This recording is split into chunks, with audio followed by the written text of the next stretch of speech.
They say the age of witch trials in America ended in Salem. But over a century later, in a dark hollow of the Tennessee mountains, one final ember of that medieval fear refused to die. The name whispered on the frontier was Mary Peyton. She wasn't burned at the stake or hanged from a gallows, but what happened to her marks one of the last times an American court would formally hear an accusation of witchcraft.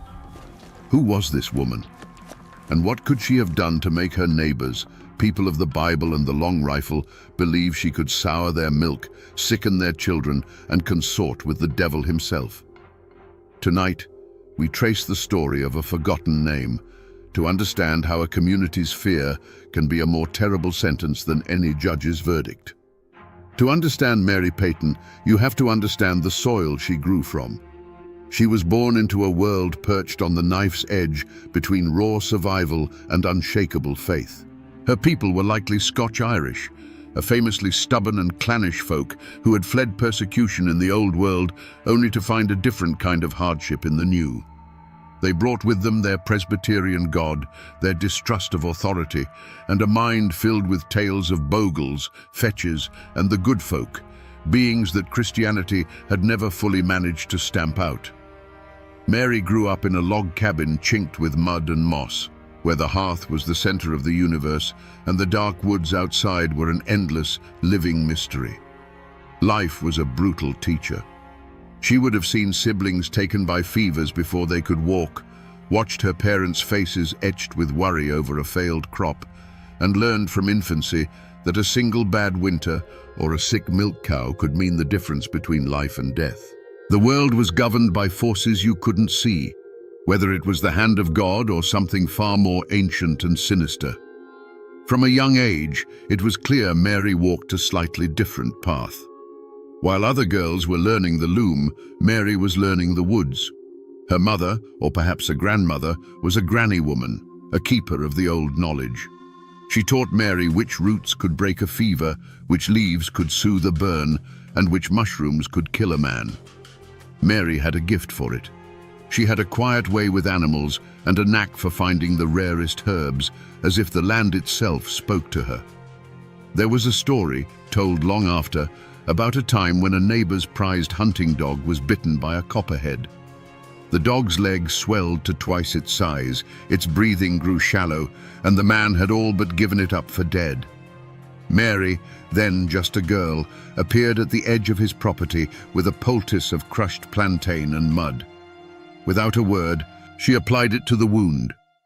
The next morning the swelling was down, and within a week the dog was chasing rabbits again. The man was grateful, but he was also unnerved. It just wasn't natural, the way she knew. This event forged the code Mary would live by. She learned that her knowledge was a double-edged sword. It could heal, but it could also create fear. Her code was one of fierce self-reliance and guarded silence. She came to trust the certainty of the seasons more than the fickle nature of people. She understood that in these mountains, a woman who knew too much, who lived too much on her own terms, was a person who invited whispers.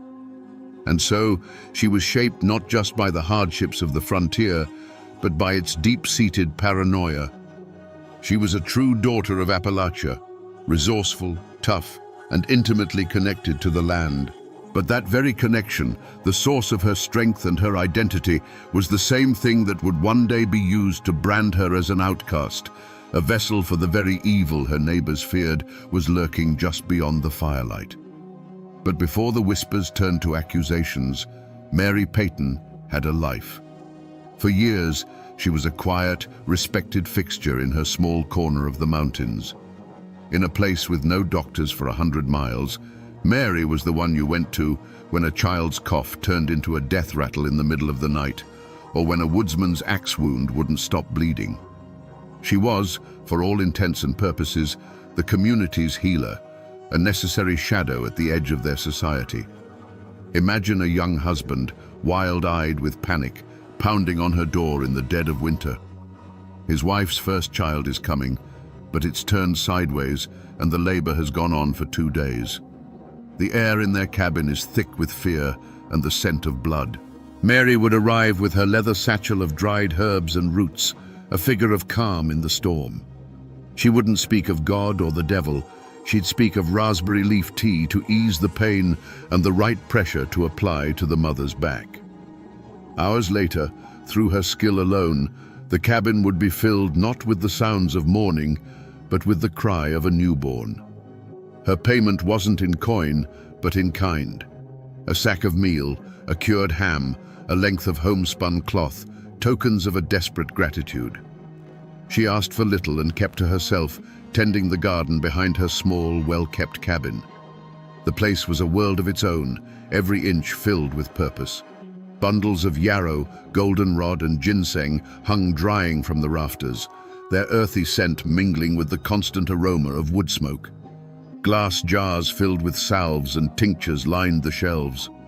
This was the world she had built, a life of quiet competence and solitude after her husband had passed years before. This life, however, was built on a foundation of trust as thin as a winter's first ice. The very people who sought her help in the darkness of the night would sometimes look away when they passed her on the path in the bright light of day. They needed her knowledge, but they did not understand it. It was a power that came not from the preacher's Bible, but from the earth itself, and this made them uneasy.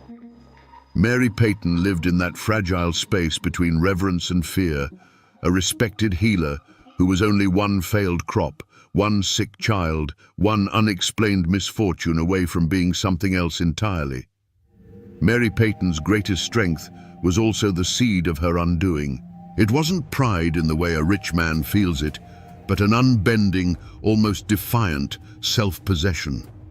She trusted the evidence of her own eyes and hands far more than she trusted the pronouncements of preachers or the gossip of her neighbors. In a society held together by conformity and shared belief, Mary's refusal to bend her own knowledge to fit the fears of others was a quiet but constant act of rebellion. She had no patience for foolishness, and she would not pretend otherwise.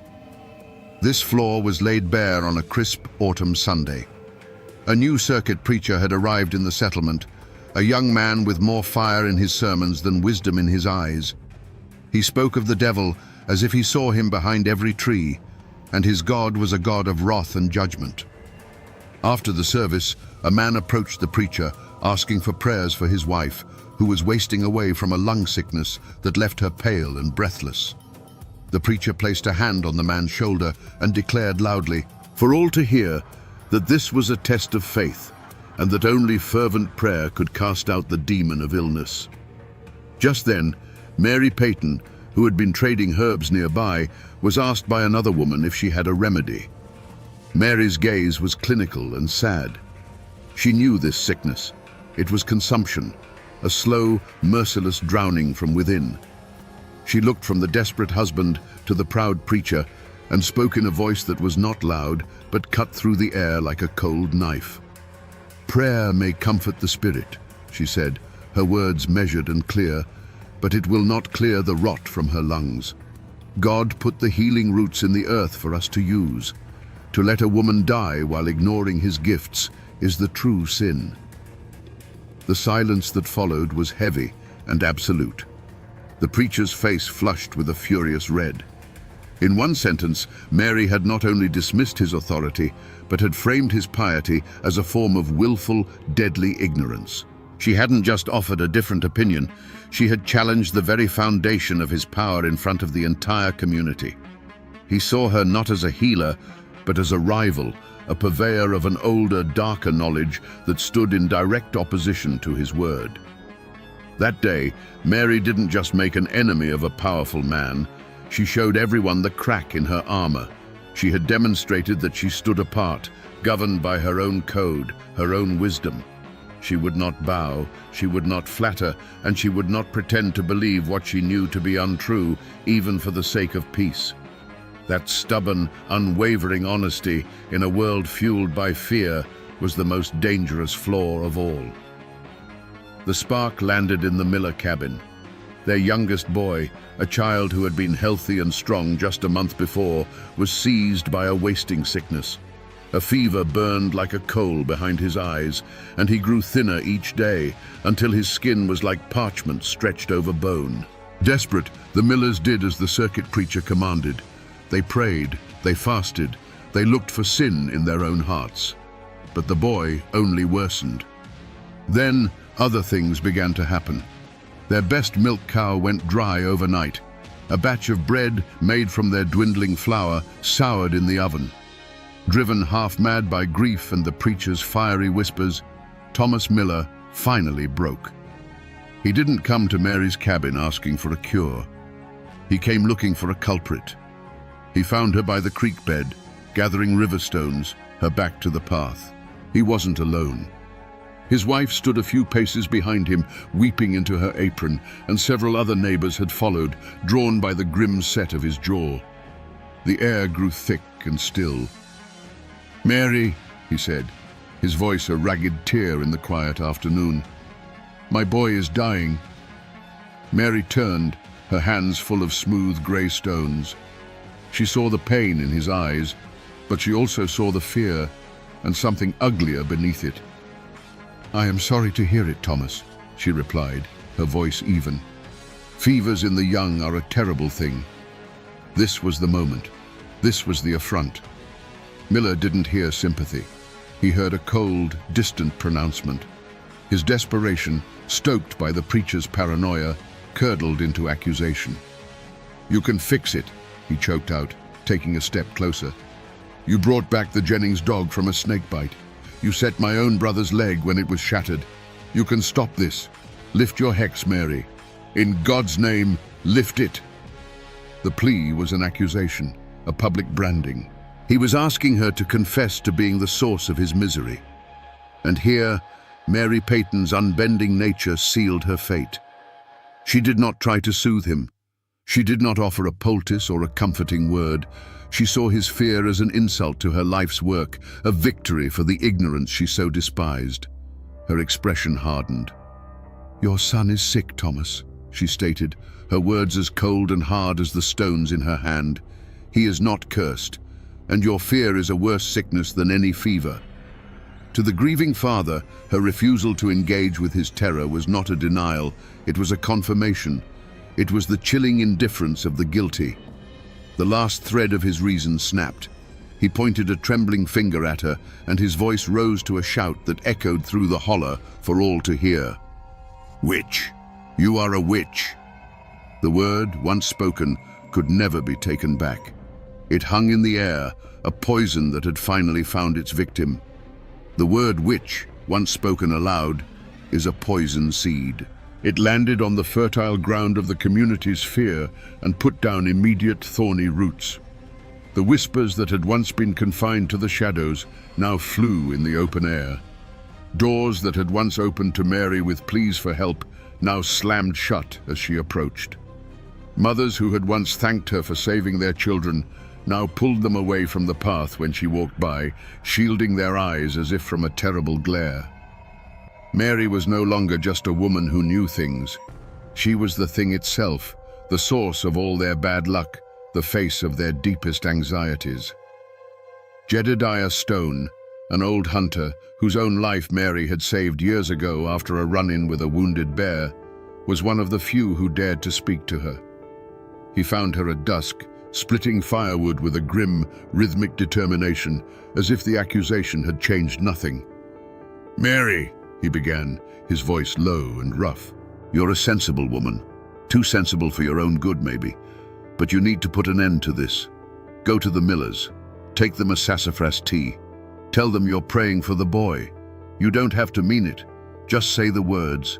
Give their fear something to chew on besides you." Mary stopped, the axe held motionless in her hand. She looked at Jedediah, and he saw not fear in her eyes, but a cold, burning disappointment. "And what would that be, Jedediah, but a lie?" she asked. "Their boy is sick with a wasting fever, not a hex. Their fear is the sickness that's spreading. To give them a charm would be to admit that their foolishness has power. I will not feed the beast that is devouring them." Jedediah shook his head, a deep sadness in his weathered face. "That beast is about to devour you, Mary," he said, before turning and walking away, leaving her alone in the growing twilight. Her refusal left a vacuum, and the circuit preacher was more than willing to fill it. The following Sunday, he stood at his makeshift pulpit and delivered a sermon of fire and brimstone. He never spoke Mary Peyton's name, but he didn't have to. He spoke of a serpent in their midst, a canker of old-world evil that masqueraded as a helping hand. He warned of those who put their faith in roots and leaves instead of the power of the Lord, who used earthly knowledge as a mockery of God's divine will. He was giving the community's fear a holy purpose, turning a personal grudge into a righteous crusade. Any other person might have retreated, stayed inside their cabin, and waited for the storm to pass. But that was not Mary's way. Her defiance became her only response. She continued to walk the paths, her head held high, her gaze direct. She met the fearful stares of her neighbors, not with anger, but with a silent, questioning look that they took for a malediction. She was daring them to believe the lie, and in their terror, they accepted the dare. Each decision she made, born from her unshakable integrity, was another nail in her own coffin.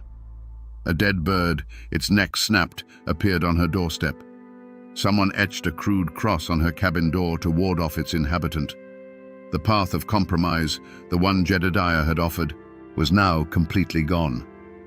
Mary had refused to bow, and so she had forced the community to act. A confrontation was no longer just possible, it was a certainty. They needed a judgment, a final verdict to quell the terror she, in her stubborn silence, seemed to confirm. The law, in those days, often had a human face. It arrived not in a uniform, but in the worn, homespun coat of Justice of the Peace Thompson, a pragmatic man who had seen more trouble stirred by religion than by rum. He didn't believe in witches, but he absolutely believed in mobs. He came to Mary's cabin not as a judge, but as a man trying to put out a fire before it consumed the whole forest. He found her inside, methodically grinding dried willow bark, the air thick with its sharp medicinal scent. He sat at her small, rough-hewn table, a place of healing now at the center of a storm of hate. "Mary," he said, getting straight to the point, his voice lacking the preacher's fire or Miller's hysteria. "I've known you for 20 years. You've mended more bones and cured more fevers than any woman in this county. But reason has left these people. They're scared, and the preacher is fanning the flames. Thomas Miller has made a formal accusation. I have to hold a hearing." He leaned forward, his hands clasped on the table. "But it doesn't have to come to that. There's a wagon train heading west in 2 weeks. I can buy this plot from you myself for a fair price. You could be in Kentucky by summer. Start over where nobody knows this story. This is not an order, Mary. It is an offer, a way out, a road to peace." It was the last, most sensible off-ramp. An exile, yes, but a safe one. A chance to live, to continue her work somewhere the soil wasn't so poisoned with fear. For a long moment, Mary was silent. Her gaze drifted around the small cabin. She saw the bundles of herbs hanging from the rafters, each one a memory of a day spent in the sun-dappled woods. She saw the shelves of tinctures, each one a story of a life she had touched. This cabin, this small plot of land, this was not just a place. It was the physical record of her entire existence. To leave it would be to erase herself. To flee would be to sign a confession in the dust of the road behind her. She finally met the justice's gaze, and her eyes, though weary, held no hint of surrender. "And what name would I use in Kentucky, Mr. Thompson?" she asked, her voice quiet but unshakable. "Whatever name I chose, the one they gave me here would follow. I would arrive not as a healer, but as a woman who ran from a charge of witchcraft. Their lie would become my truth." She stood up, her hands stained with the dust of the willow bark. "I have done no wrong. This is my home. I will not be driven from it by the fears of ignorant men. Let them have their hearing." In that moment, she made her choice. She chose her name over her life, her integrity over her safety.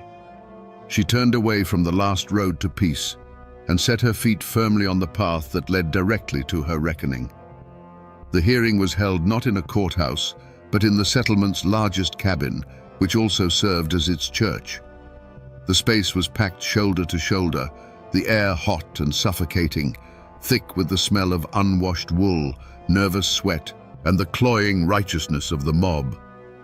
To Mary, sitting alone on a simple stool in the center of the room, it felt less like a place of judgment and more like a cage built of hostile eyes.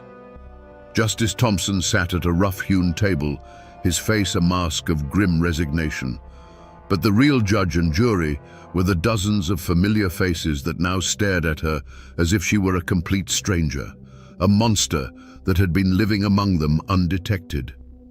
The world seemed to narrow, the buzzing whispers fading into a dull roar in her ears as Thomas Miller stood to speak. He did not shout.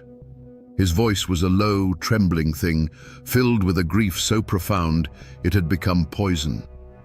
He described his son's wasting sickness, his words painting a vivid, heartbreaking picture. Then he turned, his face a contorted mask of pain and certainty, and pointed a trembling finger at Mary. He spoke of how the boy had screamed her name in his fever dreams. He spoke of the sour milk and the dead dog. Each word was a stone cast not to prove a fact, but to inflict a wound. And with every sentence, Mary could feel the weight of the room's belief settling upon her like a shroud. Then came the others. A woman stood and swore that her butter had refused to churn the morning after Mary had walked past her cow pen. A farmer claimed a shadow in the shape of a great black bird had passed over his field, and the next day a patch of his corn was blighted.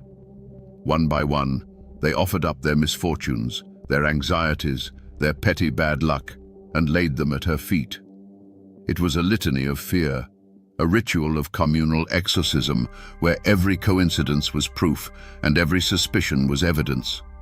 Mary listened, and the world outside the cabin walls, the world of cause and effect, of seasons and sickness, seemed to fall away, replaced by this suffocating new reality built entirely of their terror. The circuit preacher rose, his shadow falling long across the room. He did not need to present evidence. His role was to provide the divine narrative. He wove their disparate tales of woe into a single terrifying tapestry of satanic influence. He spoke of the serpent in the garden, the wolf in sheep's clothing. He looked directly at Mary, his eyes burning with a zealot's fire, and declared that God's people had a duty to cast out the instruments of darkness from their midst. It was the final, crushing blow. The argument that had been building for weeks was suddenly, permanently over. He had given them permission to hate and a holy reason to do it. Finally, Justice Thompson turned to her. "Mary Peyton," he said, his voice heavy, "do you have anything to say in response to these accusations?" The entire room held its breath. The silence was a physical thing, pressing in on her. She looked at the faces, the Millers, her neighbors, people she had known her entire life. She saw no room for reason, no crack in their certainty where the truth might take root. What could she say? To deny it was to lie, for how could she deny a thing that existed only in their minds? To explain the science of herbs and fevers would be to speak a foreign language. Her world of knowledge had no place here. So she said almost nothing. "I am a healer," she stated, her voice clear and steady, though it cost her everything she had. "I have harmed no one." Her simple, honest words were utterly useless against the storm of their hysteria. Her calm was seen as cunning, her lack of tears a sign of a hardened, unholy heart. Justice Thompson, bound by the law of the state, could find no credible evidence of a crime. He was forced to dismiss the formal charge, but his verdict was a hollow, meaningless sound. As the hearing concluded, a chilling silence fell. There were no shouts, no threats, just a quiet, absolute change. As Mary walked towards the door, the crowd did not touch her. They simply parted, creating a wide, empty path, as if she were a leper, a ghost, a thing so unclean they could not bear to be near her. The heavy cabin door swung shut behind her, the sound echoing in the sudden quiet. And in that moment, Mary Peyton knew her life, as she had known it, was over. The walk from the meeting cabin back to her own was the longest journey of Mary Peyton's life. The path was the same she had walked 1,000 times, but the world had been remade in the last hour. The sun was still warm on her face, the breeze still rustled the leaves, but the air itself felt different, thin and sharp in her lungs. She did not look at the other cabins she passed. She didn't have to. She could feel the flicker of a curtain in a window, the sudden stillness of a child's game in a yard, the weight of unseen eyes pressing on her back. She was no longer a neighbor. She was a haint, a living ghost walking through a town that had already buried her. When she reached her own door, her hand hesitated for a moment on the latch. This small cabin, once her sanctuary and her workshop, now felt like the only solid ground left in the world. She stepped inside, and the scent of drying herbs and wood smoke greeted her like an old friend. But there was no comfort in it now. It smelled of a life that was already over. With a final weary movement, she slid the heavy wooden bolt across the door. The sound, a solid, definitive thud, was the sound of a tomb being sealed. She was not locking the world out. She was locking herself in. There was no storm of weeping, no rage that shook the walls. What settled over Mary was a profound and chilling emptiness. She looked at her hands, the hands that had set bones and delivered babies and eased the final passage of the dying. They were the same hands, but their purpose had been stolen from them. Her knowledge, the intricate map of the natural world she carried in her mind, was now a useless treasure. The people she had served had chosen the comfort of a simple lie over the complexity of a difficult truth. It was a betrayal so deep it felt less like an injury and more like the slow onset of a mortal chill. As dusk bled into a moonless night, Mary sat in her single chair, unmoving, while the shadows in the cabin grew long and deep, consuming the jars of salves and the bundles of herbs until they were just shapes in the darkness. Every creak of the logs, every skittering sound on the roof was now a potential threat. The familiar night sounds of the mountains had become the footsteps of her neighbor's hatred. She hadn't fled. She hadn't been captured or struck down. Her final stand had been a simple refusal to run. And now, the sentence had begun. It was not death, but a living burial, a condemnation to absolute suffocating loneliness. The road had ended right here, at her own hearth. The tragedy did not end at Mary Peyton's bolted door. It seeped out. A slow poison poured into the community's well. A week after the hearing, the Miller boy died. The fever finally consumed him in the dead of night. But his passing brought no release, no vindication for his parents. Their victory over the witch now tasted like ash in their mouths. They had done the unthinkable, cast out a neighbor, and for what?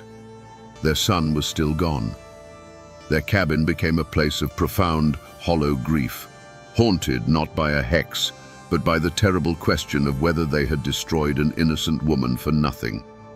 Thomas Miller, once a solid and respected man, became a ghost himself, his eyes vacant, his shoulders stooped under a weight far heavier than sorrow alone. The wreckage spread.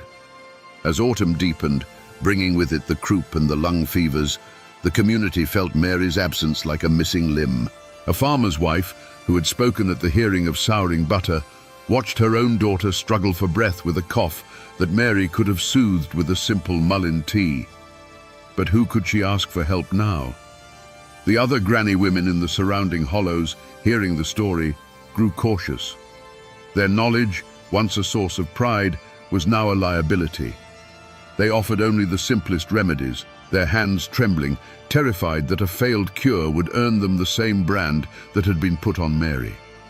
The social fabric, once woven tight by necessity and shared hardship, began to fray. The men and women who had stood to testify against Mary now looked at each other with a new, guarded suspicion. If a neighbor's bad luck could be blamed on a witch, whose bad luck would be next? And who would be blamed for it? Jedediah Stone, the old hunter, no longer shared his kills with the families who had spoken against Mary. A quiet, bitter line had been drawn through the heart of the settlement. The unity of the mob had shattered, leaving behind only the sharp-edged fragments of distrust and resentment. The community had sought to purge a single, perceived evil from its midst. Instead, they had invited a dozen real ones to take its place. They had sacrificed their healer on the altar of their fear. They had traded a woman's life for the illusion of control, only to find themselves more vulnerable than ever. The tragedy was not just Mary Peyton's. It was the deep, self-inflicted wound of a people who, in trying to cast out a shadow, had managed only to extinguish a light. The true hex was not one Mary had cast, but one they had cast upon themselves, and its curse was one of silence, guilt, and a fear that had now truly taken root. In a dusty ledger, under the heading of the year 1802, a brief entry was made by Justice of the Peace Thompson. It likely read something to the effect of, "Accusation of maleficium against Mary Peyton, dismissed for want of evidence."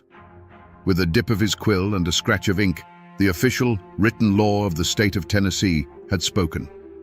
On paper, Mary Peyton was an innocent woman. But that piece of paper was 1,000 miles from the truth that now governed her life. This was the heart of the conflict, the true trial. It was the modern world, with its rules of evidence and its presumption of innocence, clashing directly with the ancient, unwritten code of the mountains. The state's law demanded proof, a witness who saw her cast a spell, tangible evidence of a poison. The mountain code required only a sick child, a curdled pail of milk, and a collective, unshakable fear. The law saw a citizen with rights. The community saw a supernatural threat that had to be contained by any means necessary. The community's reaction to the dismissal was not relief or sober reflection. They saw the verdict as a profound failure of the so-called civilized world to protect them. To them, Justice Thompson wasn't a man of reason. He was a fool, blinded by newfangled laws that didn't understand the real dangers lurking in the shadows of the world. The dismissal didn't exonerate Mary in their eyes. It proved that the devil was a cunning lawyer, able to use the very laws of man to shield his servants from righteous punishment. The circuit preacher seized on this narrative. From his pulpit, he likely spoke of the weakness of earthly courts when faced with a spiritual war. The verdict, he would have argued, was not a reason to welcome Mary back, but a command for the faithful to take up the burden that the law had dropped. They were now God's own jury, and their sentence of shunning was not an act of cruelty, but a holy quarantine, a sacred duty to wall off the source of infection from the rest of the flock. And so, was justice served? By the cold letter of the law, yes.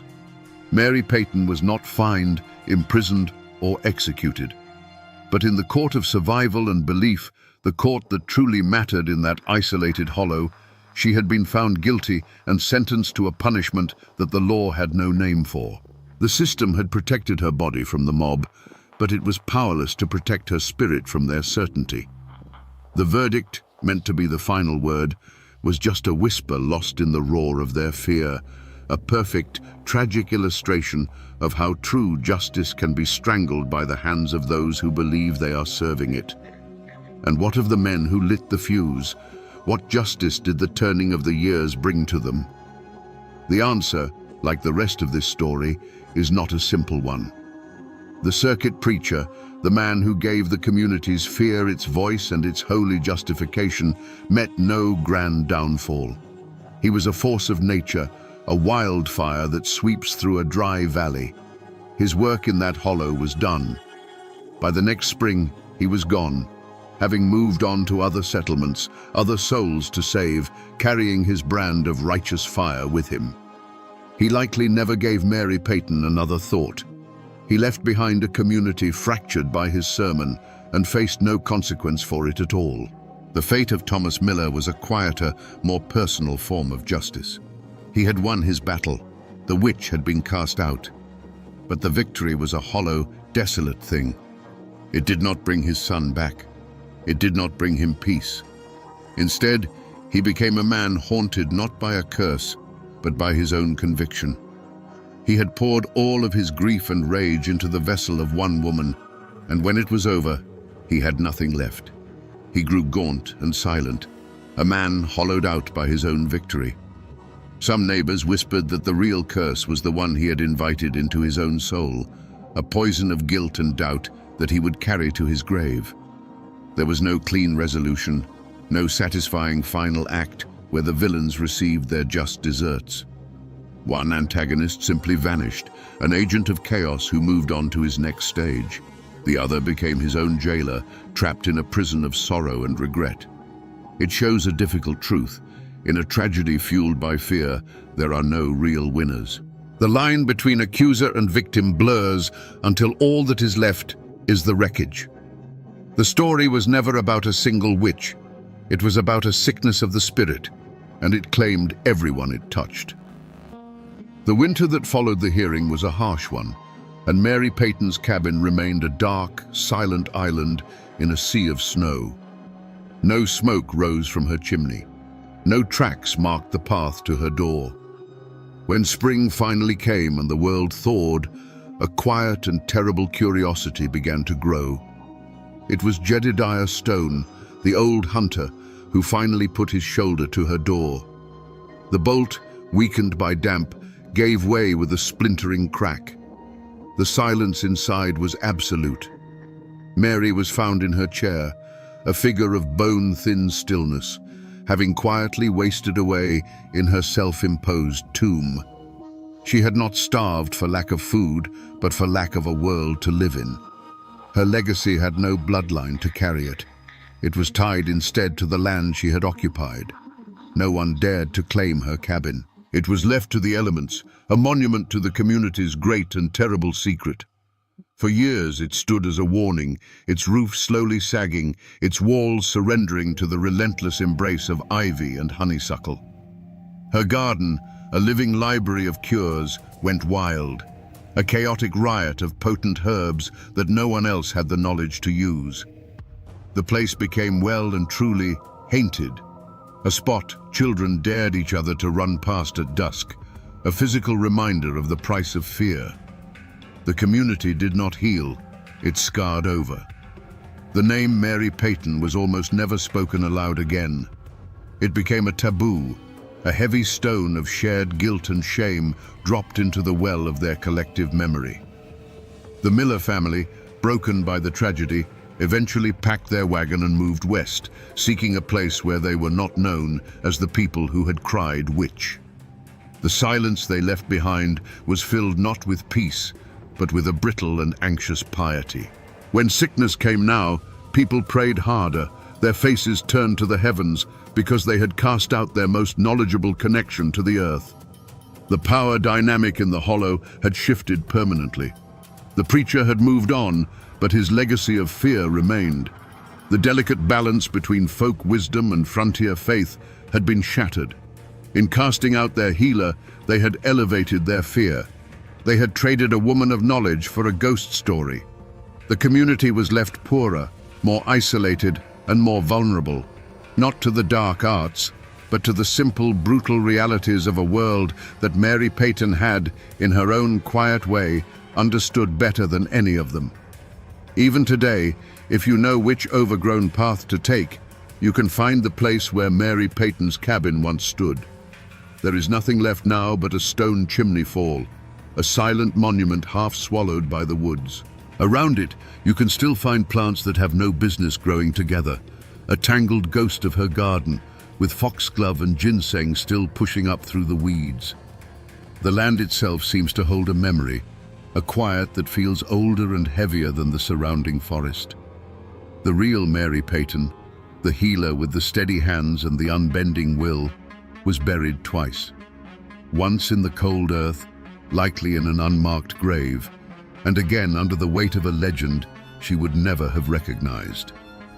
Over the generations, her story was sanded down, its complex truths worn away until all that remained was a simple, sharp-edged tool used to frighten children. Old Witch Peyton, they called her. She became the monster who lived in the ruins, the creature who would snatch you if you stayed out after dark. Her tragedy was repurposed into a local ghost story. Her name became a permanent scar on the landscape. The little valley where she lived is still known by some old-timers as Peyton's Hollow. They might not know the full story of the Hearing or the Miller Boy, but they know it's a place to be wary of, a place with a history. The name itself is an echo, a fragment of a warning passed down through time. To speak the name of the hollow is to unknowingly repeat the final word of her community's judgment. And so, Mary Peyton is gone, but her spirit, the idea of her, still haunts those mountains. She is the ghost of the woman who knew too much, the cautionary tale of what happens when you refuse to bend to the fears of your neighbors. She exists now as a whisper on the wind, a chill that runs down your spine when you pass a place where the woods feel a little too dark. She is a permanent resident of the Appalachian psyche, a timeless reminder of the ancient war between suspicion and knowledge, and of the terrible power of a story to kill a person long after they are dead. So we return to the question that hangs like mist in that forgotten hollow. Was Mary Peyton a witch? The answer, of course, is no. She was a woman of knowledge in a time of fear, a healer whose competence was mistaken for dark power. Her story is not about what she was, but about what her community needed her to be. In the face of random, cruel misfortune, they desperately needed a source, a reason, a face to put on their terror. They needed a witch far more than they needed a healer, and so they transformed one into the other. In the end, this is a story about the true nature of evil. The monster in this ballad was not a woman who dealt in hexes and curses. The monster was a quiet, creeping thing called fear. It was fear that soured the milk, fear that wasted the child, and fear that turned good, God-fearing people into a mob that would condemn a woman to a living death. It's a timeless lesson about how a community, in its desperate search for a demon to fight, can become the very thing it dreads. It shows us how a person's greatest strength, in Mary's case, her unbending integrity, can become the fatal flaw that leads them to ruin. The law gave her a piece of paper that said she was innocent, but her neighbors gave her a sentence of silence that proved to be fatal. Her body lies in an unmarked grave, but her story has become a landmark, a warning that echoes down through the generations. And that, my friends, is the ballad of Mary Peyton, a woman who knew all the secrets of the earth, but who could not find a cure for the sickness in the hearts of men.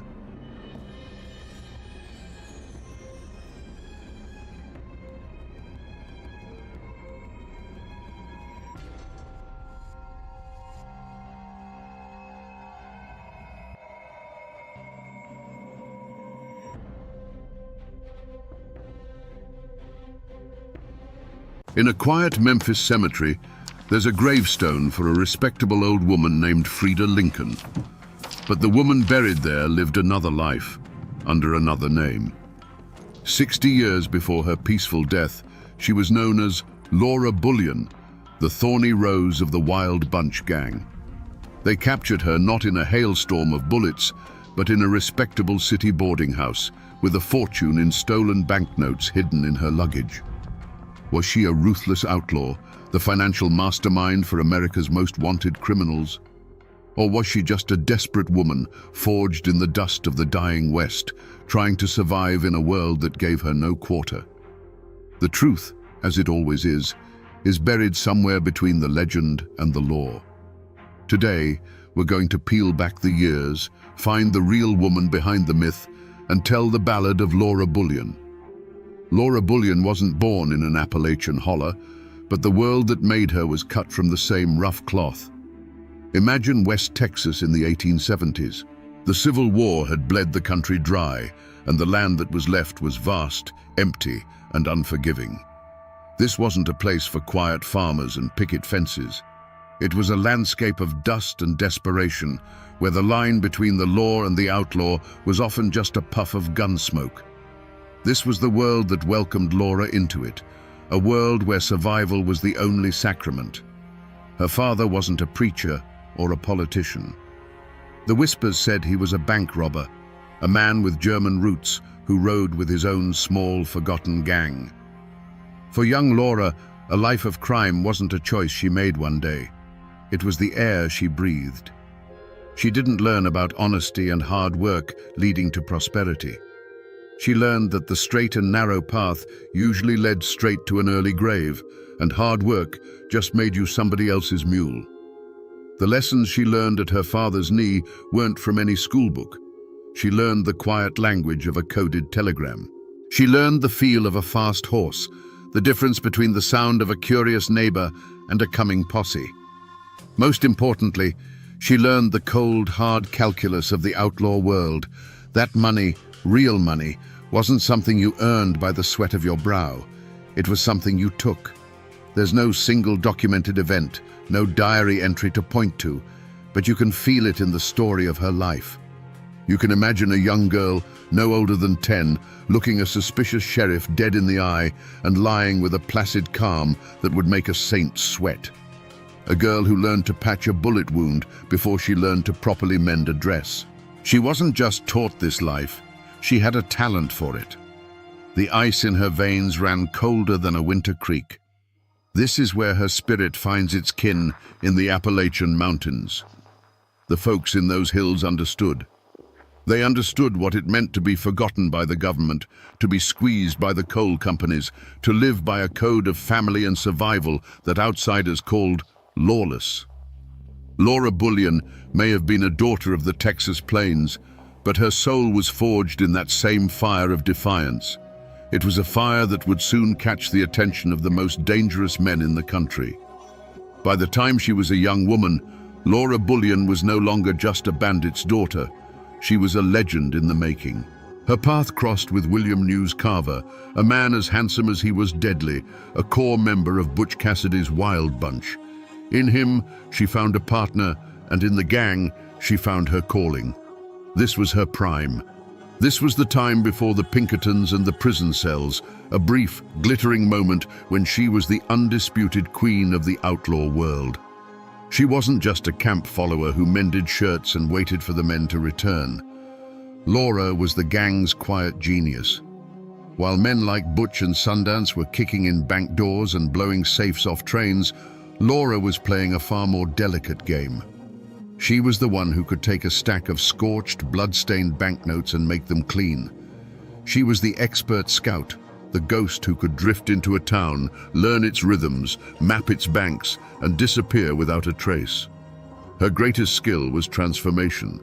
She could shed her identity like a snake sheds its skin. One week, she was a dusty figure in a remote Wyoming hideout. The next, a respectable cattleman's wife in a San Antonio hotel, turning stolen gold into legitimate currency. She was the calm eye in their hurricane of chaos, the cool-headed strategist who ensured their violent raids actually turned a profit. Without her, they were just thieves. With her, they were an empire. And with Will Carver, she had found her king. You can imagine them together, two dark-eyed, intelligent people who saw the world for what it was and decided to take their share. Theirs wasn't a romance of whispered poetry. It was a partnership forged in adrenaline and shared secrets, a bond of loyalty that was the only law they recognized. They were a team, moving seamlessly between the rugged outlaw underworld and the polite society they were bleeding dry. This was the world she had built for herself, a world of dangerous freedom, flush with money and devoid of rules. A life lived on her own terms, where her intelligence was her greatest weapon and her courage was her shield. She had respect, she had love, and she had a level of independence that most women of her time could only dream of. It was a life balanced on a knife's edge, but it was hers.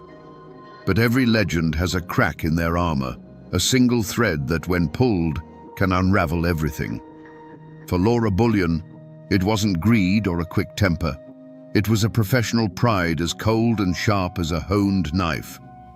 Her success wasn't just about the money. It was about proving she was smarter than the bankers she robbed, the lawmen who hunted her, and the Pinkerton agents who put her name in their ledgers. She didn't just want to win, she needed to dominate the game.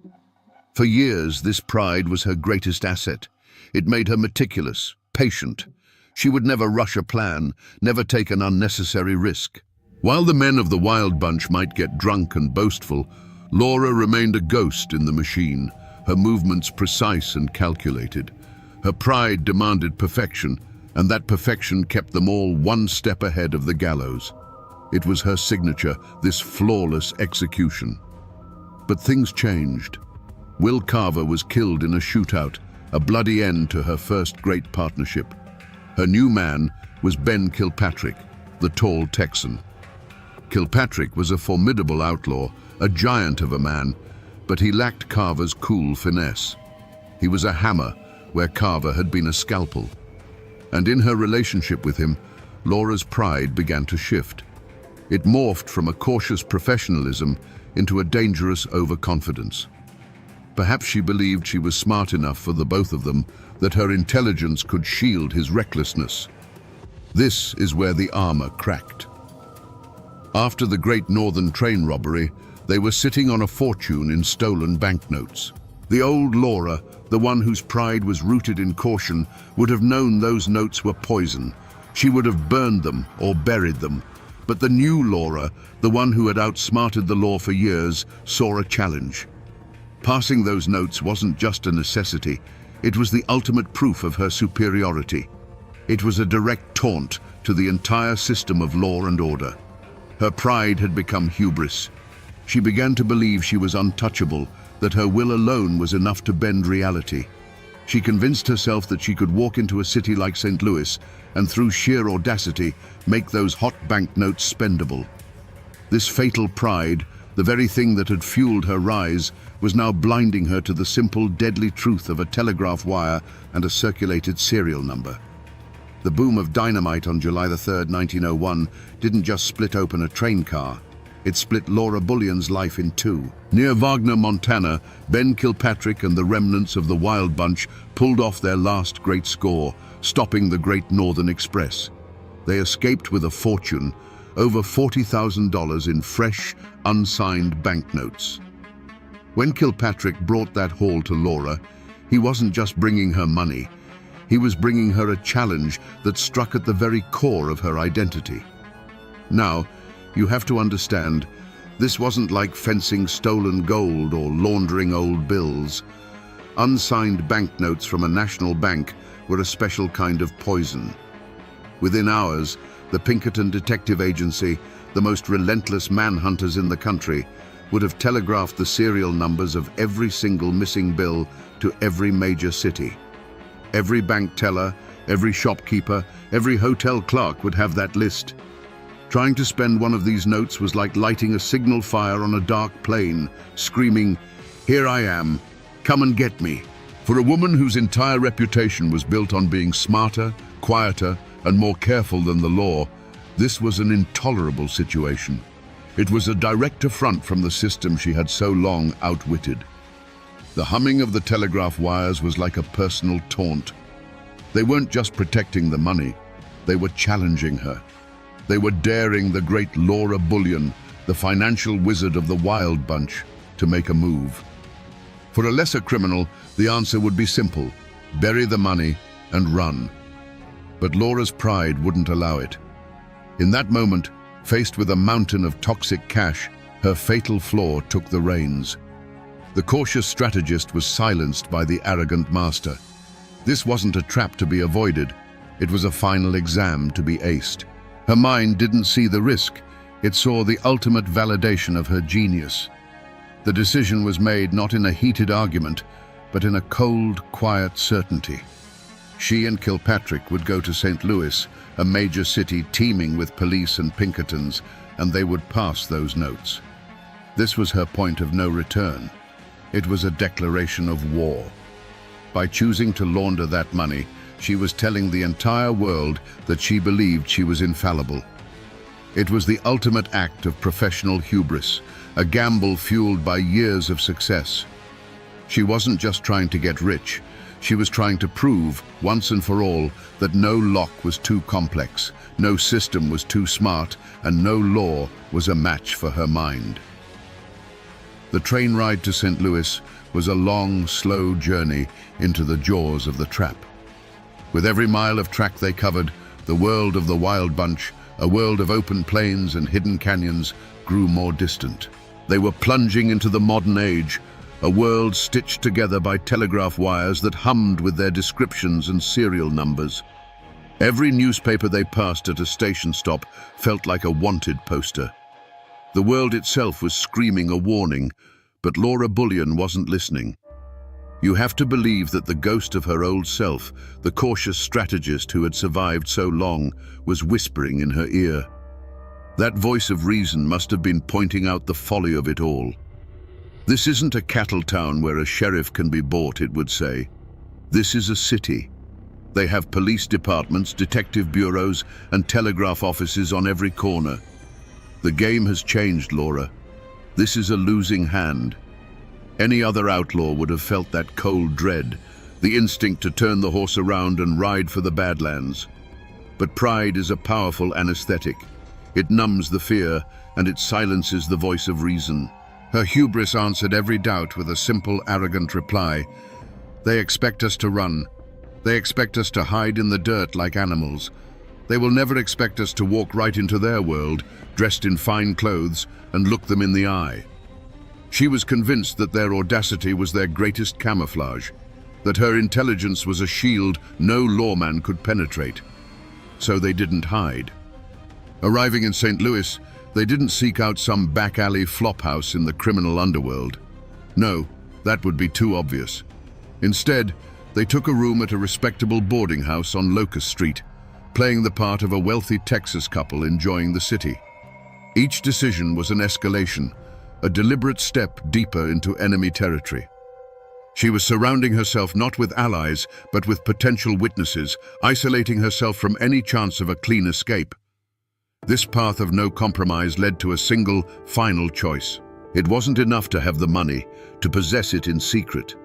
Her pride demanded that she prove she could master it, tame it, and spend it. She stood in that quiet boarding house room, a fortune in stolen paper at her fingertips, and made the decision.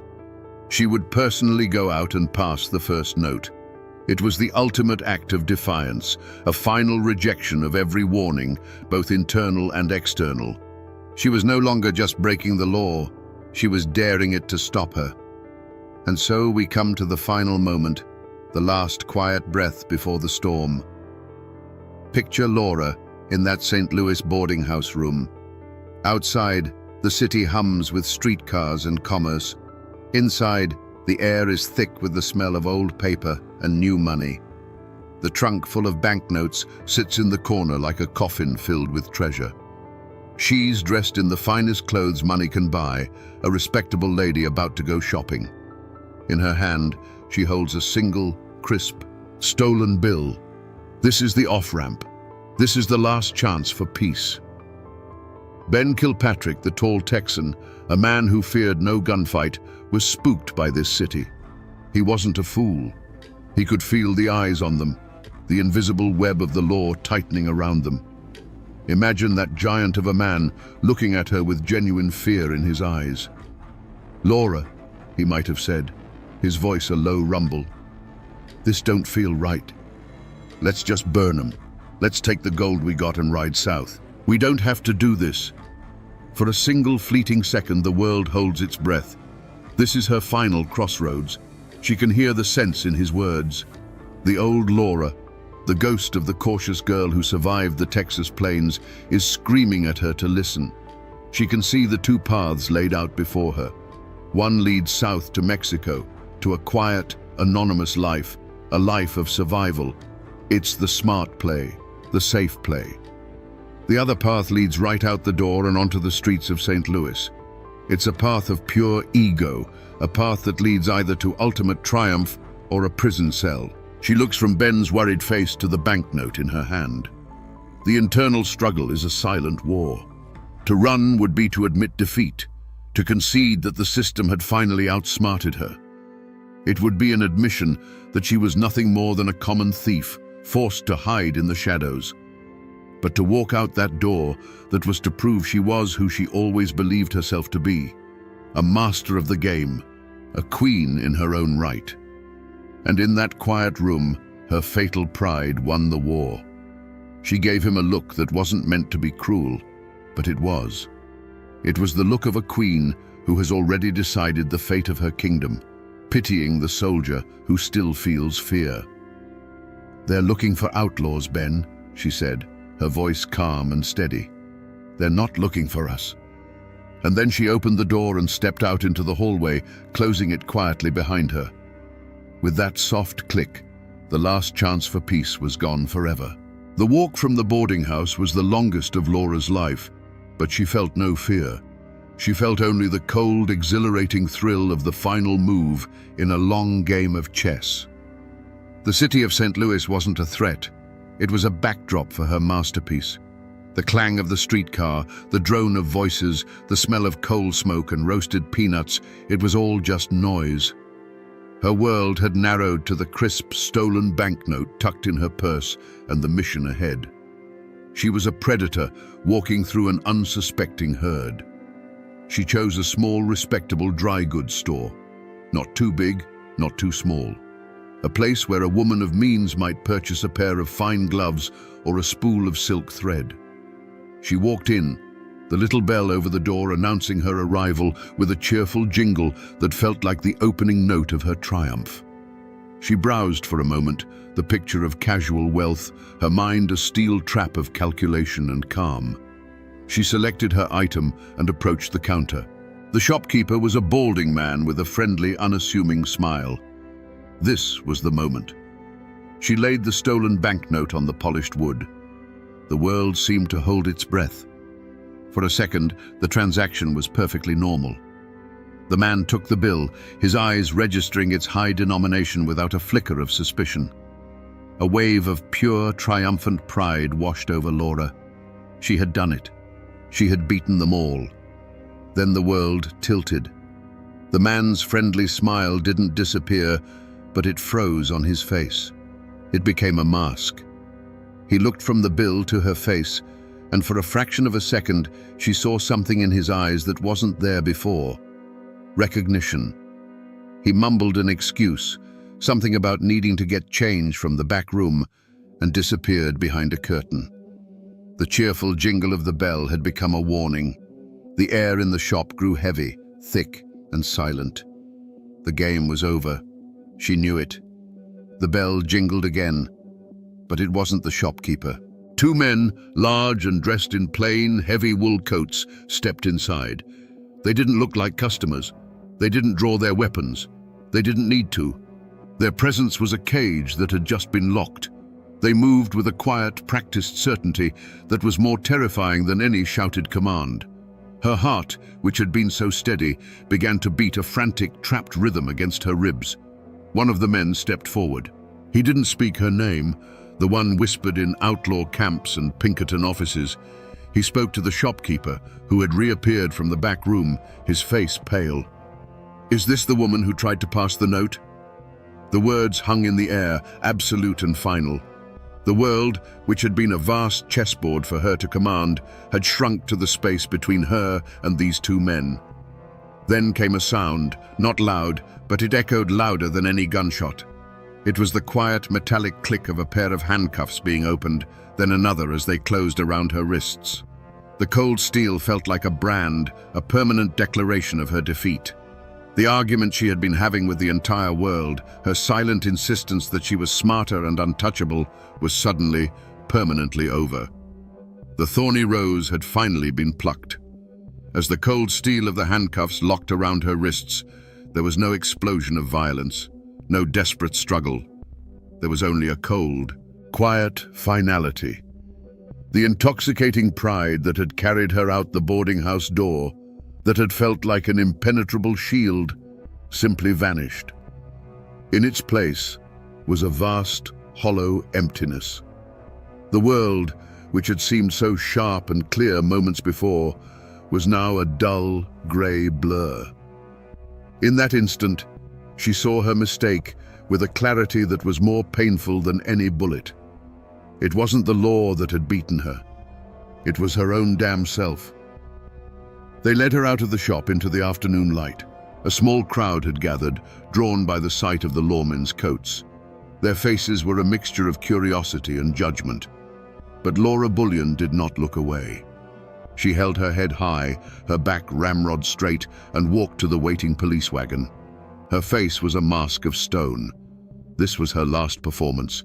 She would not give them the satisfaction of seeing her break. She would not let them see the terror and regret that was now a frozen lump in her chest. Her silence was the only weapon she had left. At the police station, the questions were inevitable. The lawmen weren't fools. They knew a score this big wasn't a solo job. They knew about the Wild Bunch, and they knew about Ben Kilpatrick. They laid it out for her in the dim light of an interrogation room. "Where is he, Laura?" For a moment, the old code of the outlaw, the code of loyalty, flickered inside her. But it was just an ember. The fire was out. The game was over. Protecting him now was pointless. It would only delay the inevitable by a few hours. For Laura, this was the last move on a board where she had already been checkmated. It was no longer a question of honor, but of cold, hard logic. The strategist in her, the part that had been silenced by hubris, made one final pragmatic calculation. With a voice devoid of emotion, a voice that sounded like a stranger's, she gave them the address on Locust Street. It was a simple statement of fact that ended an era. As she sat in a barren holding cell, the lock clicking shut, she knew what was happening across town. She could picture it with perfect, agonizing clarity. The quiet approach of the agents, the splintering wood of the boarding house door, the look of utter shock and betrayal on Ben Kilpatrick's face as he was caught completely unaware. Her capture hadn't just ended her freedom, it had been the Judas kiss that sealed his fate too. Her active role in the story was over. The thorny rose, the queen of the outlaws, was now just another name on a jailer's list. The first and most brutal ripple from Laura's capture slammed into Ben Kilpatrick. He wasn't caught in a gunfight or a desperate chase. He was caught sitting in a boarding house room, waiting for his partner to return from a shopping trip. The splintering wood of the door and the sudden rush of lawmen was an ambush he never saw coming. And in the cold silence that followed as they snapped the cuffs on his wrists, he must have understood the simple, devastating truth. She had given him up. The outlaw code, the bond of loyalty that was the only real law in their world, had been broken. Her pride didn't just cost her freedom, it cost Ben Kilpatrick his. But the wreckage spread further than one man's cell. With the capture of Bullion and Kilpatrick, the Wild Bunch, as a functioning entity in America, ceased to exist. Butch and Sundance were already ghosts on their way to South America. Will Carver was in his grave. Now, two more of its key figures were gone. It wasn't a spectacular end in a hail of bullets.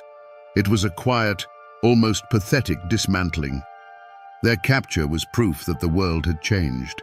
Telegraphs and detectives had finally strangled the life out of the horse and revolver outlaw. The legend of the Wild Bunch died in that St. Louis boarding house, leaving behind nothing but a few scattered members who were now just ghosts haunting a dead campfire. The Bullion name itself became a kind of curse. Any family she had, distant cousins or even her shadowy outlaw father, were now tied to the sensational story of the outlaw queen. Her choice to live in the spotlight of infamy cast a permanent shadow over them. They would have to live with the whispers, the pointed fingers, the suspicion of every local lawman. She hadn't just sacrificed her own future. She had severed her own roots, making herself an orphan of her own creation and staining the name for anyone who had to carry it. And finally, there was the wreckage of the truth itself. The newspapers had a field day. They didn't tell the story of a complex, intelligent woman who made a fatal error in judgment. They told the story of a gun-slinging queen, a caricature of a woman driven by greed and a lust for violence. The real Laura Bullion, the quiet strategist, the master of disguise, the woman who lived by a code of professional pride, was lost forever. She was replaced by a cheap headline. The tragedy wasn't just that her life of crime came to an end, but that the real story of who she was and why she did it was buried under a mountain of newsprint. When Laura Bullion stood trial, it wasn't just a woman facing a judge. It was a clash of two separate Americas. You can just imagine her, a creature of dust and wind, standing perfectly still in a polished St. Louis courtroom. Her world was one where justice was decided by a fast horse and a firm trigger finger. This new world was a sterile place of paper and ink, of lawyers in stiff collars speaking a language of statutes and precedents she neither knew nor respected. She faced the machinery of the modern legal system, and she did not flinch. The prosecution's case was a simple, brutal piece of clockwork. They had the stolen banknotes, they had the testimony of the shopkeeper, they had the arresting officers, and most damning of all, they had Ben Kilpatrick, captured because of the information she provided. They painted her as a parasite, a cold-hearted criminal mastermind who fed off the veins of honest society. To them, the case was black and white. A law was broken and a price had to be paid. But Laura's defense wasn't spoken by any lawyer. It was in her silence, in the cold, unblinking way she stared down the judge and jury. Her very presence in that room was an argument. She was a product of the outlaw code, a belief that the real criminals weren't the people who robbed the trains, but the railroad barons and bankers who had already stolen the country from the common man. Her silence screamed that their laws were a convenience, a set of rules made by the rich to protect their own spoils. She had simply played their game with a different set of tools. The press and the public couldn't get enough of it. They weren't seeing a common thief in the dock. They were seeing a legend. She was the outlaw queen, a dime novel heroine brought to life. To the respectable citizens of St. Louis, she was a terrifying symbol of the chaos they were trying to pave over. But to others, watching from the cheap seats or reading the breathless newspaper accounts, she was a symbol of something else. A wild, defiant freedom that was being systematically strangled out of the American West. She wasn't a martyr, not really, but she was a spectacle, a last, beautiful monster from a dying age. The verdict was never in doubt. The machinery of the law is not designed to understand different codes of honor. It is designed to crush them. The jury found her guilty. The judge, looking down at this unrepentant woman, sentenced her to 5 years in the Missouri State Penitentiary. The gavel fell with a sharp crack, like a rifle shot ending a long standoff. But was it justice? The law had been served, a criminal had been punished. But in that courtroom, one world had simply proven it was more powerful than another. The America of telegraphs and legal codes had finally, officially, conquered the America of open ranges and personal justice. Laura Bullion wasn't just sentenced for passing a stolen banknote, she was sentenced for being on the losing side of history. So what became of the great forces that Laura Bullion had provoked? What was the fate of her true antagonist? It wasn't a single man, but a vast, sprawling system. The railroads, the banks, and their relentless enforcers. The Pinkerton Detective Agency. And the chilling truth is this. While Laura's life was shattered, the system she fought against barely registered the blow. The Great Northern Railroad didn't miss a single scheduled run. The National Bank of Montana, having had its stolen banknotes taken out of circulation, simply printed more. The $40,000 that had cost Laura and the Wild Bunch their freedom was, to these corporate giants, little more than a rounding error in their ledgers, an inconvenient line item in an annual report. They were not wounded, they were annoyed. Their power didn't diminish, it grew. The very forces of industrial America that she had tried to bleed continued their march, paving over the Wild West she represented without even looking back. And the Pinkertons? They didn't celebrate a grand victory over a worthy foe. For them, Laura Bullion was not a legend or an outlaw queen. She was a case file. Her capture was a professional success, a testament to their modern methods of information sharing and relentless pursuit. They closed the file, collected their fee, and moved on to the next train robber, the next union organizer, the next threat to their clients' profits. Her personal tragedy was just a statistic that proved their system worked. This is the ultimate bitter irony of Laura Bullion's story. It was never a fair fight. She wasn't a rebel fighting a tyrant. She was a woman with a revolver and a sharp mind standing in the path of a locomotive. The outcome was never in doubt. Her antagonists, faceless, impersonal, and impossibly powerful, didn't need to seek revenge or meet some form of cosmic justice. Their victory was simply to continue existing, to keep growing while she was locked away, forgotten. It wasn't a story of good versus evil. It was the story of an individual versus an institution, and the institution always wins. In 1905, after serving 3.5 years, a woman walked out of the Missouri State Penitentiary. She was 30 years old, but the fire in her eyes had been banked to a cold ember. The world she walked back into was not the one she had left. The whine of the telegraph wire had replaced the howl of the coyote. Automobiles were starting to appear on city streets. The Wild West, her Wild West, was not just dying, it was dead and buried. The ghosts of the Wild Bunch, her only real family, were scattered to the four winds. Butch and Sundance had vanished into South America, destined for a bloody end in a Bolivian village. Ben Kilpatrick was still languishing in prison, and when he finally got out, his old instincts would lead him straight to another train robbery and a grisly death by an ice mallet. The community she had once ruled hadn't rebuilt. It had been systematically exterminated. There was nothing left to go back to. Laura Bullion understood this with a cold, absolute clarity. Her name was now a permanent fixture in the ledgers of the law. To continue as Laura Bullion was to live as a hunted animal, a relic waiting to be put in a cage for good. So she made the most audacious choice of her life. It wasn't to rob a bank or a train, it was to commit the perfect murder, the murder of her own identity. Laura Bullion died sometime in 1905.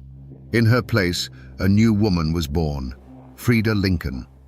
She moved to Memphis, Tennessee, deliberately choosing a quiet southern city far from the dust of her past. There, the outlaw queen, the financial genius of the Wild Bunch, became an interior designer and a seamstress. She lived a life of deliberate, crushing anonymity. She joined a church. Her neighbors knew her as a respectable, if quiet, widow. No one in her new life ever suspected that the polite woman who helped them pick out curtains had once counted scorched money for the most wanted men in America. Her past became a ghost that only she could see. Her legacy wasn't a family to carry on her name, but a silence she had to maintain every single day for over 50 years. The outlaw community hadn't buried the memory of its glory days. She had buried her own, digging a grave for it so deep that no one would ever find it. She survived, but she did it by becoming a ghost in her own life. And yet, if you go looking for Laura Bullion today, you won't find much. There is no crumbling cabin bearing her name, no remote canyon called Bullion's hideout. For 60 years, she worked tirelessly to erase every physical trace of herself from the American landscape. And she succeeded. The only tangible piece of her that remains is that quiet gravestone in Memphis, a final, perfect disguise in stone, bearing the name Frida Lincoln. But the ghost of a name is harder to kill than a person. Laura Bullion's story didn't die. It mutated. It escaped the prison of fact and became a legend. Her name is still whispered by historians of the Old West, a fascinating footnote in the saga of the Wild Bunch. She has become an archetype, the outlaw queen. In this legend, she's often stripped of her true, quiet genius, her skill with numbers and disguises, and is instead reimagined as a pistol-packing hellcat, riding alongside the men with guns blazing. It's a more exciting story, perhaps, but it's a paler version of the truth. Her life has become a different kind of cautionary tale, one not told to scare children, but one that fascinates adults. It's a story about the awesome, terrifying power of self-reinvention. It asks the question, Can you ever truly bury your past? Can a life of such thunderous rebellion ever find peace in the quiet hum of anonymity? For 56 years, she proved that it could. But her death and the rediscovery of her true identity proved that the past is never truly dead. It just waits. So while the woman is gone, her spirit does haunt the landscape of our history. She haunts the gaps in the story, the spaces where women were ignored or forgotten. She is the ghost that forces us to look closer at the old photographs of the West, to look past the famous men with their guns and mustaches, and to wonder about the silent, watchful women in the background. Her story is a crack in the glossy, romantic myth of the Old West, a reminder that behind every famous outlaw there might have been a woman who was smarter, quieter, and far more dangerous than the history books ever let on. So in the end, we come back to the question we asked at the start. Was Laura Bullion a hero or a villain? The truth is, she was neither. She was something far more rare. She was a brilliant mind born into a world that had no place for her ambition. She was a queen in a kingdom of dust and gunpowder, a kingdom that was already sinking into the sea of the modern world. To call her a hero is to ignore the wreckage she left behind. But to call her a simple villain is to ignore the courage and genius it took to live the life she did. Ultimately, this isn't just a story about robberies and getaways. It's a story about pride. It's a chilling lesson in how a person's greatest strength can curdle into their most profound weakness. Laura's meticulous, arrogant pride was the engine that drove her success, allowing her to outwit and outmaneuver the entire system. But that same pride blinded her to the fact that the system was bigger than she was, and it made her believe she was infallible. She was a master strategist, brought down not by a Pinkerton's bullet, but by a fatal move of her own making. She survived, yes, but only by killing the most vibrant part of herself. She traded a life of thunderous rebellion for one of silent, lonely penance. The story of her two lives, one as an outlaw queen, the other as a quiet seamstress, is the story of a woman who was at war not just with the world, but with her own nature. And that, my friends, is the ballad of the Thorny Rose, a woman who proved you can escape the law, but you can never truly escape yourself. Right here, this quiet clearing along the Tug Fork in Pike County, Kentucky. It doesn't look like much now, just some scattered foundation stones and a cold, lonely chimney swallowed by the woods. But if you stand here at dusk, when the fog rolls up from the river, you can almost feel the chill of a history that refuses to be buried. Here, where all you hear is the wind in the pines, more than a century ago, the silence was shattered by fire and gunfire. Most folks know the names Hatfield and McCoy, but they don't know the story of Nancy McCoy Phillips, the woman who stood at the heart of the storm. Today, we're going to listen to the whispers from these ruins and piece together the story of a forgotten witness and the terrible price she paid for telling the truth. Let's wind the clock back. Imagine this clearing not as a ruin, but as a living homestead. See the log cabin, smoke curling from that same stone chimney, the scent of wood smoke and baking bread hanging in the air. This was the world of Nancy McCoy, born into a valley that was both a sanctuary and a prison. The Tug Fork River, just down the hill, wasn't just a landmark, it was a border. On this side, Kentucky, you were McCoy. On the other, West Virginia, you were Hatfield. And for Nancy, that border was a line drawn in her father's blood. She was the daughter of Asa Harmon McCoy, a Union soldier murdered by Hatfield's sympathizers when he returned from the war. She grew up in the shadow of that unresolved killing, in a home where the name Hatfield was spoken like a curse. Her world was one of hard work and fierce loyalty, a place where a family's honor was its most valuable possession. Life was governed by the seasons, the rifle, and the Bible, but beneath it all ran a current of simmering hatred for the clan across the river. The McCoys, led by the grim patriarch Randolph, were a proud but struggling family. They scraped a living from the rocky soil, their lives intertwined with their neighbors through marriage, church, and shared hardship. They were a tight-knit clan, bound together by the knowledge that survival in these mountains depended on sticking with your own blood. To betray that trust was the greatest sin imaginable. Across the water, the Hatfields were a different power altogether. Led by the charismatic and intimidating William Anderson Devil Anse Hatfield, they were more prosperous, politically connected, and masters of the timber trade. They saw the McCoys as provincial and resentful. To them, loyalty was also paramount, and they answered any perceived slight with overwhelming force. They lived by their own law, a law enforced by Devil Anse and his formidable sons. This was Nancy's world, two powerful families staring at each other across a narrow river, each nursing grievances that festered year after year.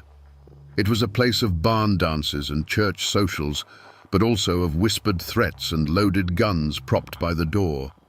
It was a world waiting for a match to be struck, and Nancy McCoy, a girl defined by a Hatfield killing, was about to become that match. To understand how deep this story cuts, you have to look past the legends and get down to the hard facts. And sometimes, the most shocking facts are written on a simple piece of paper.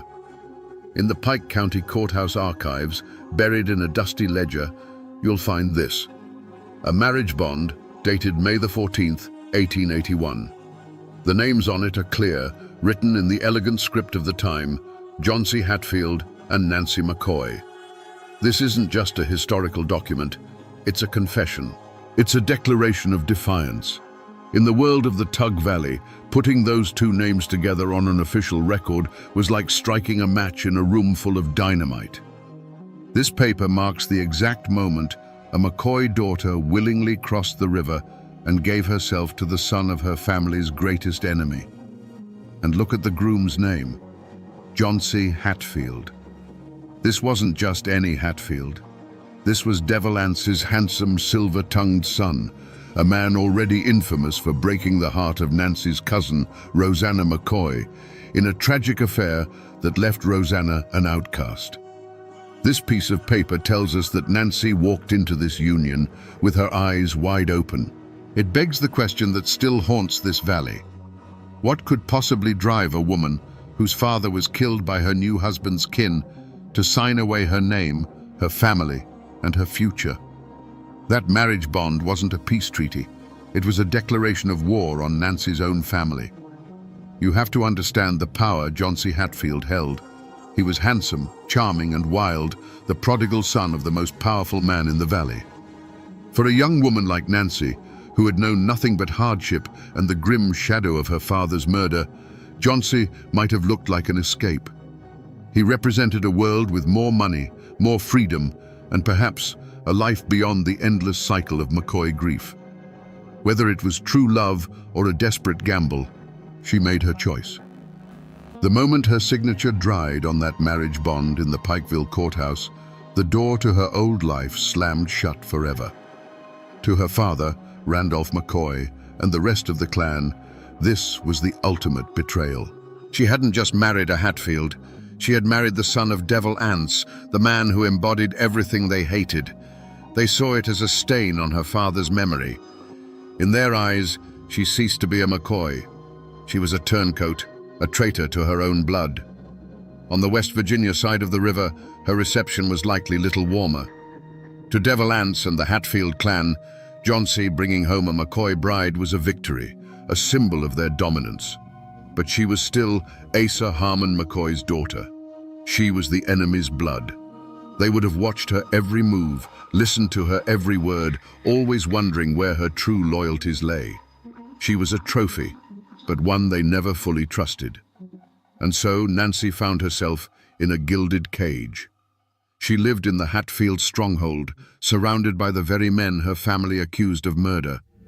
She ate at their table, listened to their stories, and slept beside a man who was the flesh and blood of her sworn enemy. She had traded a home of bitter poverty for a home of silent suspicion.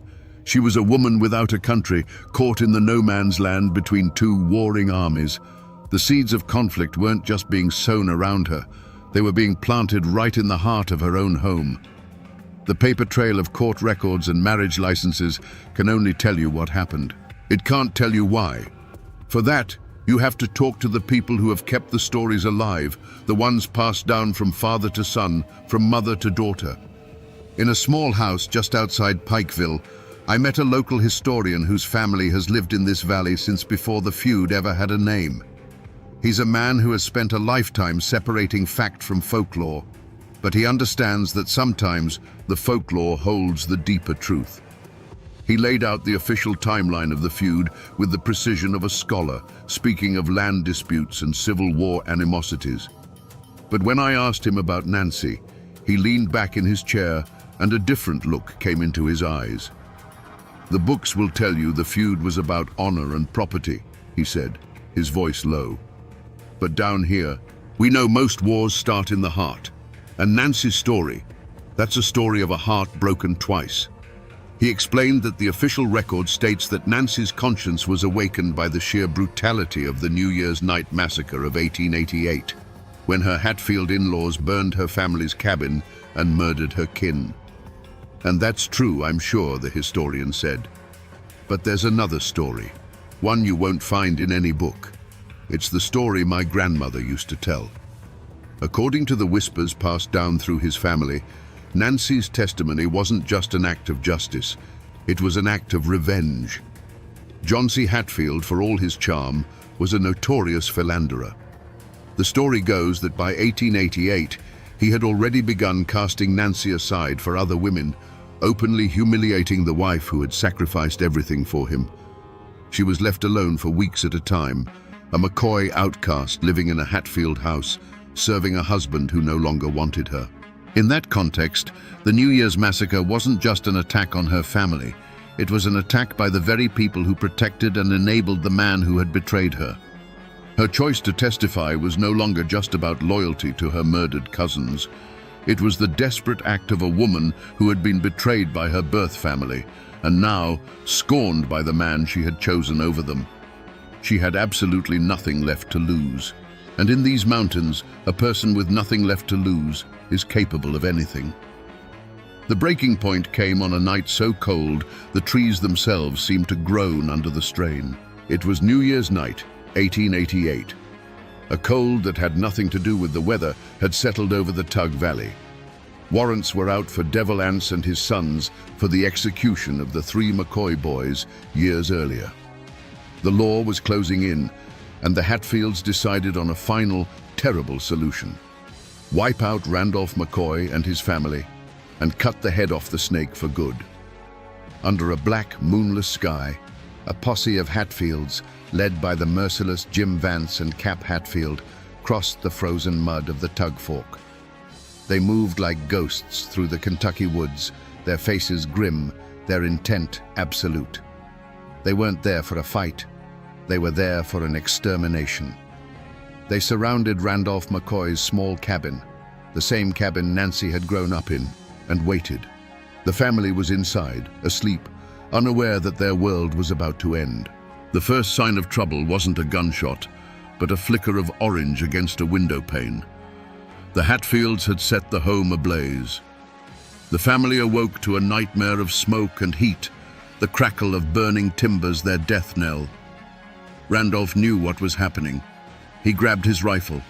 The choice was stark: burn to death or face the guns waiting outside. He yelled for his family to run for their lives. As the cabin door burst open, the night erupted. Alifair McCoy, one of Nancy's cousins, ran from the inferno, her hands raised, pleading for her life. A shot cracked in the frozen air, and she fell silent on the frozen ground. Her brother Calvin, trying to provide cover fire, was cut down in a hail of bullets. Their mother, Sarah, rushed to her daughter's side and was met not with a bullet, but with something worse. She was beaten mercilessly with a rifle butt, the sound of the blows echoing in the night, a brutal punctuation to the slaughter. Old Randolph himself, by some miracle, slipped away into the darkness, a hunted animal, leaving behind the ruins of his home and the bodies of his children. Back in West Virginia, in a lonely cabin, Nancy McCoy Hatfield waited. Perhaps her husband Johnsy was out with the raiders, or perhaps he was simply gone, chasing another woman as the family story suggests. Either way, she heard them when they returned. She would have seen the feverish excitement in their eyes, smelled the acrid scent of gunpowder and wood smoke that clung to their clothes. She would have heard the boasts, the grim accounting of the night's work. In that moment, everything broke inside her. The slow poison of Johnson's infidelity fused with the fresh, raw agony of her family's murder. The men who had just butchered her kin were her husband's family, the clan she had sacrificed her own blood for. The betrayal was absolute, coming from both the man she had married and the family she had joined. The love, the hope, the desperation that had driven her across the river, it all burned away, leaving behind only a cold, hard core of resolve. There was no going back now. The war was no longer between Hatfield and McCoy. It was inside Nancy herself, and she had just chosen a side. This is the old Pike County Courthouse in Pikeville. It's still here, a stoic brick building that has watched over this town for more than a century. Tourists walk past it every day, maybe admiring the old architecture, but few understand the sheer weight of the history soaked into these walls. This building isn't just a landmark, it's a monument to the day the law finally tried to tame the feud. It was a battlefield, but the fighting wasn't done in the hollows with rifles. It was done in a courtroom with testimony. You have to picture it. In 1889, this square would have been a sea of tension. Bearded, armed men from both sides of the river would have crowded the streets, their eyes full of suspicion and hatred. The feud had been brought indoors, but the threat of violence was so thick you could taste it in the air. Every man in that courtroom was loyal to one side or the other, and they were all waiting to see if Kentucky law was strong enough to hold back the tide of blood vengeance. And right here, in a room just behind these tall windows, stood the witness stand. That small, elevated chair was the focal point of the entire war.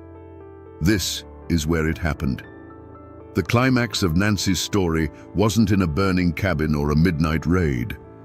It was in the suffocating silence of a courtroom, where the only sound was the scratching of a clerk's pen. The weapon that would decide the fate of the Hatfield clan wasn't a Winchester rifle or a Colt revolver. It was the voice of a single betrayed woman. Imagine walking into that courtroom. The air was thick with a century of bad blood, so heavy you could barely draw a breath. On one side of the room sat the Hatfields, stony-faced and armed. On the other, the McCoys, their eyes burning with a righteous fury. And into this deafening silence walked Nancy.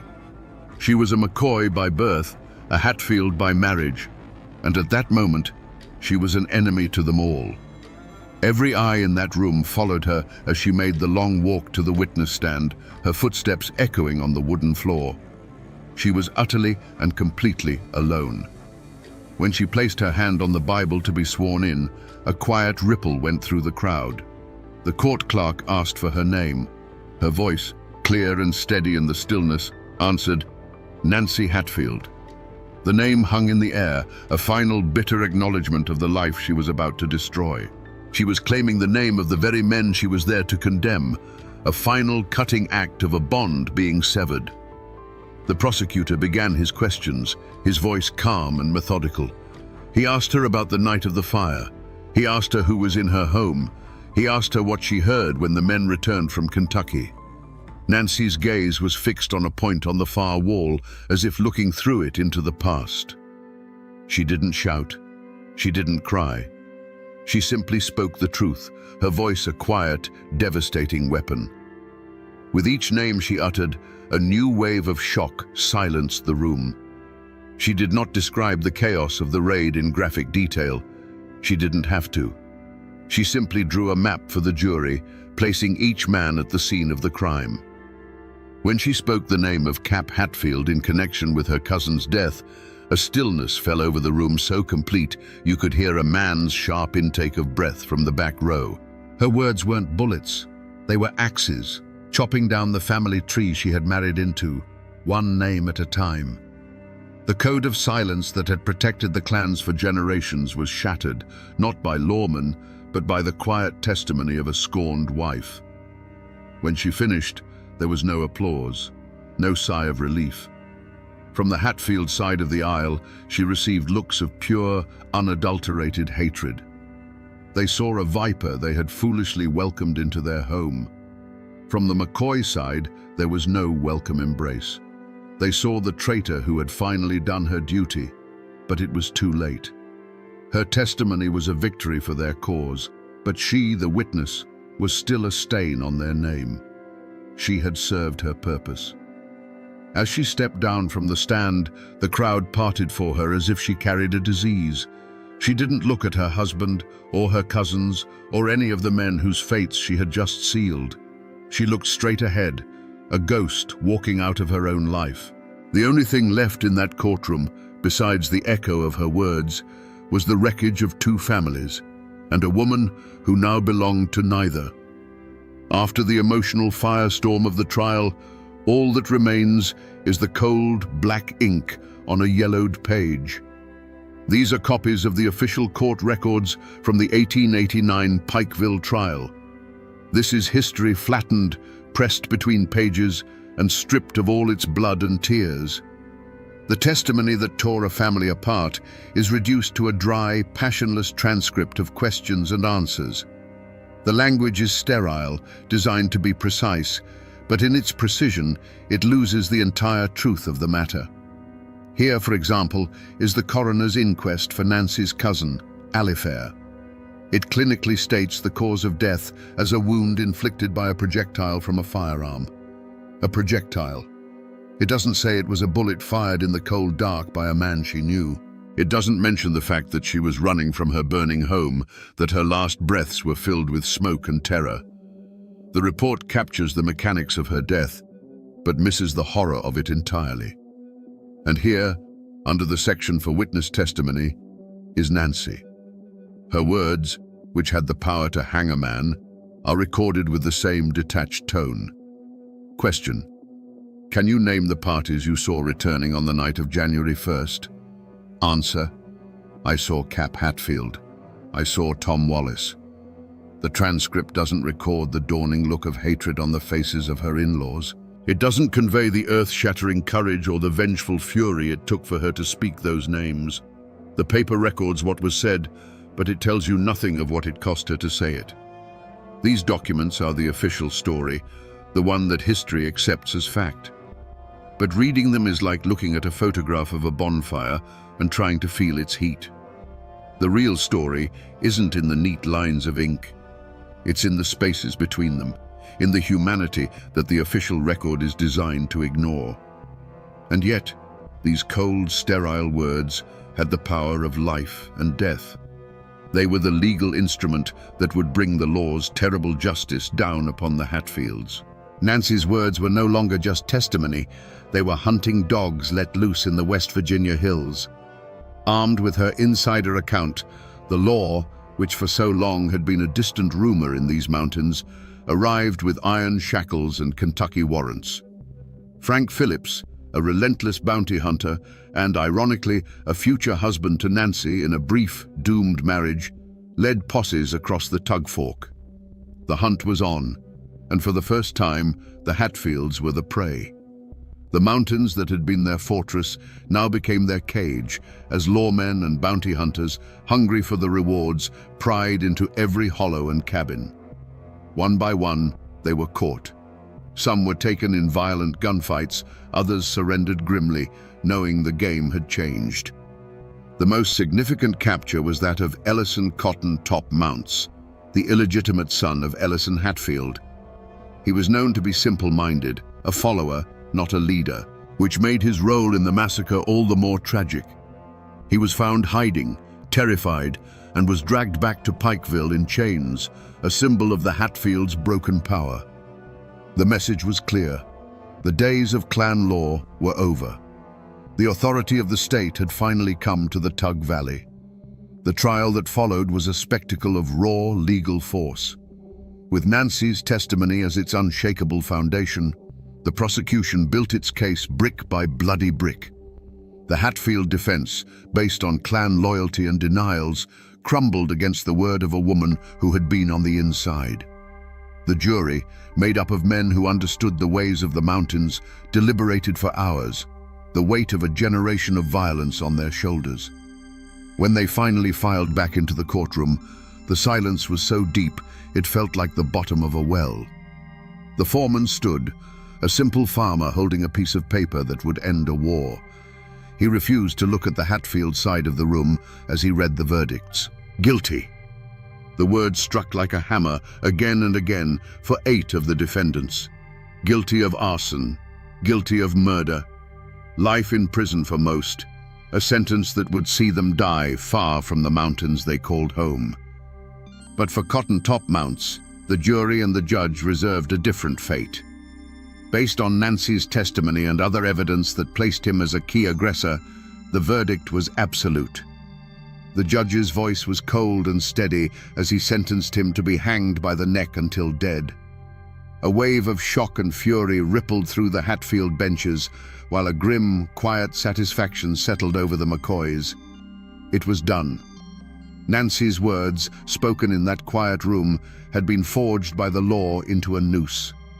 The feud would now have its only official, state-sanctioned death. The cycle of vengeance was finally, brutally, being broken by a force greater than any clan. To see the end of this story, you have to come to the graveyards.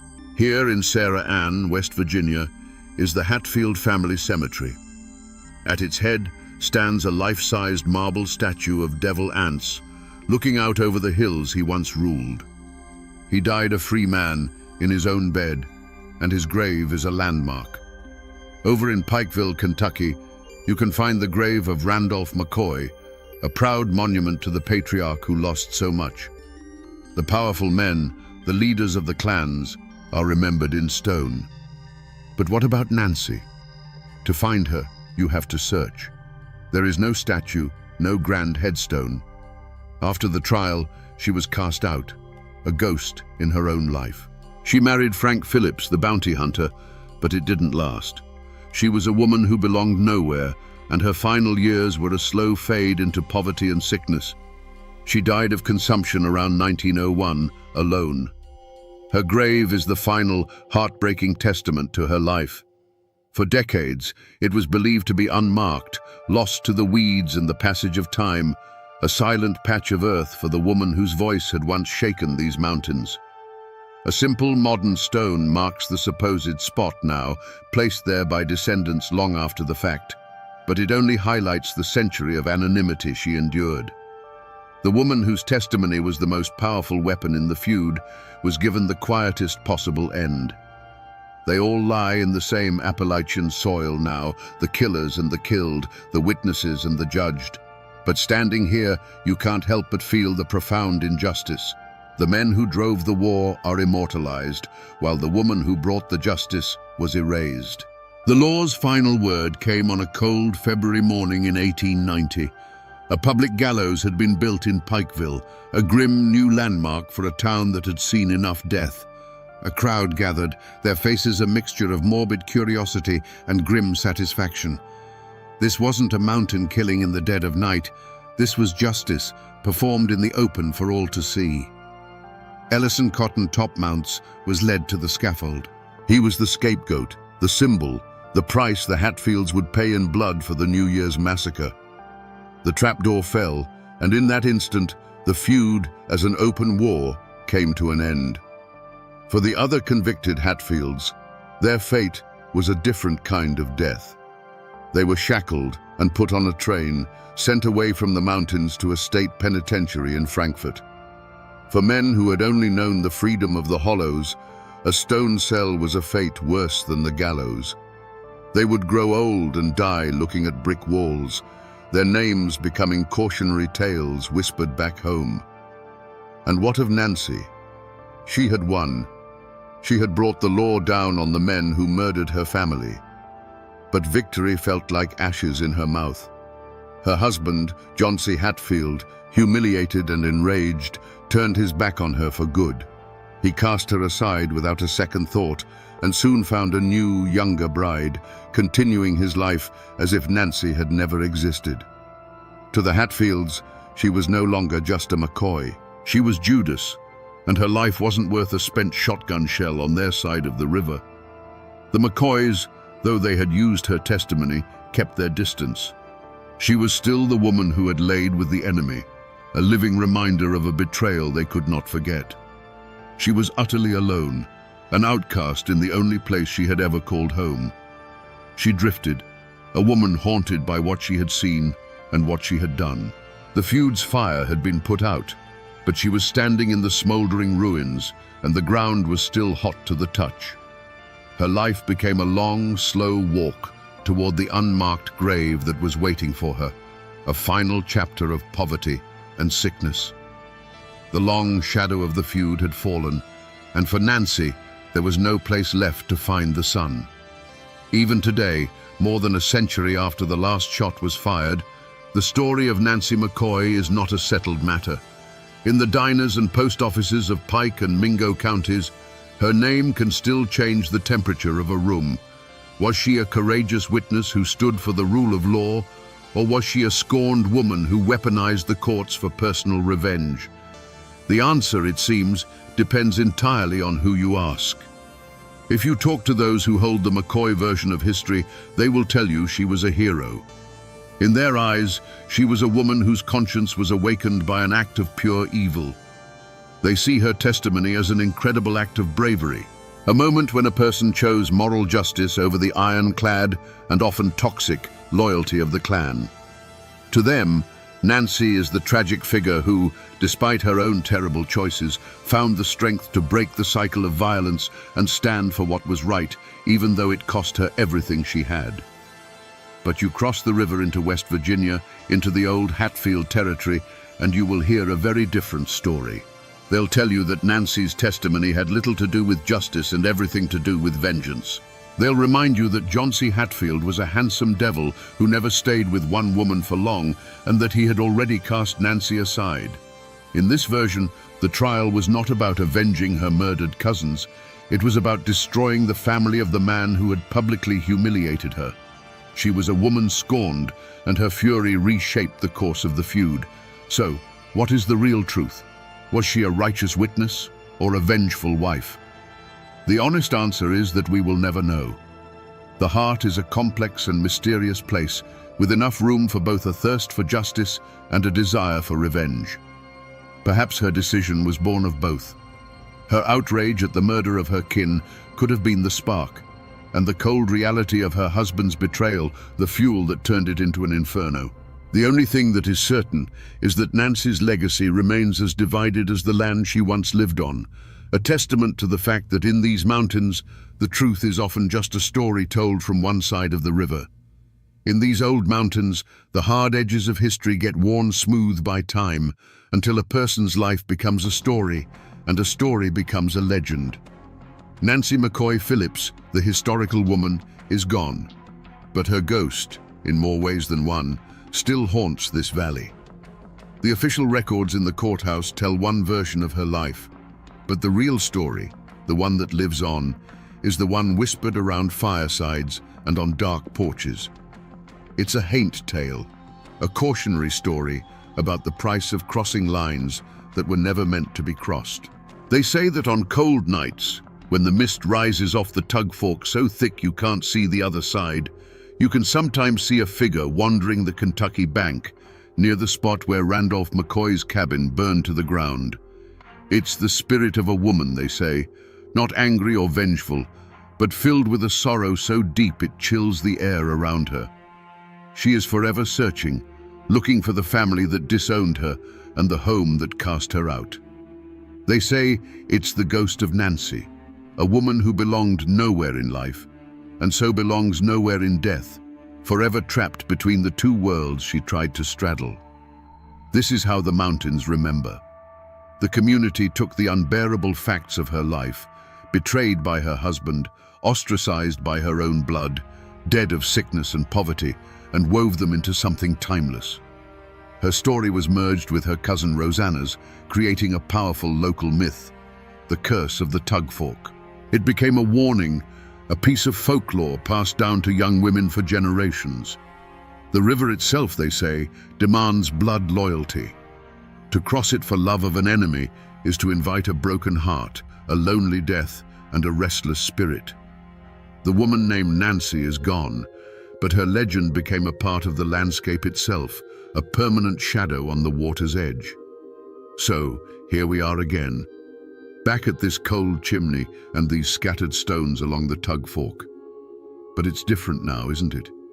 When we started, this was just a quiet, forgotten place. Now, we can almost see the ghosts. These aren't just ruins anymore. They are a witness stand.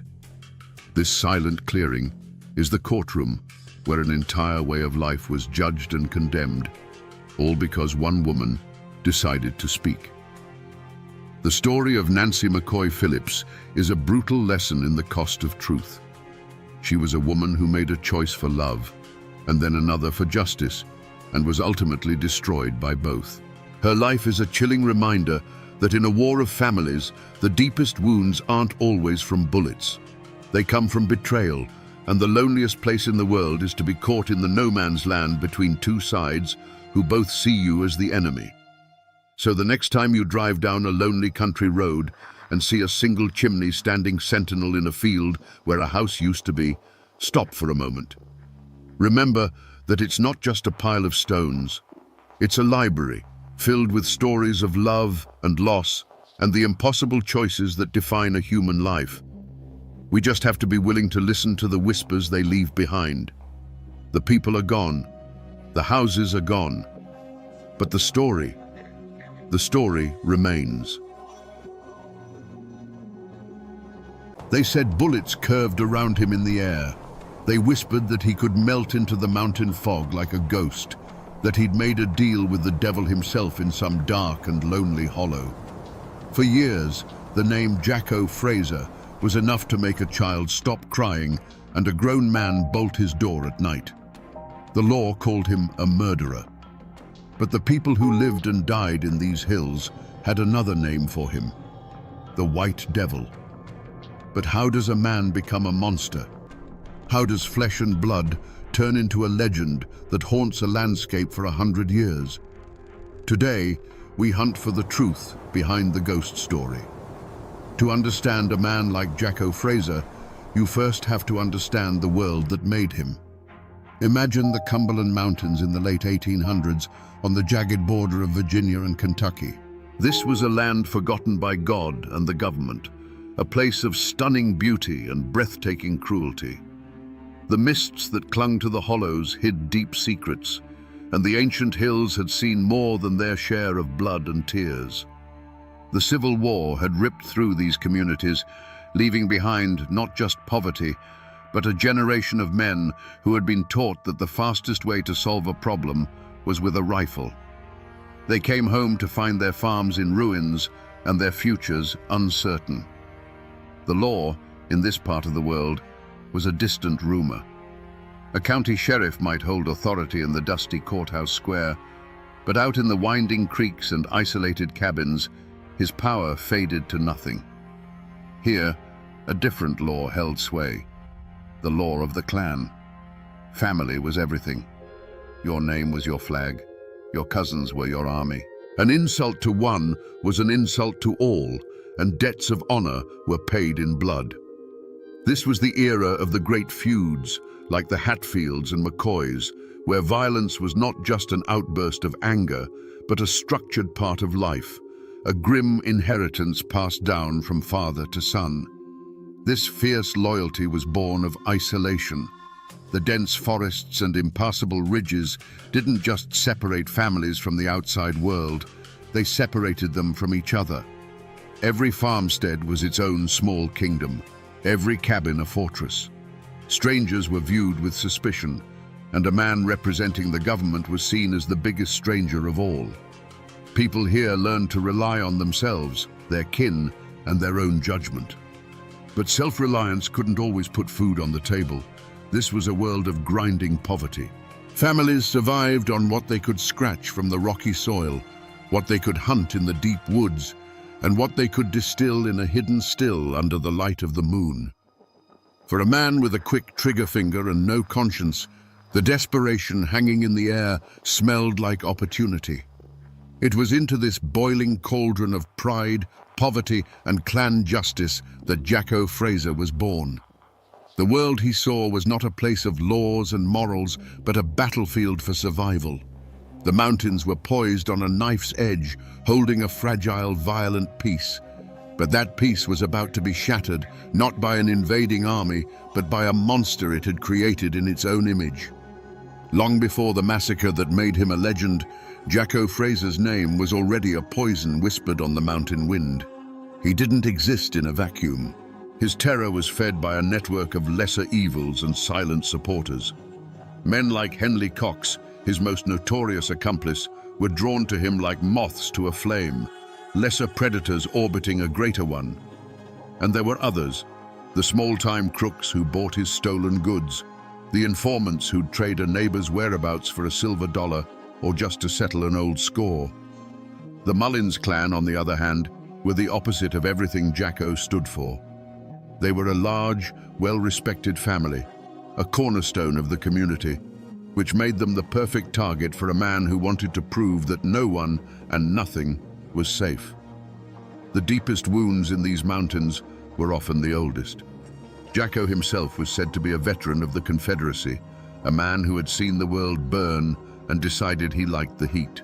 He didn't come back from the war looking for peace. He came back carrying the war inside him, a personal battle against a world he felt had failed him. His grudge wasn't over a single plot of land or a stolen horse.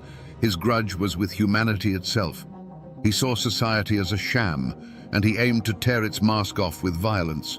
Of course, smaller, more personal grudges festered in every hollow. A card game that ended in a bitter accusation, a dispute over a property line that had been argued for generations, a family that got a little too prosperous for a neighbor's liking. These were the hidden fault lines running beneath the community. Jacko was a master at exploiting them. He understood the dark currents of envy and resentment that flowed beneath the surface of daily life, and he knew how to use them to his advantage, turning the quiet suspicions between neighbors into open fear. And so, the rumors began to spread, moving from cabin to cabin like a sickness in the air. At first, they were just unsettling stories. A peddler who was supposed to be heading through Pound Gap simply vanished. A farmer found his best mule gone, his tack shed emptied. A lone traveler would arrive at the next settlement pale and shaken, telling a story of being robbed on the trail by a man with eyes as cold and pale as a winter sky. None of these were big enough to bring the law down from the state capital, but they were carefully stacked, one on top of the other, building a foundation of dread. Every story, filtered through a dozen mouths around a dozen hearths, grew darker and more menacing. The whispers turned into a constant, low hum of anxiety that settled over the mountains. People began to look at the shadows a little longer. The sound of a horse at night was no longer a comfort, but a cause for alarm.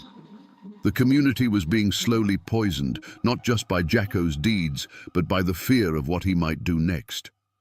The stage was being set for an act of violence so brutal it would turn whispered rumors into terrified screams.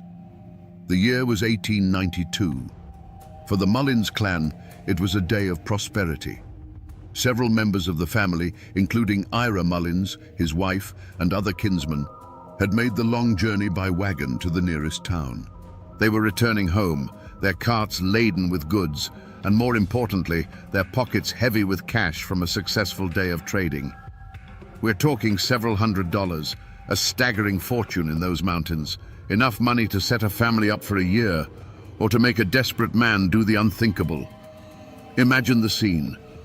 A narrow mountain path, barely wide enough for their wagons, snaking its way through the dense, dark woods of Pound Gap.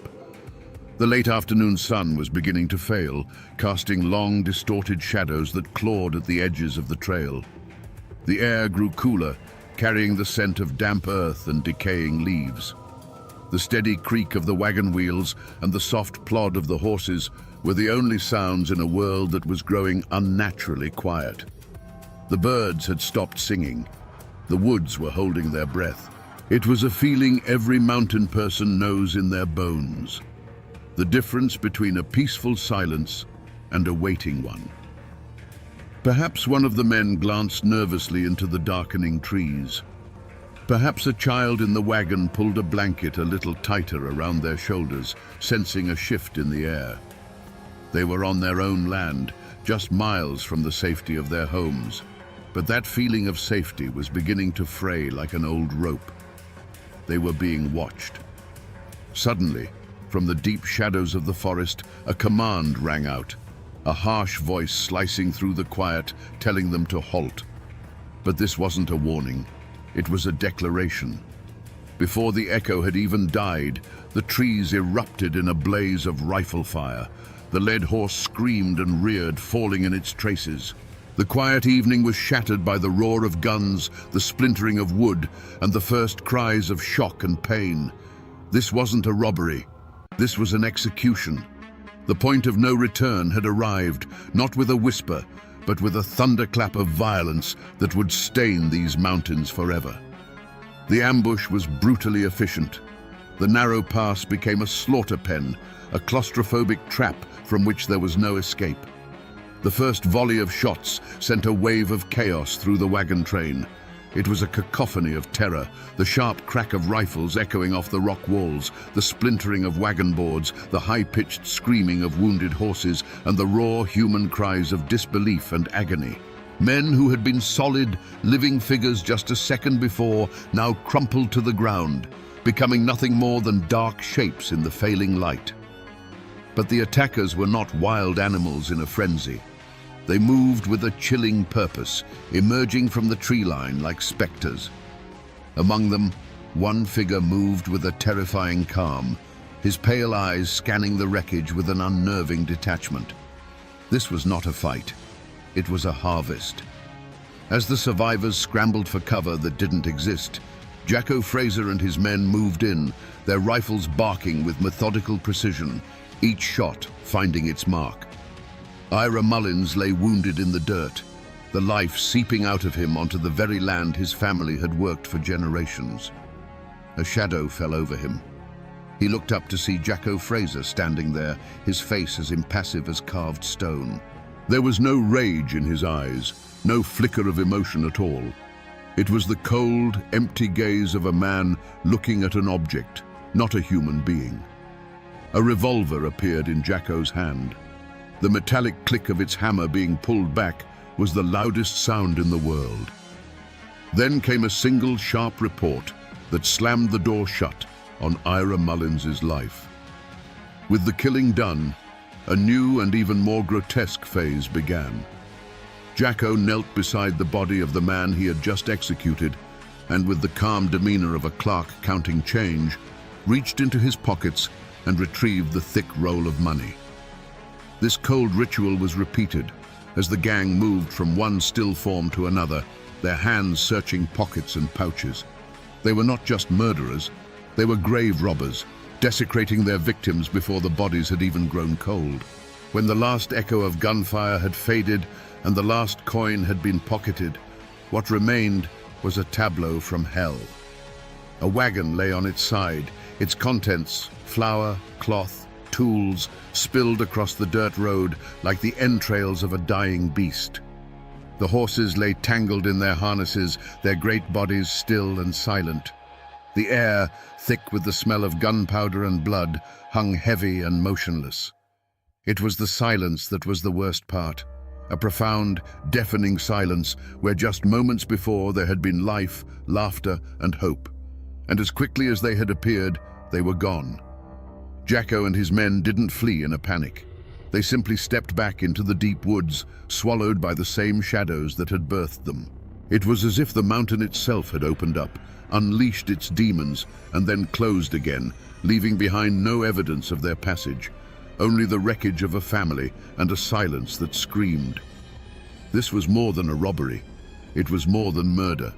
It was a statement written in blood on a lonely mountain trail. It was a declaration that there were no safe places, that the bonds of family and community were no shield against a man with a frozen heart. On that day, in the twilight of Pound Gap, John Fraser the outlaw died, and Jacko, the White Devil, was well and truly born. The silence that followed the massacre was deeper than any grave. For a time, the only witnesses were the ancient trees and the cold, unblinking stars. It was a kinsman sent out from the Mullins homestead when the wagons failed to return who stumbled into the nightmare. He found the scene not by sound, but by its terrible stillness. The dark, hulking shape of the overturned wagon, the pale glimmer of spilled flour on the ground looking like a dusting of snow, and then the bodies, scattered among the wreckage like fallen leaves, their stillness an affront to nature itself. The cry that broke from that man's throat was a sound of pure horror, an animal howl of grief that finally shattered the unholy calm. When the news reached the Mullins family, it was like a physical blow, a shock that left them gasping for air. But in the Appalachian heart, grief is a fast-burning fire that quickly turns to iron resolve. The women's wails of sorrow echoed through the hollows, a heartbreaking chorus for the dead. But the men's faces were a different kind of terrible. Their grief was silent, their eyes hard and cold, their hands resting on the stocks of the rifles that were never far from reach. They tenderly carried their dead home, but in their hearts, they were already carrying a vow of vengeance. News in the mountains travels not on wires, but on the wind, passed from cabin to cabin in hushed, urgent whispers. The story of the Pound Gap massacre spread like a plague of fear. It confirmed every dark suspicion, every campfire ghost story. The name Jacko Fraser was no longer just a name. It was a curse, the living embodiment of every settler's deepest fear, the fear of what lurked in the untamed wilderness just beyond the light of their lanterns. Doors were bolted earlier. Men took their rifles with them to plow the fields. The comfortable darkness of the mountains, once a familiar blanket, now felt like a shroud, filled with unseen, malevolent eyes. The sheer brutality of the attack was too much to be ignored, even by the distant and often indifferent hand of the law. The murders weren't just a crime, they were an insurrection against the very idea of society. The authorities in both Virginia and Kentucky, pressured by the influential families and a terrified populace, were finally prodded awake. A substantial reward was offered for the capture of Jacko Fraser and his gang, a fortune that could make a poor man rich for life. The notice was nailed to the courthouse doors and the sides of general stores, turning the ghost into a wanted man with a price on his head. The bodies of the Mullins family were laid to rest in the cold mountain earth, but their story refused to be buried. The massacre became a line drawn in the dirt. On one side was the world of families, faith, and hard work. On the other was Jacko Fraser. He was no longer just an outlaw. He was the White Devil, a figure of folklore born from a real-world atrocity. The hunt was now not just a matter of law, but a crusade. The question was, how do you hunt a man who is already a ghost? The bounty posters were barely dry before the hunt began. This was not going to be a simple posse of local farmers. The states of Virginia and Kentucky marshaled their forces, calling in the best they had. They hired professional detectives from the famed Baldwin Felts agency, outsiders with city methods and a reputation for ruthlessness. But the man chosen to lead the hunt was a legend in his own right, Marshal Big Ed Hall. He was a man cast from the same mountain rock as Jacko, who knew every secret trail and hidden hollow. He was Jacko's opposite, a man of the mountains who had chosen the badge over the outlaw's gun. And alongside the lawmen and hired guns rode men with faces like stone. They were the kin of the murdered Mullins family. They weren't there for the reward money. They were there to settle a family score, and their justice wasn't written in any law book. Hunting Jacko Fraser in the Cumberland Mountains was like trying to catch a whisper in the wind. He was in his element, a predator on his home ground. The very landscape that the posse found so punishing was his greatest ally. The mountains that had cradled him now conspired to hide him. For weeks, they combed the ridges and ravines, a grueling ordeal of cold nights and false trails. The posse would find the embers of a campfire still warm, or a footprint in the mud of a creek bed, only to have the trail vanish into thin air. It was as if Jacko could simply dissolve into the mist. The mountains that had once been a home to the posse members had now become a deadly labyrinth, and in its center lurked a monster who knew every turn. The posse grew weary, their resolve frayed by frustration and the constant, unnerving feeling of being watched. They knew Jacko was out there, seeing them long before they saw him. Every rustle in the undergrowth could be an ambush, every shadowy rock formation a sniper's nest. But in the end, it wasn't a tracker's skill or a detective's logic that cornered the White Devil. It was human weakness. A name was whispered to the lawmen, an informant, tempted by the life-changing reward or simply terrified into submission, gave up Jacko's hiding place. The mountain's code of silence had finally been broken by the one thing stronger than loyalty: fear. The tip-off led them to a lonely, isolated cabin near the Kentucky border. They surrounded it in the dead of night, a ring of steel closing in under a moonless sky. As the first grey light of dawn touched the peaks, Big Ed Hall gave the signal. The quiet morning was torn apart by a final desperate volley of gunfire as Jacko tried to fight his way out. But it was hopeless. He was one man against a small army. When they dragged him out into the light, blinking and bloodied, the posse members steeled themselves, expecting to see a demon. Instead, they saw a man. His clothes were ragged, his body weary from weeks on the run, but his eyes were the same. In their icy depths, there was no fear, no regret, not even anger.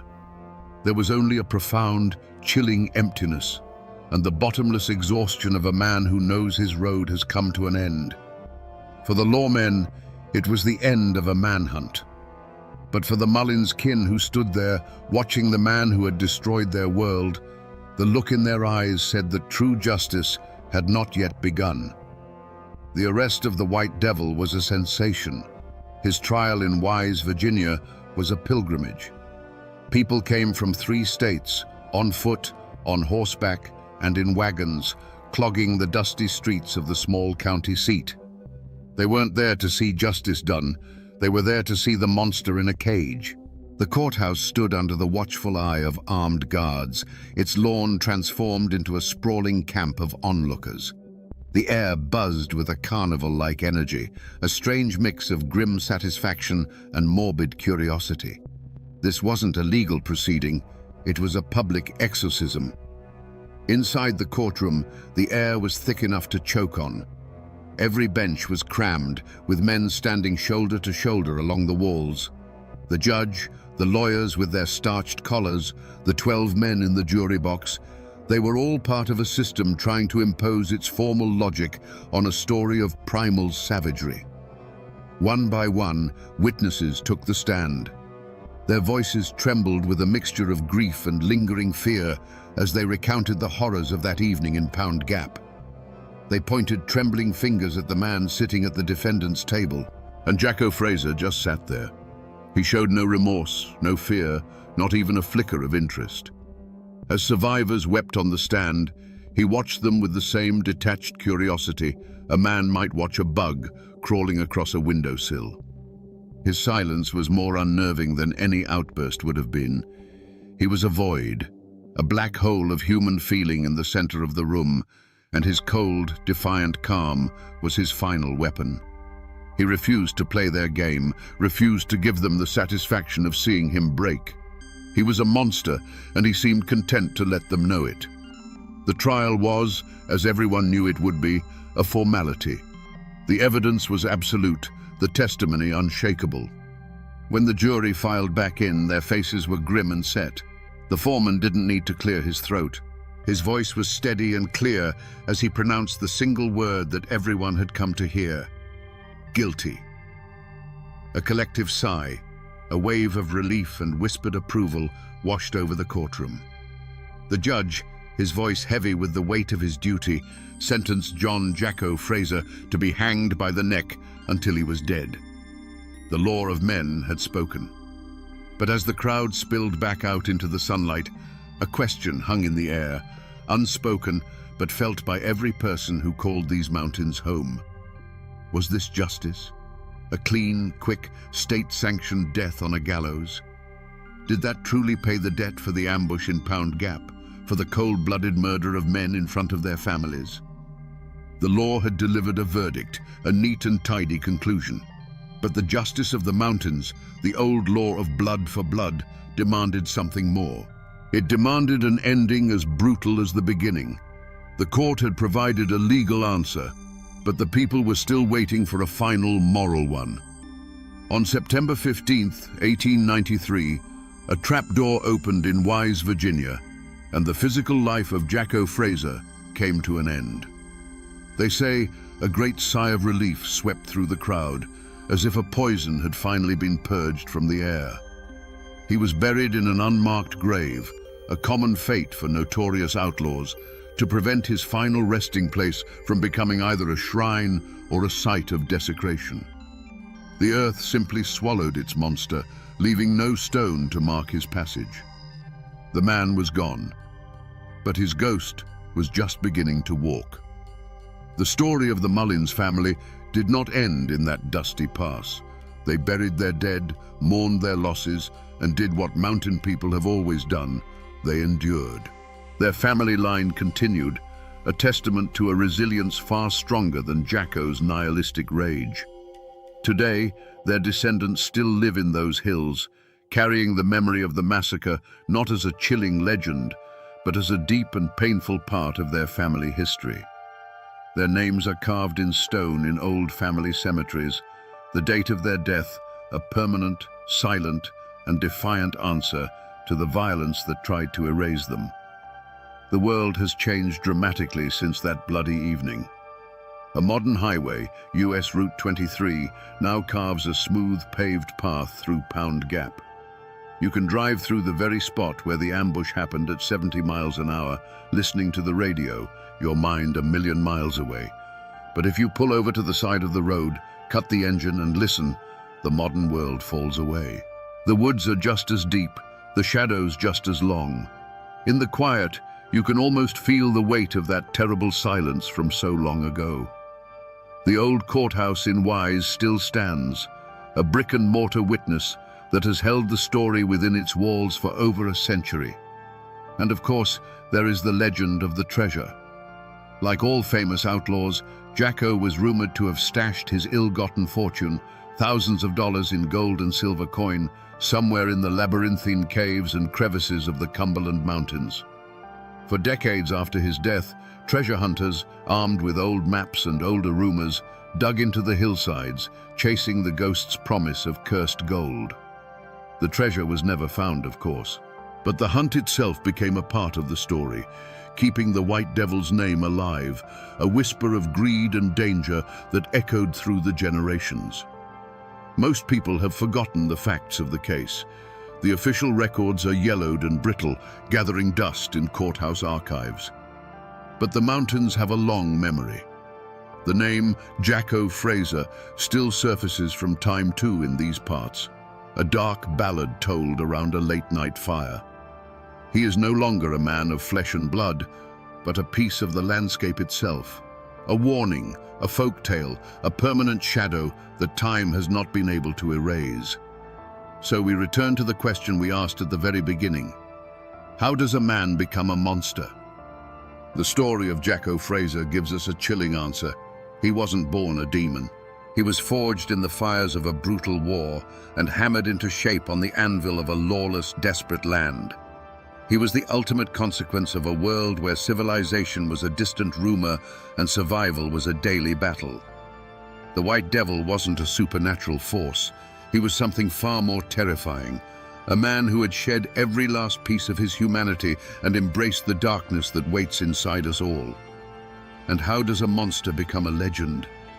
His cruelty was so absolute, so far beyond the normal feuds and fights of the mountains, that people had to make him more than a man to understand him. It was easier to believe he was a ghost who could melt into the fog, a demon who had made a pact with Satan, than to accept the horrifying truth that a human being, a man of flesh and blood, could be capable of such cold, empty evil. The legend of Jacko Fraser wasn't just a story told to frighten children. It was a story adults told themselves to make sense of the senseless. This isn't just a tale of true crime. It's a parable etched into the very rock of these mountains. It is a story of the terrible beauty and brutal reality of the Appalachian frontier. It reminds us that for every hero there is a shadow, and that the history of this place is written in both courage and in blood. Jacko Fraser was more than a murderer. He was the living embodiment of the mountain people's deepest, darkest fear, the fear of what lurks in the shadows just beyond your own doorstep. And now, my friends, you know the rest of the story.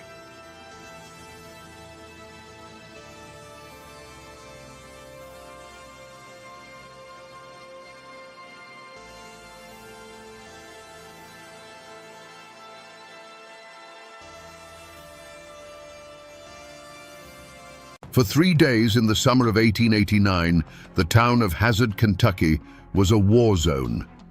The courthouse wasn't a place of law, but a brick fortress under siege. An army of nearly 100 men, led by a hired killer known only as Bad Tom Smith, had come to take the town by force, and the streets echoed with the constant crack of Winchester rifles. The newspapers called it the bloody end of a clan feud over money and power. But the old-timers in these mountains knew the truth was deeper, rooted in honor, betrayal, and a code of justice written in blood. Today, we're going to separate the gunsmoke from the legend.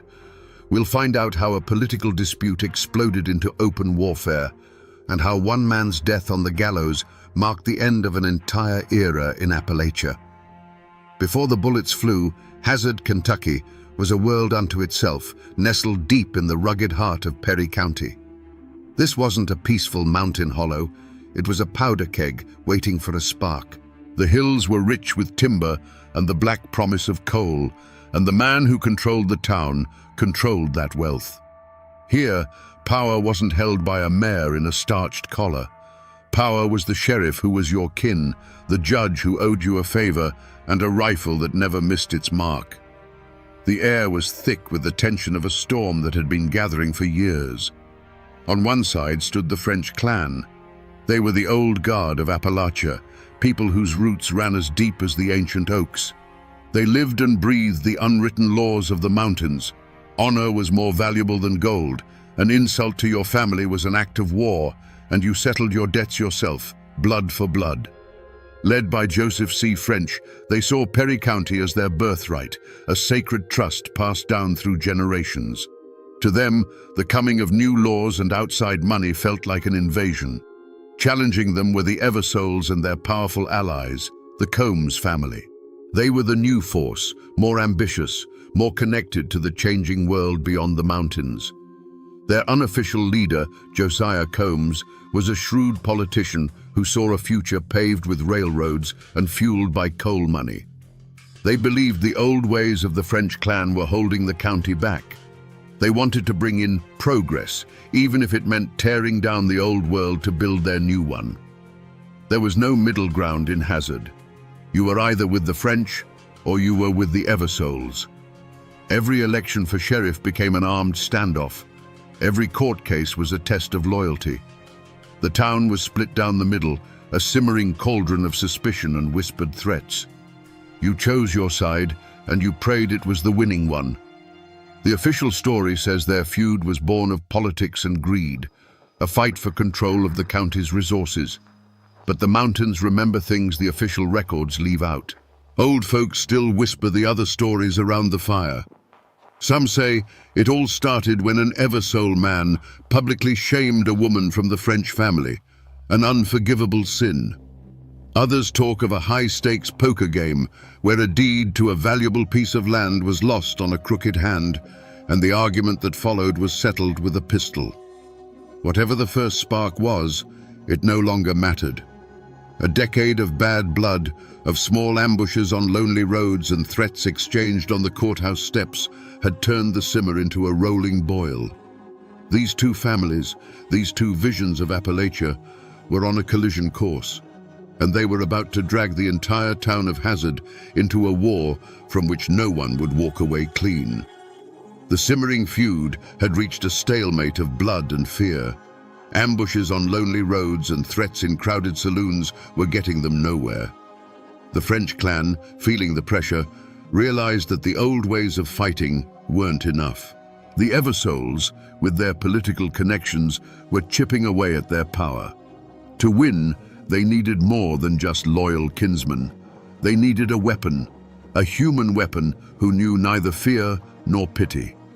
And so, they sent out the call. They found him in the dark corners of the mountains, a man whose name was already a legend, whispered with a shudder, Tom Smith. But no one called him Tom. He was Bad Tom Smith. He wasn't a French by blood. He was a mercenary, a regulator they called them back then, an angel of death with a Winchester rifle. They said he was tall, silent, with eyes as cold and grey as a winter river. The stories claimed he killed his first man at 16 and could shoot the eye out of a squirrel in a thunderstorm. He wasn't just a gunman, he was a force of nature. The French clan didn't just hire him, they unleashed him. With the arrival of Bad Tom Smith, the war for Hazard changed. The scattered violence stopped. In its place began a systematic campaign of terror. Smith became the marshal of the French clan, their chief enforcer, and he brought a cold, calculated brutality to the conflict. Their primary target was the heart of the Eversole power structure, Sheriff Joe Eversole and his deputies. The feud was no longer about honor, it was about extermination. The final line was crossed on a quiet evening, a moment that would be seared into the memory of Perry County forever. Nicholas Combs, a close and powerful ally of the Eversoles, was at home with his family. There was no warning, no challenge shouted in the street, just the sudden deafening blast of a rifle from the darkness. Nicholas Combs was shot dead on his own doorstep, in front of his wife and children. This wasn't a gunfight, it was an execution. The news spread through Hazard like a plague, and the town froze in a state of collective shock. For the Eversoles and their allies, grief was quickly replaced by a cold, hard rage. They now knew this was a fight to the death. The French clan had declared that there were no more rules, no more lines that wouldn't be crossed. The time for talking and maneuvering was over. They would fortify, they would arm themselves, and they would prepare for the final battle. The summer of 1889 arrived with a suffocating heat, and with it, the final storm. The French clan decided the time for waiting was over. They were coming for Hazard. They didn't sneak in under the cover of darkness. Led by the cold-eyed Tom Smith, nearly 100 men marched into town in broad daylight. Their boots kicked up the dust of Main Street, the sun glinting off the barrels of the Winchesters resting on their shoulders. This wasn't an attack, it was an invasion. Warned of their approach, the Eversoles and their men had turned the brick courthouse into a fortress. The windows were no longer glass. They were dark, jagged mouths, framed with sandbags and rifle muzzles. Snipers lay waiting on the roof, their eyes scanning the streets below. The town held its breath, the silence stretched thin and tight, and then a single shot cracked the air. The world dissolved into a storm of lead. For the people of Hazard, not aligned with either clan, the world became a cage. Women dragged their children into root cellars, their hands pressed over their children's ears as if they could block out the sounds that would haunt them forever. The constant whine of bullets, the splintering of wood as a stray round tore through a porch railing, the sharp metallic clang of a slug embedding itself in a cast-iron stove. A farmer, caught on the wrong side of the street when the shooting began, made a desperate run for home. He didn't make it. His body lay in the dusty road, a grim testament that in this war there were no innocent bystanders. Through the haze of gunsmoke, across the bullet-scarred square, two men found each other. Bad Tom Smith, using a wooden post for cover, and Sheriff Joe Eversole firing from a shattered courthouse window. It became a personal duel in the heart of the chaos. Bullets tore splinters from the wood, inches from Smith's head. Brick dust exploded from the courthouse wall just beside the sheriff's face. This wasn't just a clan war anymore. It was a battle of two wills, two warriors deciding the fate of the town with every pull of the trigger. Day bled into night, and the shooting never truly stopped. The air grew thick with the acrid smell of burnt black powder. Inside the courthouse, the last of the water was gone. Thirst became an enemy as deadly as the rifles outside. The French clan controlled the streets, but they couldn't breach the brick walls. The Eversoles held the fortress, but they couldn't break the siege. Hazard was a town held hostage by its own sons, a stalemate of iron and lead, where every sunrise brought the certainty of more death. The war had come, and it had consumed everything. It wasn't a bullet that ended the war. It was a sound that didn't belong in the mountains of Perry County, the steady, rhythmic tramp of disciplined boots on a dusty road. Word of the siege had finally reached the governor, and he had sent in the state militia. They marched into Hazard not as peacemakers, but as an occupying army, their blue uniforms and gleaming bayonets a shocking sight against the backdrop of the battered town. This was a force that answered to no clan, a law that could not be bought or intimidated. The crack of rifles faltered, then died out completely. A stunned silence fell over the streets. From the rooftops and shattered windows, the fighters of the French clan stared in disbelief. They were prepared to die fighting the Eversoles, but they had no plan for this. This was a power they couldn't comprehend. With their siege broken and a new unstoppable enemy in their midst, they did the only thing they could. They melted back into the hills and hollows from which they came, vanishing like ghosts into the forest. Slowly, the doors of the courthouse creaked open. The Eversoles and their men emerged, blinking in the harsh sunlight, their faces grimed with sweat and gunpowder. They were the victors of the siege, but they surveyed their town with the eyes of defeated men. The streets were scarred, buildings were pocked with bullet holes, and in the silence, the cost of their victory was all too clear. The war was over, but Hazard was a wound that would take generations to heal. The state militia didn't care about old grudges or who fired the first shot. They came to restore order, and their justice was swift and impartial. Warrants were issued for men on both sides. The local law, which had been a tool of the clans for so long, was swept aside. One by one, the men who had turned Hazard into a battlefield were rounded up, their rifles replaced with iron shackles. The era of mountain law was being extinguished right before their eyes. But there was one man the state wanted more than any other. One name that became the symbol of the entire bloody feud: Bad Tom Smith. He was the hired gun, the merciless enforcer. To the state, he wasn't just a participant, he was the disease. A massive manhunt was launched, with a price on his head that echoed through every corner of Kentucky. The war for Hazard was over, but the hunt for Bad Tom Smith had just begun.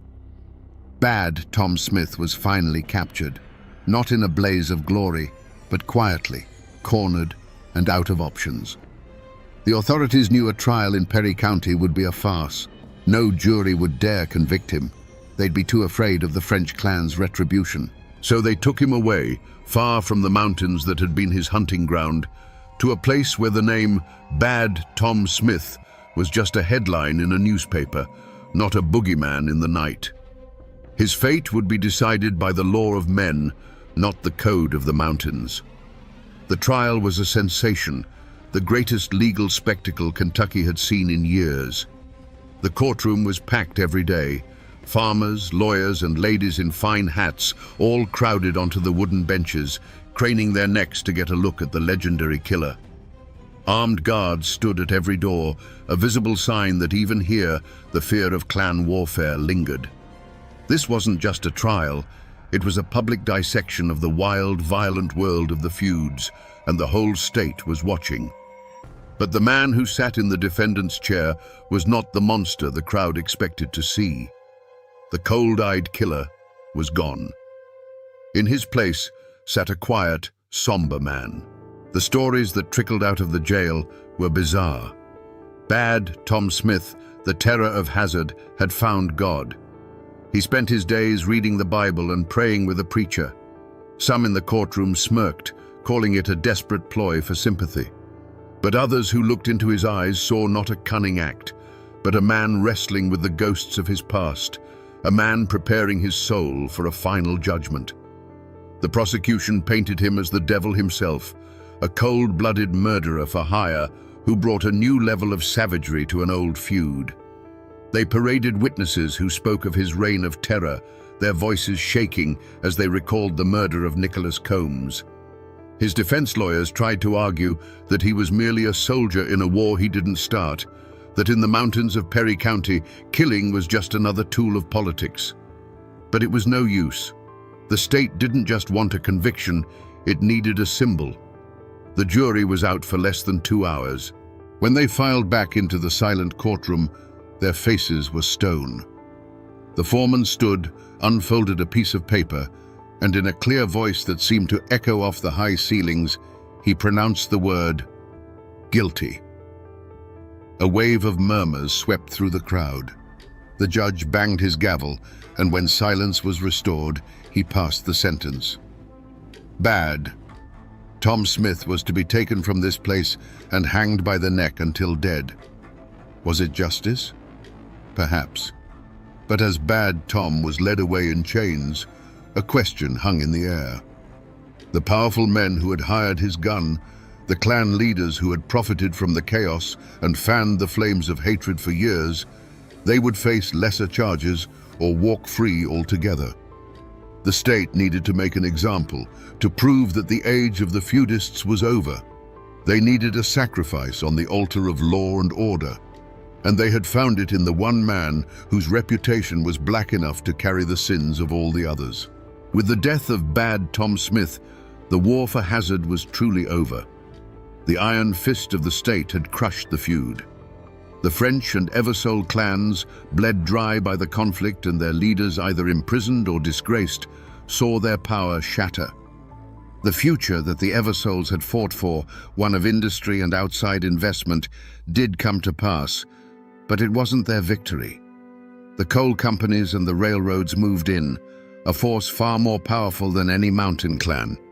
They bought the land, built their towns, and established a new order that had no room for the old codes of honor and blood. The era of the clans was over. Today, Hazard is a modern town. The old brick courthouse, the fortress at the heart of the siege, is long gone, replaced by a newer building. People walk the square where the battle raged, conducting business, running errands, most of them completely unaware that they are treading on ground once soaked in blood and black powder. The bullet scars have been plastered over, the ghosts paved into the asphalt. The town moved on, as towns do, burying its violent past beneath a foundation of progress. But the mountains don't forget so easily. If you know where to look, the echoes remain. Drive about an hour north to the town of Jackson, where the hanging took place, and you can find a quiet cemetery. There, under the shade of an old tree, is a simple, weathered stone marker. It marks the final resting place of Bad Tom Smith. The most feared man in eastern Kentucky lies in a peaceful grave, a stark, silent contrast to the violent storm that was his life. It's a physical link, a tangible piece of the story you can still touch. The names French, Eversole, and Combs are still woven into the fabric of Perry County. You'll see them on mailboxes down quiet country roads and in the phone book. The descendants of these warring families are now neighbors. Their children play in the same schoolyards, and the great feud has faded into the realm of family legend. It's a story told by grandparents, a dark piece of folklore about a wilder time. The town may have forgotten the war, but in the hills and hollows, the mountains remember everything. So we come back to the question that hung in the air like gun smoke on that summer day in 1889. What was the Hazard War really about? Was it a fight for political office, a dispute over timber rights, or was it something deeper, something born from insulted honor or a crooked card game? In the end, the answer is that it was all of those things, and none of them. The first spark, whatever it was, had long since been consumed by a firestorm of pride and revenge. This wasn't just a feud between two families. It was the last bloody battle of a dying world against the one that was coming to replace it. This is a story etched into the very soul of Appalachia. It's a story about the fierce, indomitable spirit of the mountain people, a spirit that values loyalty and honor above all else, but one that could also curdle into a cycle of brutal, self-destructive violence. The hanging of Bad Tom Smith was more than just the execution of a single man. It was a public and deliberate message from the state of Kentucky. The unwritten laws of the mountains were finished. The age of the clan, the feud, and the regulator was being buried, and from its grave would rise a new order of coal companies, railroads, and contracts. On the day of his execution, as he stood on the gallows, Bad Tom Smith looked out at the crowd that had gathered to see him die. He was calm. He had made his peace. Before the black hood was pulled over his head, he spoke his final words, a phrase that would become an Appalachian legend, capturing the tragedy and the strange redemption of his entire life. He said, "Bad Tom Smith is dead. Good Tom Smith is going to heaven. Don't cry for me." The last gunshot echoed through the Hillsville courthouse, and then a silence fell, a silence heavier and more terrible than any sound before it. Through the thick gray smoke of black powder, the afternoon light struggled to reveal a scene of absolute carnage. The judge, the sheriff, the prosecutor, the very pillars of the law lay bleeding onto the floorboards. The assassins, the notorious Allen clan, had already vanished back into the mists of the Blue Ridge Mountains.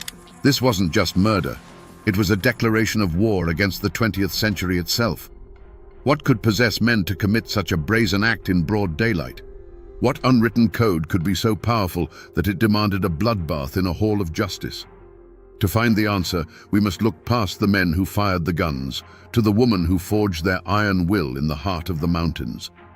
Today, we uncover the story of Barbara Allen, the matriarch of a clan that answered to no law but her own. Hillsville, Virginia, in the spring of 1912, was a town caught between two worlds. Down its muddy main street, you could see the slow, inexorable march of the 20th century in the form of new storefronts and the occasional motor car. But looking up at the surrounding Blue Ridge, you could feel the pull of the old world, a world of isolated hollows, deep-rooted clans, and unwritten laws that had governed these mountains for generations. The brick courthouse stood as the very symbol of this struggle, a place where the new rule of law was meant to replace the old code of blood and honor. At the heart of this new order was Judge Thornton Massey.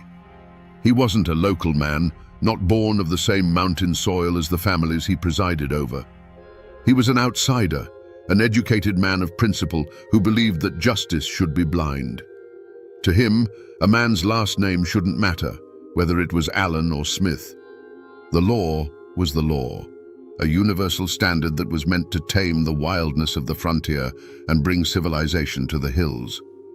He was a stern but fair-minded man, tasked with the impossible job of imposing a foreign authority on a people who had never recognized any authority but their own kin. Sheriff Lewis Webb, on the other hand, was a man of the county.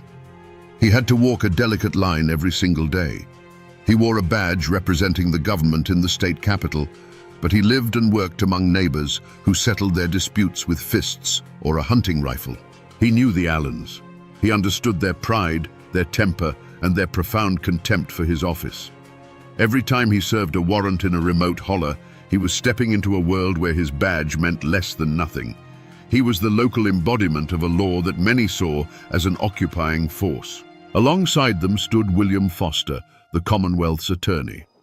He was the voice of the system, the man who used words and legal precedent to fight battles that were more often settled with threats and intimidation.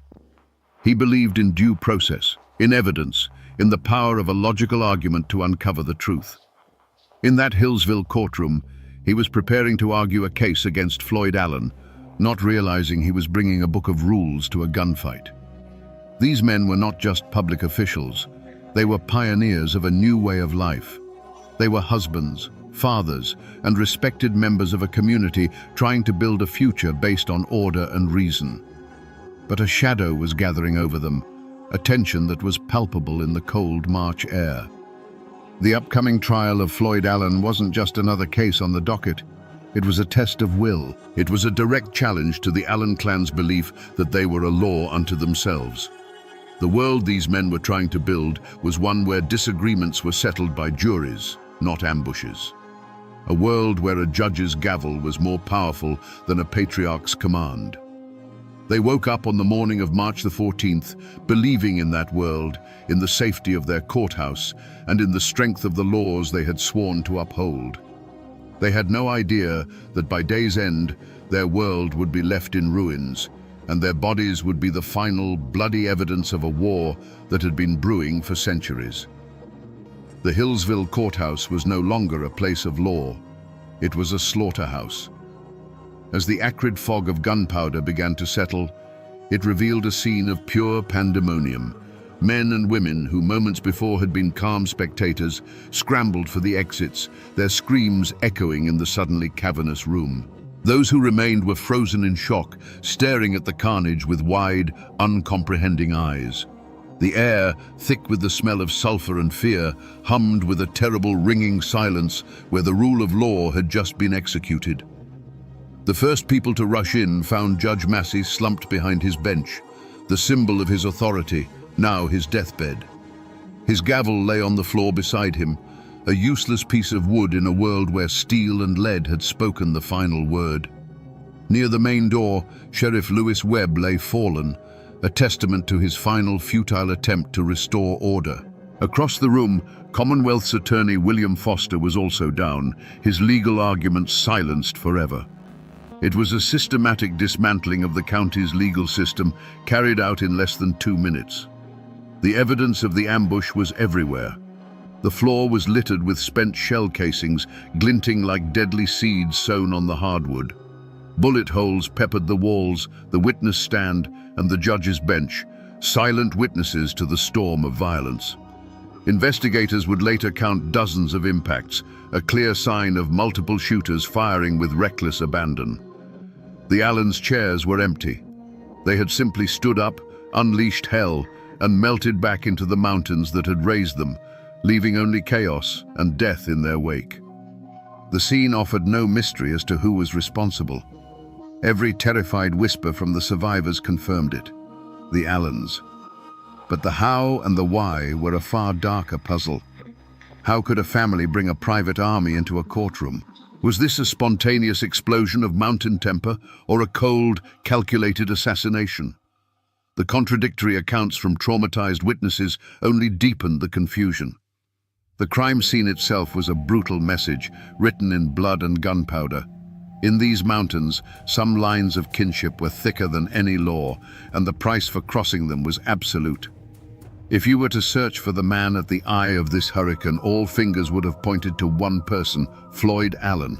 He wasn't just a participant, he was the cause. Floyd was the patriarch, a man carved from the hard granite of the Blue Ridge who had amassed wealth, land, and a fearsome reputation. In his corner of Carroll County, his word was law, and his will was absolute. He moved through the world with the unshakable confidence of a king in his own kingdom, a place where the official law was an irritation, a suggestion from a distant world that he was free to ignore. His motive was as clear and cold as a mountain spring. It was pride, a fierce, unyielding pride that defined the very soul of the Appalachian clan system. The initial charge against him, interfering with an officer, was an insult. But the verdict, a year of hard time in the state penitentiary, was an intolerable humiliation. For a man like Floyd, a year in a prison uniform was not a punishment. It was an execution of his honor. It was the state declaring that he, Floyd Allen, was no better than any other man, that his power and his name meant nothing within the walls of their courthouse. The evidence was immediate and overwhelming. The shooting began the very second after Judge Massey pronounced the sentence. Witnesses recounted Floyd standing up, his face a mask of cold fury, and uttering the words that became the spark in the powder room, "I ain't a-goin'." That phrase, spoken with the full weight of his authority, was not a plea or a protest.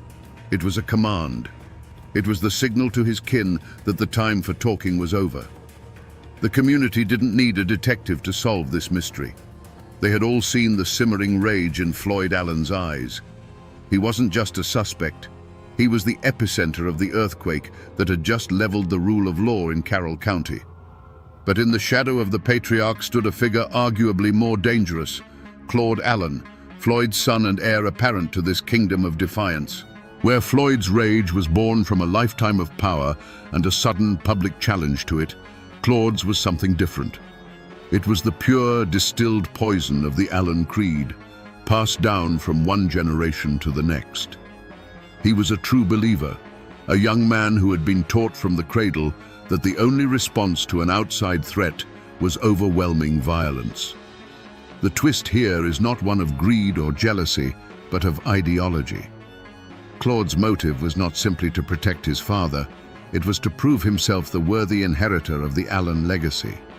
For him, his father's conviction was a stain on his own honor.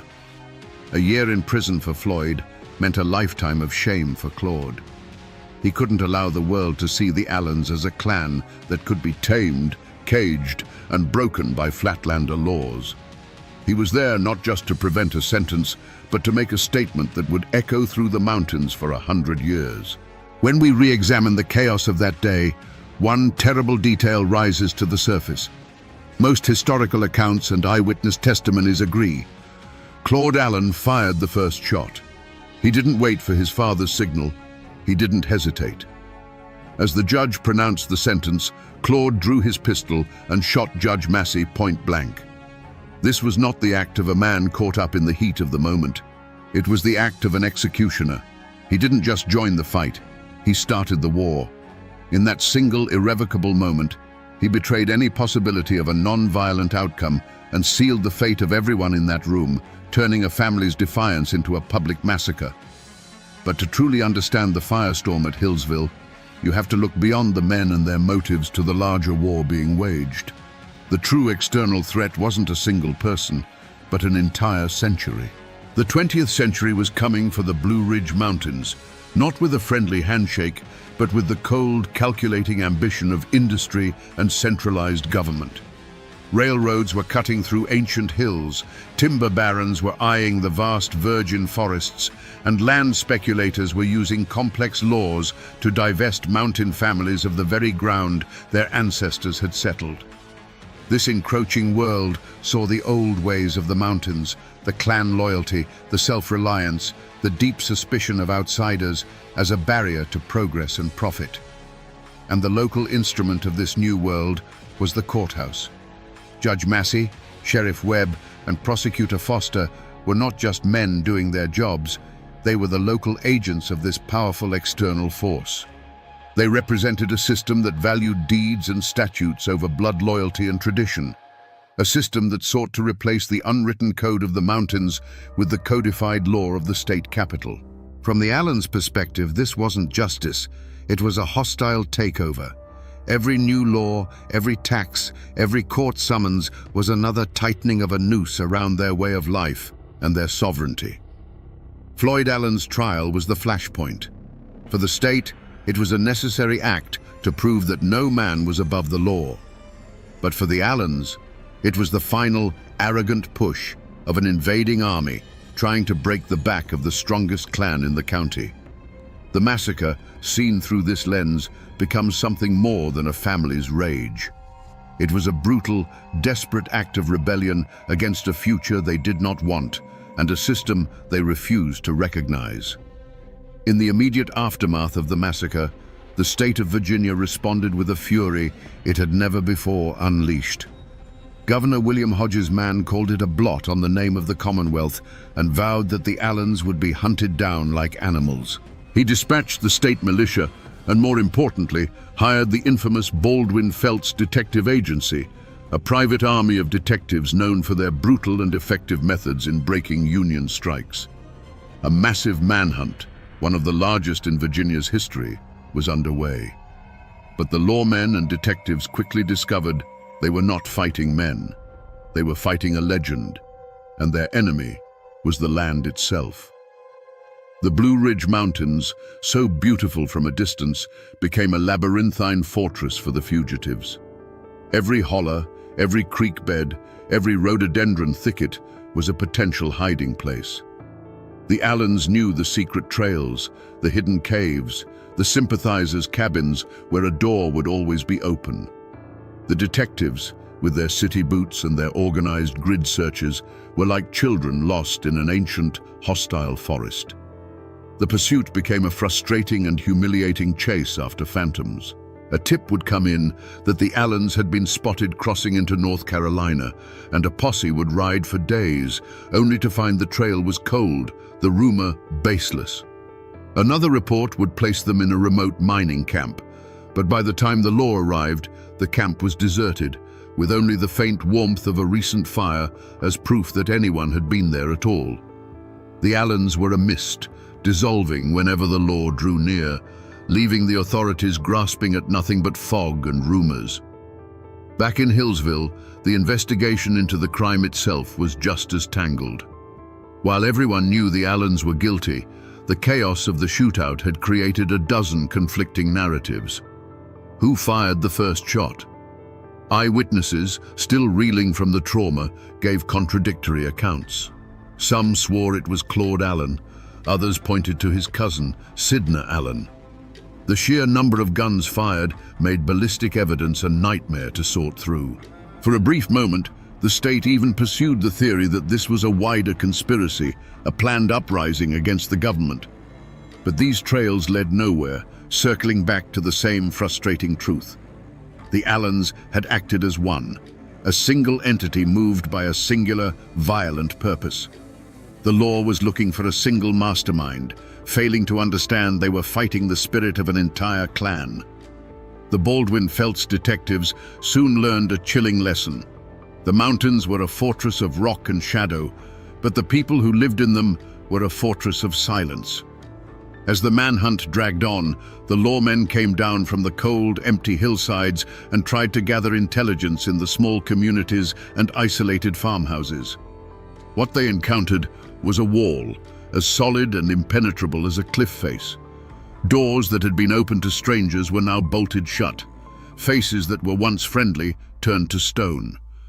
When asked about the Allens, the answer was always the same. Saw nothing, heard nothing, know nothing. This wasn't just a lack of cooperation, it was a deeply ingrained code of omerta, the unwritten law of the mountains. The first pillar of this code was fear, and it was a fear well earned. The Allens had ruled their corner of the county for decades through a mixture of influence and raw intimidation. To speak against them was to invite ruin. A farmer whose land bordered the Allens might find his best cow missing one morning, or his fence cut in the dead of night. A whisper to the sheriff could mean finding your barn burned to the ground a week later, with no one to blame but the shadows. The community knew the Allens' justice was swifter and more certain than any verdict from a distant court. But it was more than just fear. It was kinship. In the tangled genealogy of the Appalachian hollows, the Allen family tree had roots in every direction. They were connected by blood and marriage to half the families in the county. Asking someone to turn on the Allens was often asking them to betray a cousin, a brother-in-law, or a childhood friend. To these people, the lawmen from the city were the true outsiders, the invaders. The Allens, for all their violence, were their own. Loyalty to blood was a sacred duty that trumped any law written in a book. This wall of silence drove the detectives to the edge of madness. They were in a foreign country, surrounded by people who looked and spoke like them, but who lived by an ancient, invisible set of rules. The truth of the massacre wasn't a secret buried in the ground. It was a story being actively protected behind every locked door and every pair of cold, watchful eyes. The community had closed ranks, forming a silent army that was just as effective as the Allens' own guns at keeping the law at bay. Weeks turned into a month, and the mountains held their secret. The manhunt, for all its resources and manpower, was a spectacular failure. The Allens had been swallowed by the wilderness, and the wall of silence held firm. The detectives were frustrated, the governor was furious, and it began to look as if the Allen clan might have truly committed the perfect crime, disappearing into folklore as ghosts of the Blue Ridge. But the men from the Baldwin Felts Agency were not mountain men. They were masters of human weakness, and they knew that every fortress has a crack. They shifted their strategy. They couldn't out-hike the Allens, so they decided to buy them. Massive reward notices were posted on every courthouse door, every general store window, every fence post from Virginia to Tennessee. The price on the Allens' heads grew to a small fortune, enough money to change a poor dirt farmer's life forever. They were no longer just hunting men with guns, they were hunting them with greed, planting a seed of temptation in the heart of the community. And then, it happened. The turning point came not with a shout, but with a whisper. A secret message, passed through a trusted intermediary, reached the detectives. It wasn't a grand confession, and it didn't come from a core member of the clan. It came from the periphery, from someone whose loyalty was weaker than their desire for the reward money, or perhaps someone who was simply tired of the chaos the Allens had brought down upon them all. The message contained the one thing the law had been missing: a specific location. A small farmhouse, a known sympathizer's home, where Floyd and Claude Allen were believed to be hiding. This was the forgotten clue they had been searching for. It wasn't an overlooked piece of evidence on the courthouse floor. It was a piece of human intelligence, pried loose from the wall of silence by the relentless pressure and the lure of cash. Suddenly, the vast, intimidating wilderness shrank to a single point on a map. The hunt was no longer a blind chase through an endless forest. It was a focused, surgical strike. The momentum had shifted. The Allens' greatest shield, the loyalty of their people, had finally been breached, and the lawmen now knew exactly where to find their prey. Under the cover of a moonless night, the law closed its iron fist around the farmhouse. The Baldwin Felts detectives, moving with the cold professionalism of seasoned hunters, took their positions, their rifles and shotguns aimed at every door and window. There would be no escape this time. The tip from their secret informant had been good. Inside that small wooden building were the two most wanted men in Virginia, Floyd and Claude Allen, the patriarch and the instigator. The air was thick with a silence that felt heavier than any sound, the calm before a final bloody storm. As the first light of dawn began to bleed over the mountain ridges, the call for surrender was issued. It was met not with words, but with the bright orange flash of a rifle from a darkened window, the sharp crack echoing across the valley. The farmhouse erupted in a blaze of gunfire. The Allens were not surrendering. They were making their last stand, turning a simple farmhouse into a fort, and choosing to die in a blaze of glory rather than be taken alive. For hours, the siege raged, a furious exchange of lead that tore the small building to splinters. But the fight was hopeless. Surrounded and outgunned, the end came swiftly. In a final desperate rush, the detectives stormed the house. And then the legends were made of flesh and blood. Floyd Allen, the powerful patriarch, was found wounded. His fight bled out of him. The aura of invincibility shattered. He was no longer the king of Carroll County, but a captured, bleeding old man. His son Claude, the young firebrand who had started the massacre with a single shot, was also taken, his youthful fury finally extinguished by the overwhelming force of the law. As they were led out of the ruined farmhouse in chains, the full, horrifying truth of their motive was finally unmasked. It wasn't written in a hidden diary or a forgotten letter. It was written in the blood they had spilled and the defiance they had shown to the very end. This was never just about a minor charge or a one-year sentence. This was a battle for a way of life. They were soldiers in a war against a future that had no place for them, fighting for a code of honor that demanded violence against shame. The true culprit, the force that had driven them, was the unwritten law of the mountains, the creed that had been hammered into them since birth. The men who walked out of that farmhouse were the living, breathing products of Barbara Allen's terrible gospel, and Allen does not go to jail. In their capture, they had failed their code, but their final, desperate stand proved just how deeply they believed it. The chase was over, and the men behind the myth were finally exposed. Now, with the benefit of history, we can finally step back into that courtroom and witness the terrible harvest of the Allen Creed. Picture the scene. The room is packed, the air thick with tension. Judge Thornton Massey, a man of the law, looks down from his bench. Below him stands Floyd Allen, a man of the mountains, surrounded by his kin. It is a standoff between two worlds, and the wooden walls of the courthouse have become the frontier. The judge's voice cuts through the silence, clear and firm, as he delivers the sentence, 1 year in the state penitentiary. The words hang in the air for a heartbeat, an intolerable insult. Floyd Allen draws himself up to his full height, his face like carved stone. He looks not at the judge, but at his own clan, and makes his declaration, a phrase that will become his epitaph. "I ain't a-goin'." Before the last syllable has faded, the room explodes. The first shot cracks like a whip, a sound so sharp and final it seems to suck all the air from the room. Judge Massey jerks backward, a look of stunned disbelief on his face, and then slumps forward over his bench. His gavel, the symbol of his authority, slides from his hand and clatters onto the floor below. That single sound breaks the spell, and hell is unleashed. The courtroom becomes a roaring, blinding vortex of chaos. Muzzle flashes from the Allen's pistols create strobing, hellish images in the suddenly dark, smoke-filled room. The noise is deafening, a continuous thunder that rattles the windows and shakes the floorboards.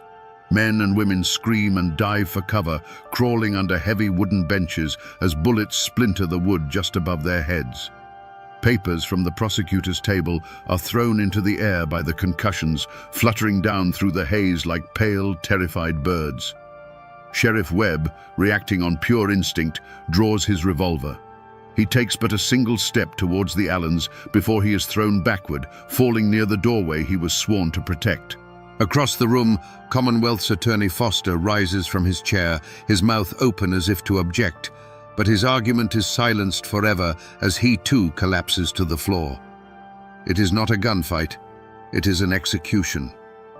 Then, as suddenly as it began, the shooting stops. An unnatural ringing silence descends, broken only by the choked sobs of the survivors. The thick, acrid smoke of black powder hangs in the air, a suffocating fog that obscures everything. As it slowly begins to clear, the full horror is revealed. The chairs where the Allens had been sitting are empty, and on the walls, on the judge's bench, on the witness stand, are dozens of dark, round marks, the 57 silent witnesses to 90 seconds of absolute carnage. The Allen clan was gone, leaving behind only blood, smoke, and the shattered ruins of the law. The trial of Floyd and Claude Allen was not a legal proceeding, it was a public reckoning. The state of Virginia, its authority profoundly wounded, put the full weight of its power on display. The small town of Wytheville, where the trial was moved to ensure a less biased jury, became the center of a national media circus. Reporters from as far away as New York and Chicago descended, eager to capture every detail of what they called the savage mountain feud.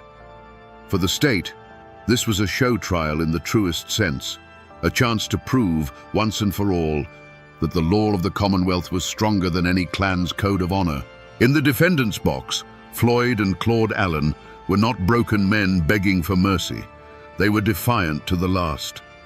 Floyd sat with the stoic, quiet dignity of a fallen king, his gaze steady, his contempt for the proceedings clear in every line of his weathered face. He listened to the testimony against him, not as a criminal, but as a captured enemy general forced to endure the rituals of his conquerors. Beside him, his son Claude was a caged wolf, his eyes burning with an unrepentant fire. They offered no apologies, no explanations. They had lived by their code, and they would die by it. The prosecution's case was simple and brutal. This was a premeditated assassination of the law itself. They painted the Allens as a lawless tribe, a cancerous growth on the body of civilized society that had to be cut out. The defense, in a nearly impossible task, tried to argue that this was a tragedy of culture, a spontaneous eruption of violence born from the unique and volatile honor code of the mountains. They weren't trying to prove innocence. They were trying to explain a worldview that the jury box, filled with merchants and flatland farmers, could never possibly comprehend. The verdict was a foregone conclusion. When the jury foreman stood and pronounced both Floyd and Claude Allen guilty of murder in the first degree, a wave of relief and grim satisfaction washed over the courtroom. But the Allens themselves did not flinch. They had expected no quarter from this foreign court, and they were given none. The sentence followed swiftly: death in the state's electric chair. This final judgment was perhaps the ultimate symbol of the clash of worlds. The Allens had dealt in the hot, personal violence of the pistol. The state would answer with the cold, impersonal, technological power of electricity. In March of 1913, almost a year to the day after the massacre, father and son were executed. For the newspapers and the world outside, justice had been served. But back in the hollows of Carroll County, the story was far from over. The executions didn't end the legend. They cemented it. Floyd and Claude became martyrs, their deaths a final, terrible proof to many that the government's justice was just a more organized form of killing, a verdict that still sparks arguments in these hills to this day. The executions of Floyd and Claude Allen were not an end, but the beginning of a long, painful reckoning. The Allen clan, once a formidable power in the Blue Ridge, was shattered. Their name, once spoken with a mixture of respect and fear, now became a synonym for senseless murder. The clan's other key figures were systematically hunted down and brought to justice. Sidney Allen, Barbara's own son, was wounded in a shootout and captured. He, along with his uncle Sidney Allen, was sentenced to decades in the state penitentiary, a fate that, for men raised on a doctrine of absolute freedom, was a kind of living death. The Allens' land holdings diminished, their political influence evaporated, and their aura of invincibility was gone forever, replaced by a legacy of infamy. At the heart of this ruin sat Barbara Graham Allen, the matriarch who had planted the seeds of this destruction. She lived to see the catastrophic harvest of her teachings.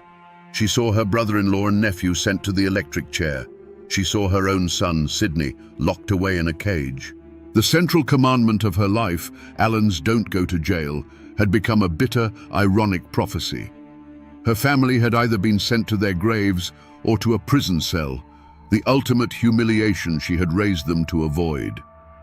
She died in 1920, a lonely, unyielding woman surrounded by the ghosts of the men she had forged, her final years spent in the quiet desolation of a kingdom turned to ash. The scars on the community of Hillsville ran just as deep. The families of Judge Massey, Sheriff Webb, William Foster, and the others were left with an unfillable void. They were not just statistics in a famous crime. They were husbands, fathers, and brothers whose absence left a permanent wound on the town. For decades, the massacre was a shadow that hung over Carroll County, a topic spoken of in hushed tones. The event divided neighbors and created a legacy of bitterness and distrust that would take generations to heal. Hillsville was no longer just a quiet mountain town. It was now a landmark of American violence. The men who escaped the electric chair still paid a heavy price. Sidney and Sidney Allen served long years behind the bleak walls of the Virginia State Penitentiary. Sidney, in a final act of Allen defiance, managed a daring escape but was eventually recaptured. Both were eventually paroled, returning as old, broken men to a world that had moved on without them. They were relics of a bygone era, their lives a long, slow postscript to the 90 seconds of chaos that had defined them. The fire of their youth had been extinguished by the slow, grinding reality of prison life. The tragedy of Hillsville didn't just end with the trials or the prison sentences, it echoed down through the generations. The descendants of the Allen clan had to navigate a world where their last name was a mark of shame. The children of the victims grew up without fathers, their lives forever defined by the violence of that day. The fates of everyone touched by the massacre, perpetrator and victim, lawman and outlaw, remained forever intertwined, bound together by the blood that was spilled on the courthouse floor. The world may have moved on, but in the Blue Ridge Mountains, the past is never truly past. If you travel to Hillsville today, you will not find the brick courthouse where the massacre took place. It was tragically lost to a fire in the 1990s. But for 85 years, that building stood as the most tangible monument to the tragedy. Its exterior walls held the scars of that day, the dark, round pockmarks left by the Allens' guns. For generations, people made a kind of pilgrimage to that courthouse, not just to conduct business, but to run their fingers over those bullet holes, to touch the physical evidence of a day when the law was shot dead in its own home. The echoes of the story are etched in stone in the quiet cemeteries scattered throughout the county. In the Hillsville Cemetery, you can find the graves of Judge Massey, Sheriff Webb, and William Foster, their tombstones speaking of duty and a life cut short in service to the law. Miles away, in a family plot, lie the bodies of Floyd and Claude Allen, executed and buried back in the mountain soil that they fought and died for. Their graves, too, draw visitors, those who see them not as murderers, but as symbols of a fierce bygone independence. But the story's most enduring life is in the telling. The Hillsville Massacre seeped into the very soil of Appalachia and grew into folklore. For 100 years, it has been a cautionary tale told on front porches, a ghost story whispered around campfires. Local bards and balladeers captured the tragedy in song, and if you listen closely in the old-time music circles of the Blue Ridge, you might still hear the mournful tune of the Ballad of Floyd Allen, a song that turns the bloody tale into a timeless legend of pride and rebellion. More than anything, the mountains themselves remember. They were the silent witnesses to the Allens' flight, to the manhunt, and to the final, desperate siege. The wind that whispers through the pines on a cold night seems to carry the echoes of the gunshots. The old roads that twist through the hollows still feel as though they carry the memory of the posse's hoofbeats. History in these hills isn't just written in books or carved on monuments. It's a living presence in the landscape, a story the mountains will never let go of. So we return to the question that hung in the gunpowder smoke of that Hillsville courtroom. What could possess men to commit such an act? The easy answer is pride, or anger, or a primitive sense of justice. But the truth is that the most dangerous force in that room was not a man with a gun, but an idea. The idea that a family's honor was worth more than the law, worth more than another man's life, worth more than their own. This was the gospel according to Barbara Allen, a creed so powerful that it turned sons and nephews into soldiers in a war only they believed they were fighting. This is a story not just of a crime, but of a collision between two worlds. The Hillsville Massacre was the sound of an old world breaking against the shores of a new one. It is a brutal lesson in how a code of honor, once necessary for survival in a lawless frontier, can become a death sentence when the world changes. The Allens' fierce loyalty and unyielding pride were the very virtues that had made their ancestors strong. But in the 20th century, those same virtues led directly to the electric chair and the prison cell. Their story is a chilling reminder that the deadliest prisons are not always made of stone and steel, but are sometimes built from the unshakable beliefs passed down from one generation to the next. In the end, this is the tragedy of Barbara Allen. She was the unindicted architect of the massacre, a matriarch whose fierce love for her family's pride was so absolute that it demanded its utter ruin. She was not in the courtroom that day, but her spirit pulled every trigger. She won her battle. Floyd Allen never wore prison stripes, but in doing so, she lost everything. And now, my friends, you know the rest of the story, or at least as much of it as the mountains are willing to give up.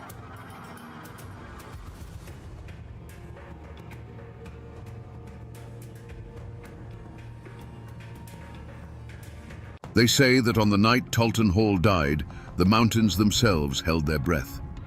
This wasn't a death in a blaze of glory, not a gunfight between two men in a dusty street. This was something colder. This was a mob, silent and determined, dragging a shackled man from a train car.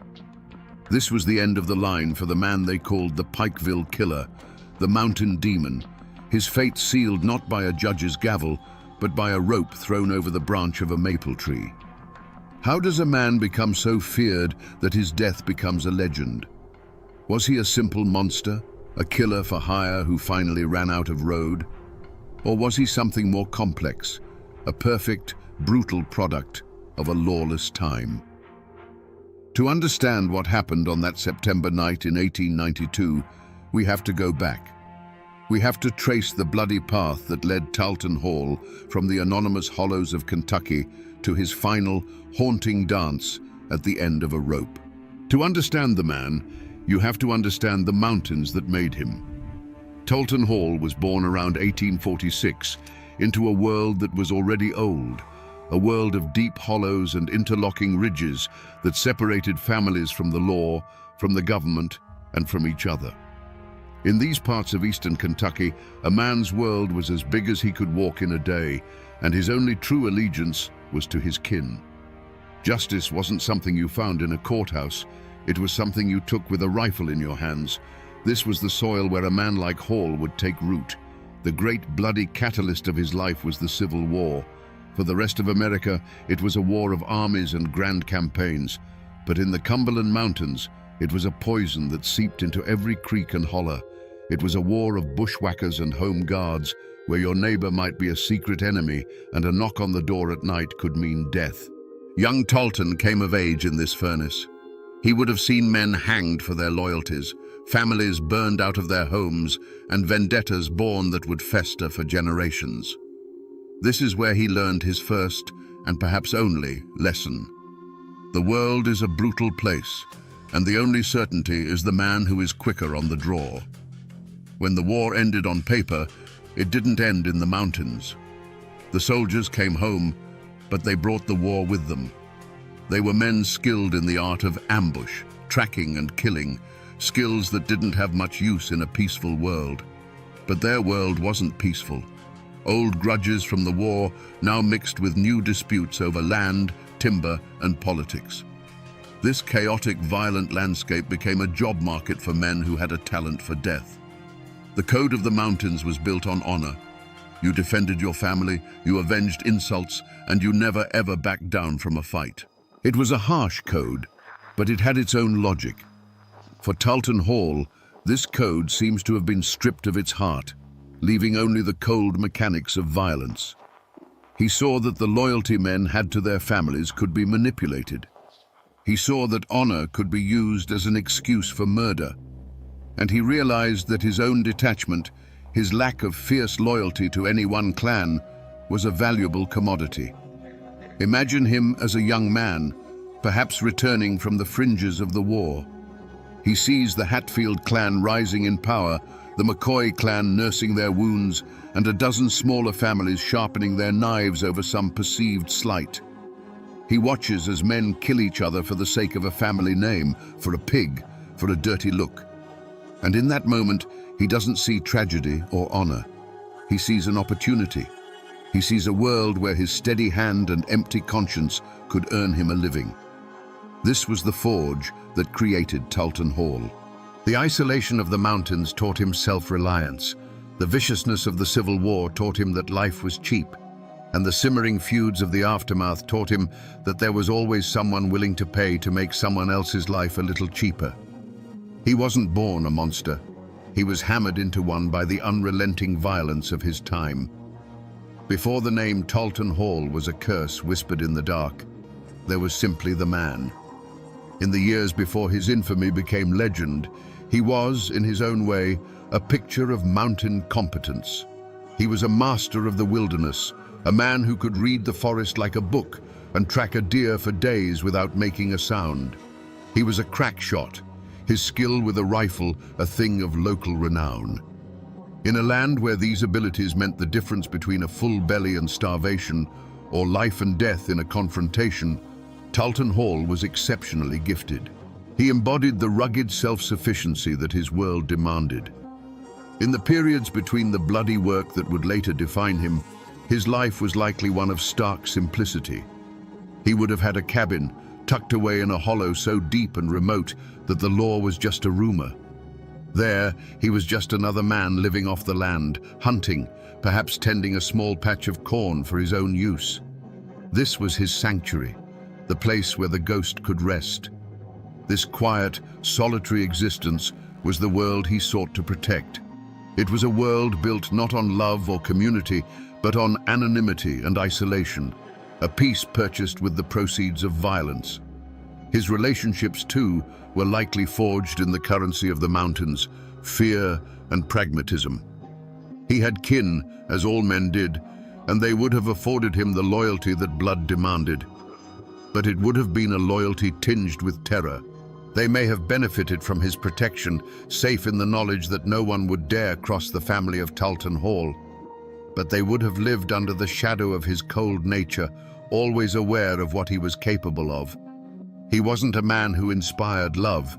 He inspired a dreadful, unshakable respect. In his prime, before the New Year's massacre and the murder of Officer Belcher, his reputation was less that of a demon and more that of a tool. A dangerous tool, but a useful one. If a timber company needed a troublesome squatter scared off a piece of land, they might seek out Talt Hall. If a moonshiner needed his still guarded from rivals or federal agents, Hall was the man for the job. He was seen as a regulator, a human weapon to be aimed at a problem. He was the final, violent answer to a dispute that couldn't be settled any other way. In the brutal logic of the mountains, he provided a service. This was the life he built, a quiet existence in the hollows, punctuated by brief, violent forays into the world of men. His stake in the world wasn't a family's love or a community's admiration. It was his freedom. The freedom to move through the mountains unseen, to be a name without a face, and to be the master of his own dark destiny. It was this self-contained, predatory world that was about to be threatened, and its destruction would unleash the full measure of his brutality. Every great tragedy is born from a single, deep-seated flaw. For Talton Hall, it wasn't greed or a quick temper. His flaw was a cold, patient arrogance, a venom that had been brewing for years. He had operated as a shadow for so long, a bringer of death who melted back into the mists, that he had begun to believe he was untouchable. He saw himself as an instrument of a higher, more primal law, and he believed the world of common men, with their sheriffs and their courts, simply did not apply to him. This wasn't just simple pride, it was a core part of his professional identity. It was a shield. The stories they told about him in hushed tones around the fireplace weren't just tales, they were his armor. It was said that Hall could walk into a crowded Pikeville saloon, and the simple act of him ordering a whiskey would be enough to end a loud argument at the other end of the room. He didn't have to raise his voice or draw his gun. He would just fix his piercing eyes on the source of the trouble, and the problem would evaporate. He had come to rely on this aura of fear, to see it as an absolute power. This belief in his own myth was both his greatest strength and his most profound weakness. It gave him the nerve to take on impossible jobs, to face down armed men without flinching. It was the source of the chilling calm he possessed in moments of extreme violence. He wasn't afraid because he genuinely believed he was death itself. And what does death have to fear? But that armor had a crack. Over time, He began to forget the difference between being feared in the secret world of the feuds and being feared in the open world of growing towns. He started to believe his reputation alone would bend reality to his will, no matter where he was or who he was facing. He thought the name Talton Hall was a magic word that made all obstacles disappear. This supreme arrogance, this absolute faith in his own terrifying legend, was making him careless. He began to take risks, to operate more openly, to let the world see the monster it had only whispered about. He was walking a razor's edge, convinced he would never fall, unaware that the world was changing around him. The very flaw that had kept him alive in the lawless wilderness was about to become the engine of his own destruction in a place where a badge and a uniform had started to mean something. For a man who lived in the shadows, Talton Hall had grown dangerously comfortable with the light. In 1891, he crossed the state line into the burgeoning town of Norton, Virginia. He wasn't there on business, not for a contract. He was there for himself, and he was full of whiskey.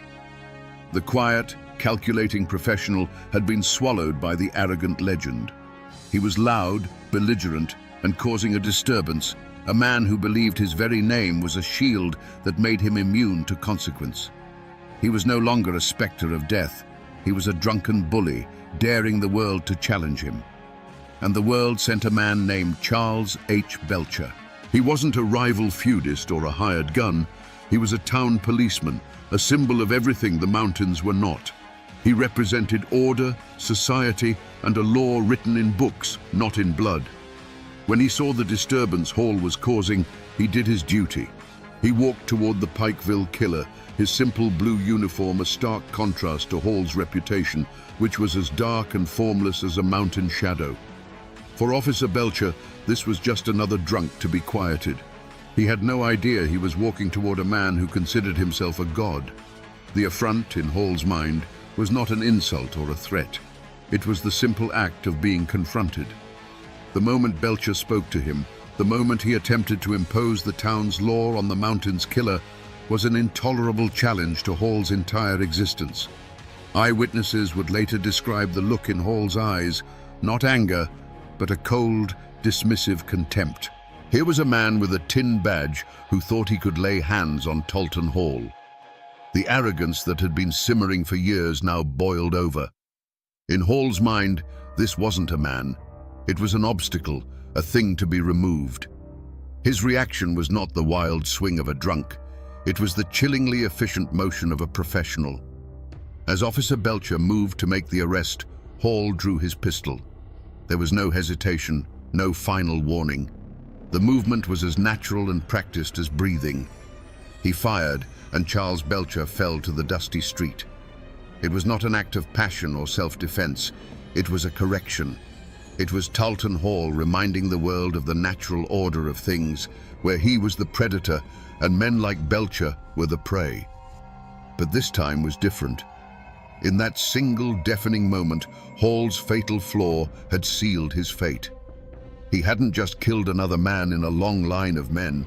He had murdered a uniformed officer of the law in public, in the middle of a town that was trying to call itself civilized. He thought he was just swatting away an annoyance, but he had just declared war on the states of Virginia and Kentucky. The gunshot that killed Charles Belcher was an echo that would shake the mountains, and it would hunt Talton Hall to the very end of his days. The murder of a lawman in Norton was a line crossed, a bell that could not be unrung. Talton Hall, a master of the Appalachian wilderness, did what he always did. He vanished. He slipped back across the border into the familiar tangled hollows of Kentucky, believing he could wait out the storm as he had done a dozen times before. This was his first and most arrogant mistake. He thought he had merely killed a man. He failed to understand that he had murdered a symbol, and civilization itself was now coming for him. The response was unlike anything the mountains had ever seen. This wasn't a half-hearted posse led by a local sheriff who was likely related to the man he was hunting. The states of Virginia and Kentucky pooled their resources. Bounties were posted, large enough to make a poor farmer forget all about mountain loyalty. And then came the name that struck a different kind of fear into the hearts of outlaws: the Pinkertons. They were relentless, methodical men who couldn't be bribed, intimidated, or swayed by family ties. They were a modern machine of justice, and they were hunting a relic from a bygone era. Warnings came, not from his enemies, but from what few allies he had left.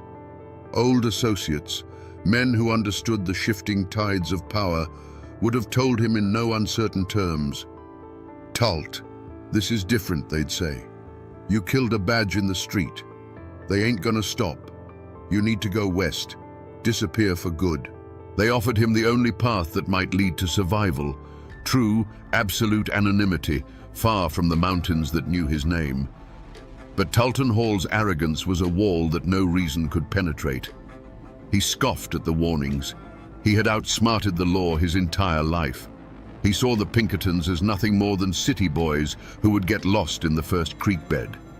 In his mind, this massive manhunt was almost a testament to his own legend. It was a grand, fitting challenge for the Pikeville killer.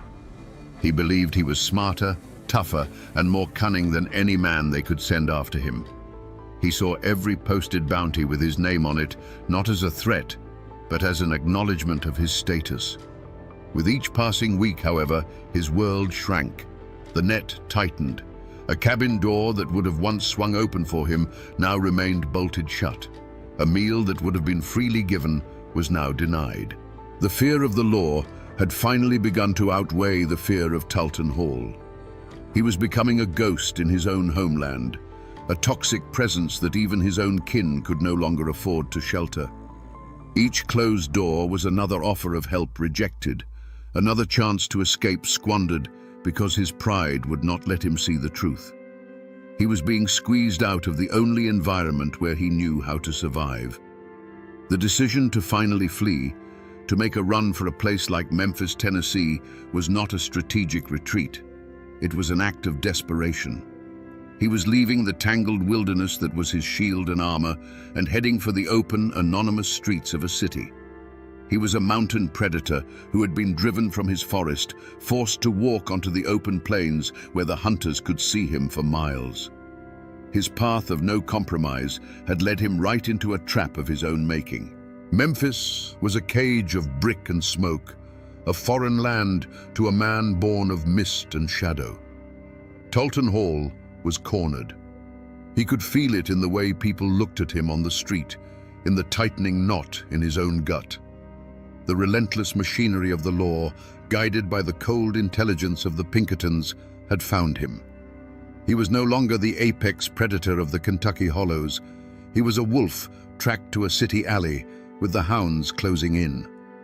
He was in a cheap boarding house, listening to the city breathe, knowing that each breath might be his last moment of freedom. And then he heard it. The heavy, deliberate footsteps on the boarding house stairs. This was it. This was the moment that had been coming for him since the day he pulled the trigger on Officer Belcher.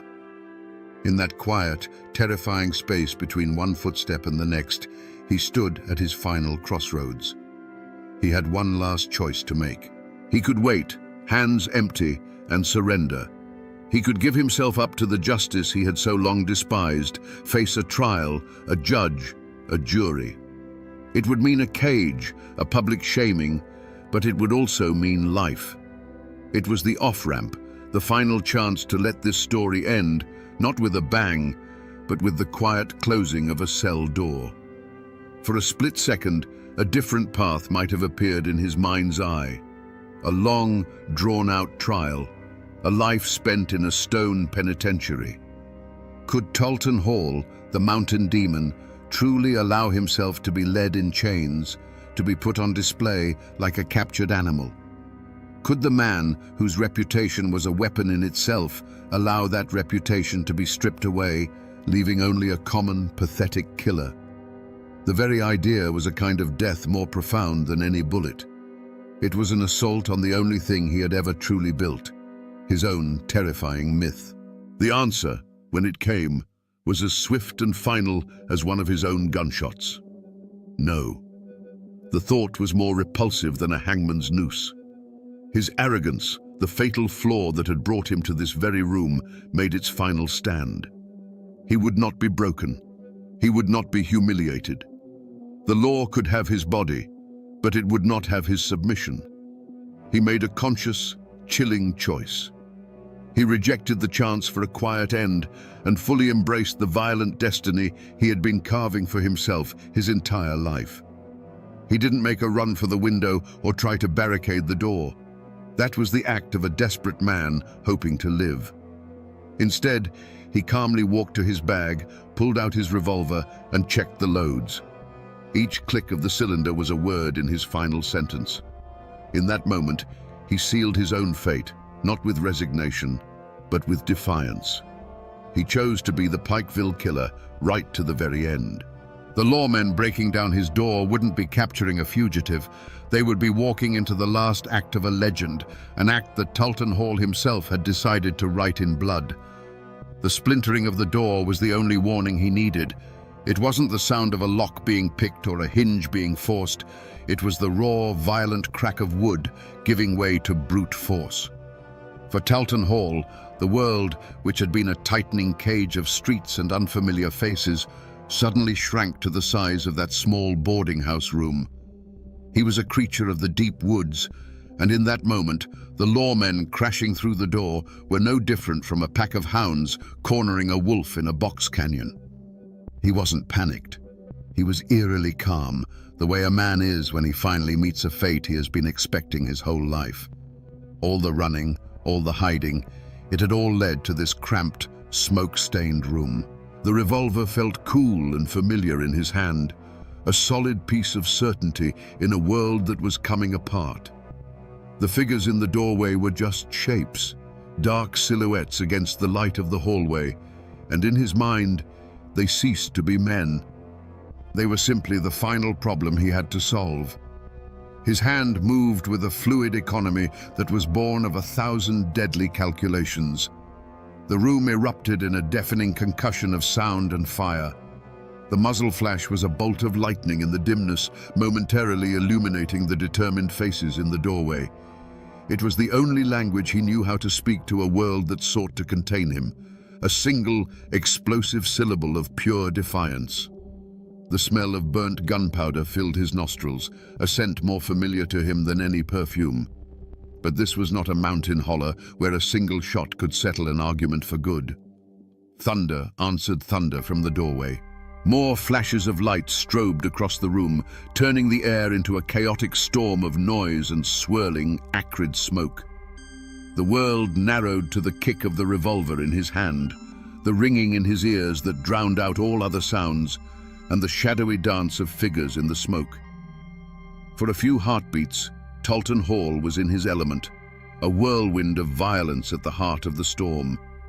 Then, a sensation he hadn't felt in years, a sharp, searing impact in his arm, a force that felt like a blacksmith's hammer. His fingers went numb. His trusted revolver, the instrument of his will, suddenly felt like a useless lump of lead. The weapon clattered to the wooden floor, the sound small and insignificant after the deafening roar of the gunfight. The storm inside the room had passed as quickly as it had begun. An almost supernatural silence descended, broken only by the harsh sound of men breathing and the slow, acrid clearing of the gun smoke. The dark silhouettes in the doorway resolved into tired, grim-faced lawmen, their own pistols still smoking. They moved in, not with anger, but with a weary professionalism. The fight was over. The great Tulton Hall, the Pikeville killer, was standing in a ruined room, his arm useless, his gun on the floor. The final act was not a shout, but a cold, metallic whisper. The chilling slide and click of handcuffs locking around his wrists. That sound, more than any bullet, was the one that ended his life. In that moment, the legend died, and all that was left was a captured man facing the cold, methodical justice he had so long outrun. The roaring storm of his life had ended in the quiet snap of a lock. There was no triumph in the eyes of the lawmen who took him, only a grim, professional exhaustion. For Talton Hall, the moments after his capture were a blur of pain from his wounded arm and the heavier, colder pain of the shackles on his wrists. The swagger of the untouchable killer was finally gone, replaced by the quiet, heavy stillness of a caged animal. He wasn't filled with regret or fear, but with a deep, sullen emptiness. The world had finally proven to be bigger and stronger than his own myth, and the realization settled on him like a shroud. His journey back to the mountains was not a victory parade for the law. It was a covert operation, thick with tension. They knew the name Talton Hall still held power, that his allies might try to free him, or worse, that the families of his victims might try to kill him before he ever saw a courtroom. So they put him on a train, but its route was a lie, a winding, circuitous path designed to throw off any potential ambushes. He was heavily guarded, a man so dangerous that even in chains, he was treated like a ticking bomb. For Hall, the journey was a special kind of hell. He sat in the rattling train car, watching the familiar landscape of his homeland slide by through the grimy window. He saw the misty blue ridges, the deep, dark hollows, the very terrain that had once been his fortress and his kingdom. Now, it was just scenery on his final ride. Each mile that clicked by on the tracks was a mile closer to his end. He was a king being paraded through his conquered territory, a ghost forced to revisit his old haunting grounds one last time, not as a predator, but as prey. He was silent the whole way, a brooding, dark presence that unnerved even his seasoned guards. The fight had gone out of him, but the malice had not. He was no longer an active player in his own story. He was cargo. His fate was now in the hands of other men, and his only remaining role was to arrive at his destination. The end of the road for Talton Hall wasn't going to be a courtroom or a jail cell. It was this train, this slow, rattling journey back into the heart of the mountains that were waiting to claim him, one way or another. The news of Talton Hall's capture didn't travel by wire or by rail. It moved like smoke on the wind, from one isolated cabin to the next, carried by riders on horseback and whispered across fence lines. And with that news, the fragile, fearful peace of the mountains was shattered. The fall of one man sent a shockwave that would ripple through every holler, leaving a trail of wreckage that had little to do with Hall himself. His personal story was ending, but the tragedy he had authored was just entering its most brutal chapter. For his own kin, the name Hall, once a shield of fear, now became a target. The protection his terrifying reputation had afforded them vanished overnight. Now, they were just the family of a captured killer, vulnerable and exposed. Every shadow on the road, every late-night bark of a dog would send a spike of fear through them. They were living in the crosshairs of every man who had ever held a grudge against Talton, and that was a very long list. The sins of the father were about to be visited upon them, and their lives would become a paranoid existence of bolted doors and watchful eyes. For the families of his victims, the news was not a relief. It was a call to arms. For the widow of Charles Belcher, it was the reawakening of a grief that was still raw. For the remaining McCoys, who had seen their brothers tied to pawpaw trees and their sister shot down in the snow, this was not a matter for a distant court. It was a personal debt of blood that had come due. Hall's capture didn't bring closure. It tore the scabs off wounds that had never healed, and the pain demanded a release. Their desire was not for legal proceedings, it was for a reckoning. The entire community felt the tremor. For years, the violence had been, if not controlled, then at least predictable. It followed the dark logic of the feuds. But Hall's capture created a power vacuum, a chaotic moment where old hatreds could flare without a central figure to fear. He had acted as a cancer on the region, and his removal didn't cure the disease. It simply sent the body into a violent, final spasm. The quiet resentment of his reign of terror now had a voice, and it was a chorus calling for vengeance. The true wreckage Talton Hall left behind was not the bodies he had buried, but the hatred he had cultivated. He had spent his life profiting from the region's culture of violence, and now, even in chains, he was about to give it one last, terrible gift. His capture hadn't brought peace. It had simply brought the promise of a different, more terrible kind of violence, a communal violence, where an entire region, haunted by his ghost, would gather to deliver a final bloody verdict of its own. The law had done its part. It had hunted a killer across state lines, engaged him in a gunfight, and brought him back in chains. The next step in the machinery of civilization was a trial, a slow, methodical process of evidence, testimony, and deliberation.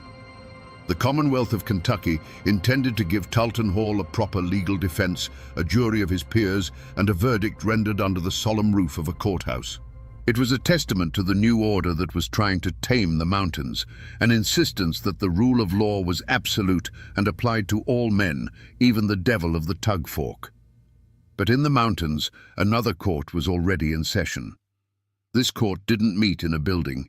It gathered in secret, in barns and on ridges, under the cold light of the moon. Its jurors were men with names like McCoy and Belcher. Its evidence was not written on paper, but scarred into their memories. The image of a burning cabin, of brothers tied to trees, of a good man bleeding out in a dusty street. The code they operated under was ancient, simple, and merciless. It was the mountain code of an eye for an eye, a blood debt that could only be paid in one currency. The clash between these two systems of justice was inevitable. As the train carrying Talton Hall chugged closer to Pikeville, the official legal process became more and more irrelevant. The law saw a prisoner who needed to be tried. The community saw a rabid dog that needed to be put down. The lawmen guarding Hall were operating under their code of duty and due process.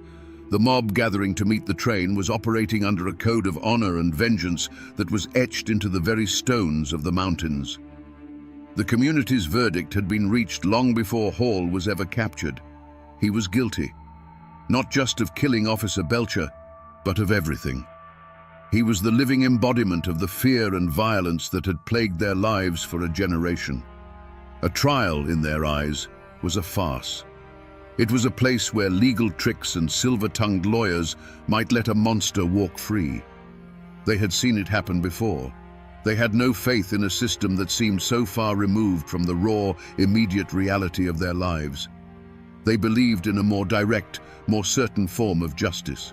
The train carrying Talton Hall was the ultimate symbol of this clash.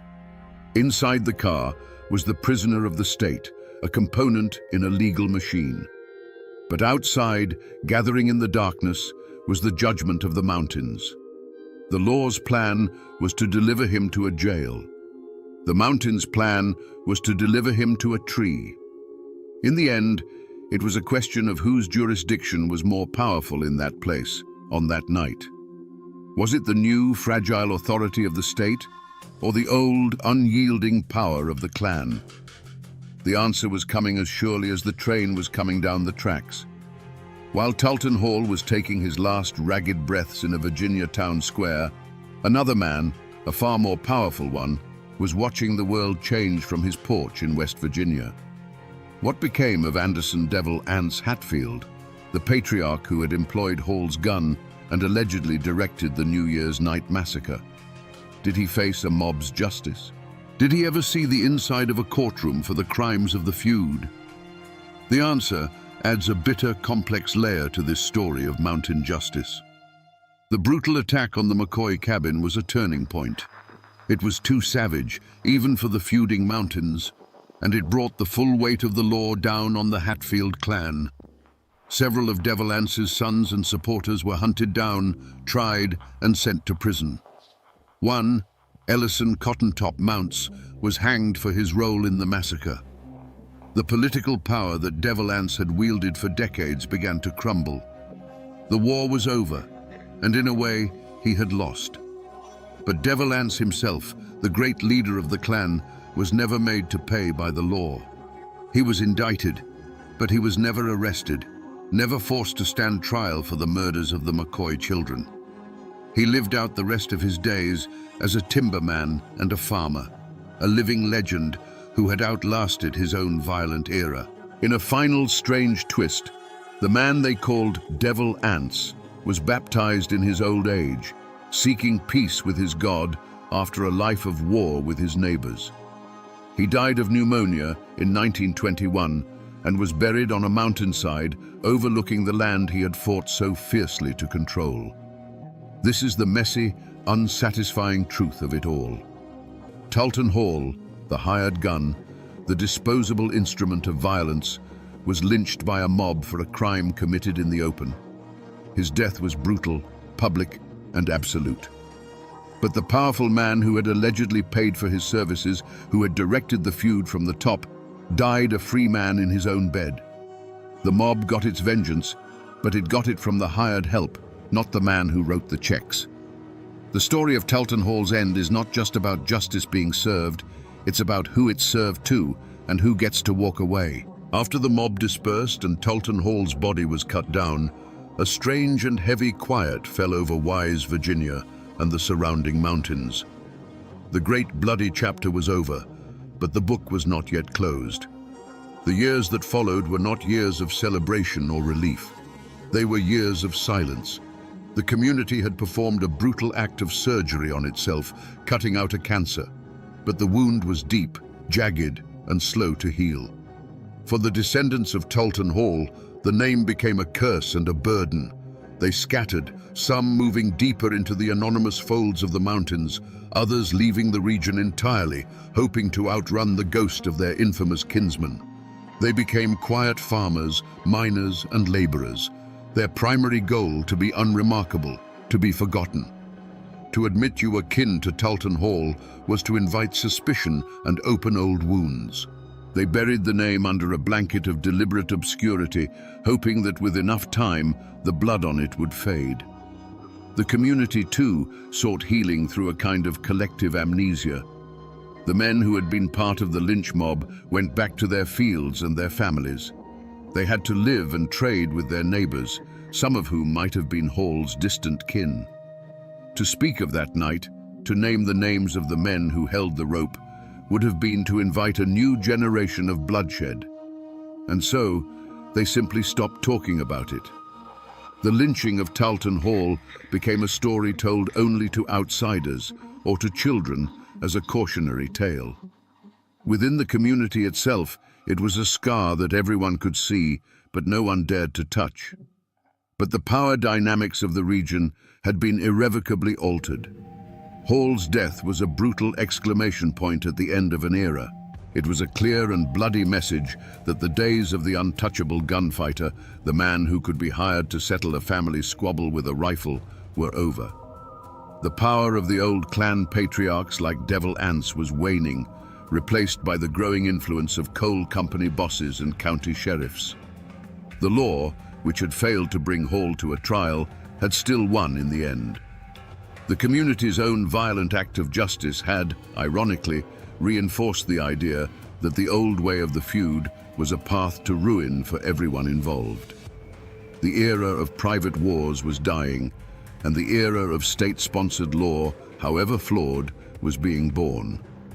The man named Talton Hall was gone, but the ghost of his name lingered. For decades, the most powerful physical remnant of his story was not a grave, but a tree. The big maple in the courthouse square in Wise, Virginia, became a dark landmark. People would point it out to their children, their voices dropping to a whisper. "That's the tree," they'd say. "That's where they hung the Pikeville killer." Its branches, which had once offered shade, now seemed to cast a permanent, chilling shadow. It was a living monument to a night of mob justice, its roots rumored to have drunk deep from the blood-soaked ground. Eventually, as the town grew and tried to bury its violent past, the tree was cut down, its wood hauled away, as if removing the object could erase the memory. His other physical traces were quietly erased. There is no grand tombstone bearing his name. He was likely buried in an unmarked potter's field, a final anonymous end for a man whose name once commanded such terror. The cabins he lived in have long since rotted back into the damp earth of the hollows, leaving no trace. It's a strange and fitting irony. The man who worked so hard to be a faceless shadow in life was rendered completely faceless in death. All of his physical reality was scrubbed from the world. But you can't kill a good story, and the tale of Talton Hall was too dark and powerful to die. It transformed. It left the realm of history and entered the world of folklore. For generations, people in Wise claimed that on still, moonlit nights, if you looked at the spot where the old maple stood, you could still see him. A spectral figure, dangling silently in the air, a permanent, ghostly reminder of the night the law of the mountains was served. The man became a boogeyman, a cautionary tale told to frighten unruly children into behaving. His life became a kind of unwritten murder ballad, the verses known by heart in every holler. He was no longer just a man, he was a character, a symbol of the entire bloody era of the feuds. His name became a shorthand for a certain kind of cold, professional violence. When old-timers spoke of the bad days, of the lawless times before the coal companies and the state police truly took hold, the name they would use to punctuate their point was always the same. It was a time of men like Talt Hall. So while the man himself is dust, and the tree that ended his life is gone, his spirit, the spirit of the mountain gunfighter, still haunts the collective memory of Appalachia. He is the ghost that walks the ridgelines of the past, a chilling echo of a time when justice didn't come from a book, but from the barrel of a gun and the end of a rope. So we come back to the question that hung in the air at the very beginning, a question as quiet and heavy as the mountain fog. Was Talton Hall a hero or a villain? The answer is as clear and cold as a Kentucky creek in winter. He was no hero. He was a killer, a man who dealt in death for profit, whose hands were stained with the blood of an unknown number of men. There is no honor in that.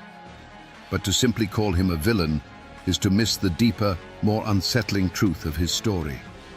Talton Hall was not an aberration. He was a perfect, terrible product of his time and place. He was a monster, but a monster the mountains themselves had birthed. He was forged in the pointless brutality of the Civil War and sharpened on the whetstone of the feuds. He was the logical conclusion of a world where law was a suggestion and violence was a way of life. He was a symptom of a disease, not the disease itself. In the end, this is a story about a man whose greatest strength, his absolute belief in his own terrifying legend, became the flaw that destroyed him. He saw himself as a timeless force, a permanent part of the mountain landscape. But the world was changing around him. The law, clumsy and slow as it was coming. He was a relic of a savage past, unable and unwilling to adapt. The same cold arrogance that made him a feared gunfighter made him blind to the fact that his time was over. And that, my friends, is the ballad of Talton Hall. A killer who sold his gun to the highest bidder and whose life was finally paid for, not with silver dollars, but with a rope, in a town square that wanted to forget his name.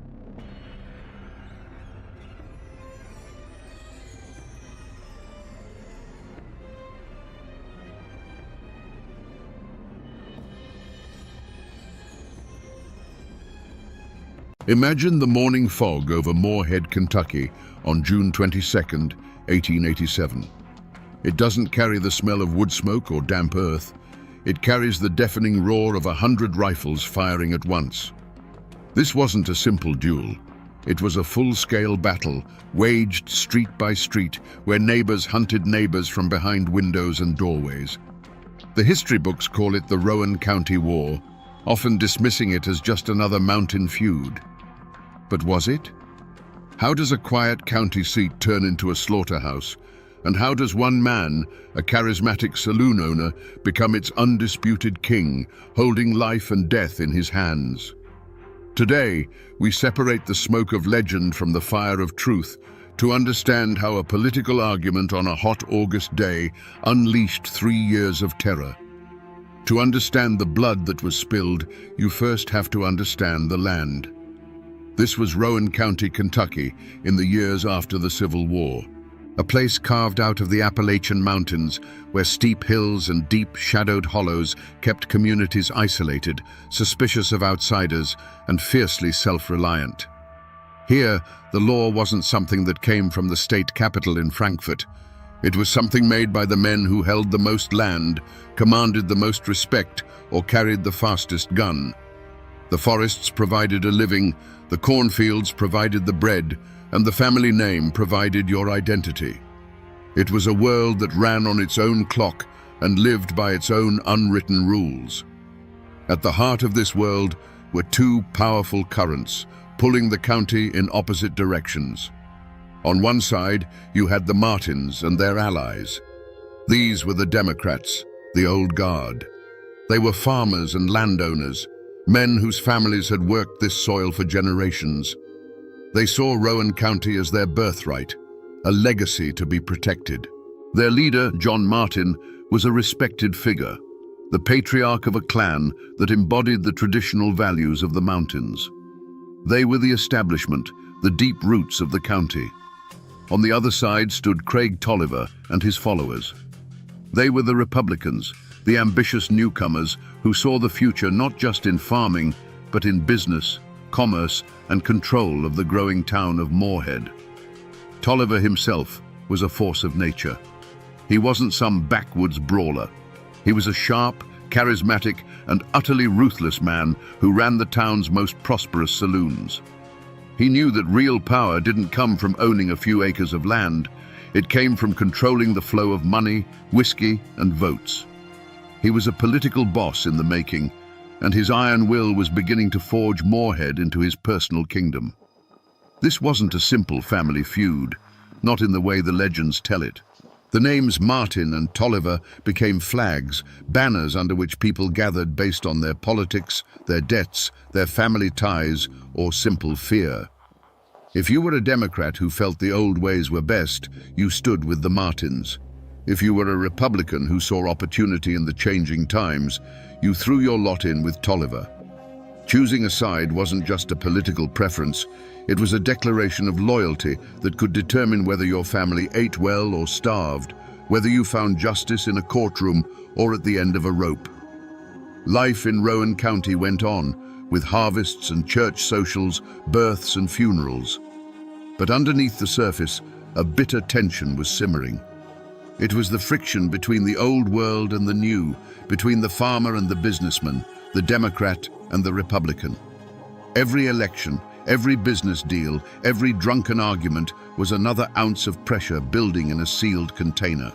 They were living in a powder keg, and they all knew it. All they were waiting for was the spark that would blow their world to pieces. The spark finally landed on Election Day, in the thick, muggy air of August 1884. You can almost feel it. The town of Moorhead is buzzing, not with excitement, but with a raw, nervous energy. The air is heavy with the smell of sweat, cheap whiskey, and the metallic tang of unspoken threats. Men, their loyalties and their tempers stoked by liquor and politics, are gathered near the polling station, eyeing each other with suspicion. It was here that the first words were thrown like stones. The argument started between a Republican named Solomon Bradley and the Democratic patriarch John Martin. It was the same argument happening all over the county, a clash of the old world and the new. But then, a new player stepped into the circle, Floyd Tolliver, a relative of Craig's. The shouting quickly turned to shoving, and in the chaotic scuffle there was a flash of steel. In a single brutal motion, Floyd Tolliver's knife found its mark, and John Martin, the leader of the county's Democrats, fell bleeding into the dust. This was more than a murder. It was a public execution, a message sent in broad daylight. The Republicans had struck down the head of the Democratic snake. The Martin clan, stunned and enraged, demanded justice. They turned to the law, but in Rowan County, the law had a name, and that name was Craig Tolliver. He controlled the courts, he controlled the sheriff, he controlled the narrative. And so, it came as no surprise to anyone when a jury declared Floyd Tolliver had acted in self-defense and set him free. For the Martin clan, that verdict wasn't justice. It was a declaration of war. It was proof that the system was rotted through, and that the only law they could trust was the one they enforced themselves. They retreated into the hills, not in defeat, but to plan. A few cold months later, in December, Floyd Tolliver was walking down the main street of Moorhead, wrapped in the arrogant confidence of a man who believed he was untouchable. He was wrong. A sudden volley of rifle fire erupted from a darkened alleyway. Floyd fell dead onto the frozen ground, his body riddled with the Martins' answer to the court's verdict. The blood of John Martin had been answered with the blood of Floyd Tolliver. A personal score had been settled, but a terrible line had been crossed. There was no going back now. The first drops had been spilled, and they had opened a wound that would bleed for 3 long years, turning the hollows and streets of Rowan County into a hunting ground. The war had begun. For 2 years, the war had been a story of back-alley ambushes and simmering fear. On June 22, 1887, it exploded into the open. Before the sun had fully risen, nearly 100 men from the Martin faction descended on Moorhead. They moved not as a frantic mob, but as a determined army, entering the town from multiple directions with a single, unified purpose: to cut the head off the snake and end the reign of Craig Tolliver. The first shot wasn't a single crack, but a deafening, rolling thunderclap as dozens of rifles opened fire at once. For the townspeople huddled in their homes and cellars, the world dissolved into a terrifying storm of noise. They could hear the high-pitched whistle of bullets passing overhead, the splintering crash of lead tearing through wooden walls, and the sharp ring of ricochets off anything solid. The street outside was no longer a place for commerce or conversation. It had become a no-man's land. Through the shifting curtains of gunsmoke, a deadly ballet unfolded. Tolliver's men, barricaded inside saloons and hotels, turned second-story windows into sniper nests. The Martins and their allies returned fire from behind overturned carts and the corners of buildings, methodically advancing toward the center of town. Moorhead had become a brutal chessboard where every move was a gamble with death, and the air was thick with the acrid smell of burnt black powder. This was a war of neighbors, and the cost was intimate. At some point during the hours of relentless battle, a sharp cry of grief cut through the roar of the guns from the Martin side. One of their own had fallen, John Martin's son. A leader in the fight had been forced to watch his own bloodline severed in the chaos, a father's worst nightmare realized in a hail of gunfire. The stakes, already impossibly high, had just become personal in the most painful way imaginable. And then, at the height of the battle, the central pillar of the conflict simply vanished. Craig Tolliver, the undisputed king of Moorhead, had been directing his defense from a fortified position, a commanding presence against the storm. One moment, his voice was the anchor for his men. The next, there was only silence from his post. There was no heroic last stand, no dramatic duel, just a sudden, shocking absence. A single, unseen shot, fired by a Martin sharpshooter or a treacherous ally no one would ever know for sure, had found its mark. As the news rippled through the ranks, the fighting faltered. The organized defense collapsed into confusion. The gunfire sputtered out, replaced by an eerie, ringing silence. When the smoke finally began to clear, it revealed a town that had been brutalized. The walls of buildings were scarred with hundreds of dark marks, silent witnesses to the fury that had just passed. The battle was over. The king was dead. When the last echo of gunfire faded, a stunned silence fell over Moorhead. It was the silence of a graveyard. Slowly, cautiously, doors creaked open. Townspeople emerged from their cellars and hiding places, not to a town celebrating a victory, but to a scene of utter devastation. The streets were littered with shattered glass, splintered wood, and the dark, still shapes of men who had been alive just hours before. The air, thick with the lingering scent of gunpowder, now carried the heavy weight of shock and grief. The war was over, but the town felt like it had died with it. For the Martin faction, their objective was complete. Craig Tolliver was dead. They hadn't stayed to claim Moorhead as a prize. That was never the point. Their army of 100 men melted back into the hills and hollows from which they came, leaving the chaos behind them. They had rid the county of the man they saw as a tyrant, but in doing so, they had declared war not just on a rival faction, but on the state of Kentucky itself. They were no longer just feuding mountaineers, they were now fugitives. The Tolliver faction, once the iron fist that ruled the county, was shattered. With their leader gone, they were a body without a head. Panic and fear replaced the arrogant confidence they once held. Some of his most loyal men lay dead in the streets, while others, wounded or terrified of what was to come, fled the county, knowing that either the Martins' revenge or the state's justice would soon be coming for them. The empire Craig Tolliver had built with bullets and fear had crumbled into dust in a single morning. This time, the news of the slaughter didn't just prompt a temporary response from the governor, it demanded a permanent solution. The state of Kentucky had had enough. Soldiers of the state militia were dispatched to Rowan County, but they didn't come as peacekeepers to separate two bickering families. They arrived as an occupying force, with orders to disarm the populace and impose state law by force. Martial law, ineffective not in name, descended on Moorhead. The era of clan rule was over, brought to an end by the cold steel of state-issued bayonets. With the militia securing the town, the gears of official justice began to grind. Warrants were issued for dozens of men from the Martin faction. Rewards were posted for their capture, turning neighbors against one another with the promise of gold. But the fear in Rowan County didn't disappear. It simply went quiet. People who had witnessed the battle locked their doors and their mouths, terrified of getting caught in the crossfire between the vengeful Martins and the newly empowered state authorities. The gun smoke had cleared, but a new suffocating fog of suspicion and fear had settled over the hills. The gavels that fell in the Rowan County courthouse weren't just calling a room to order. They were trying to hammer a new reality into place.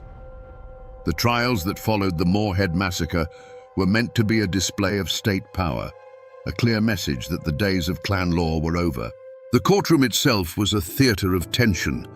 It was the same building whose walls were still pockmarked with bullet holes from the battle. Armed militia guards stood at every entrance, their presence a constant reminder that this was not business as usual. The benches were packed with onlookers, family of the accused, Tolliver sympathizers, and curious strangers, all watching to see if the law of Kentucky was stronger than the code of the mountains. In the defendant's box sat the men of the Martin faction. But they didn't look like defeated criminals. You have to understand, in their own eyes, and in the eyes of many in the county, they weren't murderers. They were liberators. They had faced a tyrant that the law itself had failed to control. So they sat there, not with remorse, but with a quiet, stubborn dignity. They had done what they felt they had to do, and they were prepared to face the consequences, convinced of the righteousness of their cause. Their defiance was a silent challenge to the entire proceeding. The legal battle was as fierce as the gunfight that preceded it. Cunning lawyers for the defense didn't just argue points of law, they put Craig Tolliver's entire reign of terror on trial. They painted a picture of a county held hostage, where the legal system was a corrupt tool in the hands of one man. They argued that the attack on Moorhead wasn't an act of aggression, but an act of desperation, a people rising up to reclaim their own government. It was a powerful narrative that resonated deeply with the jury of their peers, men who had lived through those same dark years. And then came the verdicts. One by one, the men who had marched on Moorhead and waged open war in its streets faced the judge. And one by one, the astonishing results came in. Some were convicted of lesser charges and given light sentences. Others were acquitted entirely. In the end, not a single man was executed for their role in the battle. The most prominent leaders of the Martin faction eventually received pardons from a sympathetic democratic governor, effectively wiping their slates clean. The state had flexed its muscle, but the outcome felt less like a verdict and more like a negotiated truce. The old power structure was broken, and a new one, led by the Democrats, had taken its place. The men who had taken the law into their own hands had been vindicated, not by the mountains, but by the very system they had attacked. So, was this justice? The Tolliver faction was gone, their leader buried. The Martin faction, despite laying siege to a town, walked free. The law of men had been spoken in the courtroom, but the final judgment sounded an awful lot like the justice of the mountains. It left a profound and unsettling question hanging in the Appalachian air. Who really won the war? The war ended, but the peace was a fragile, bitter thing. The hatred stirred up by the feud didn't vanish with the last puff of gun smoke. They seeped into the soil of Rowan County and poisoned the roots of the community for generations. For decades after the massacre, the names Martin and Tolliver were spoken with caution. They dictated who you did business with, whose children your children were allowed to marry, and which side of the aisle you stood on in local politics. The shooting had stopped, but the war lived on in quiet, resentful hearts. If you visit Moorhead today, you might think the past has been completely erased. It's a bustling university town now, full of students who know more about textbooks than blood feuds. But the ghosts are still there, if you know where to look for them. For many years, the old courthouse stood as the most stubborn witness. Visitors could run their hands over the dozens of pockmarks scarring its brick walls, each one a physical memory of that terrible morning in 1887. And up in the cemetery, you can still find the grave of Craig Tolliver, the fallen king, a simple stone marker for a man who once held the county in an iron fist. But the most powerful reminders aren't the ones you can touch. They're in the landscape itself. The main street of Moorhead is no longer a battlefield, but the ghosts of the men who fought and died there still linger in the local lore. The winding back roads and shadowed hollows leading out of town were once the sites of countless ambushes and secret meetings. They are quiet now, but it's a heavy kind of quiet, the kind that holds stories. Most people who walk those streets today have forgotten the names of Craig Tolliver and John Martin. The story of the Rowan County War has faded from living memory into the dry pages of history books. But the story hasn't truly vanished. It has simply become part of the place itself.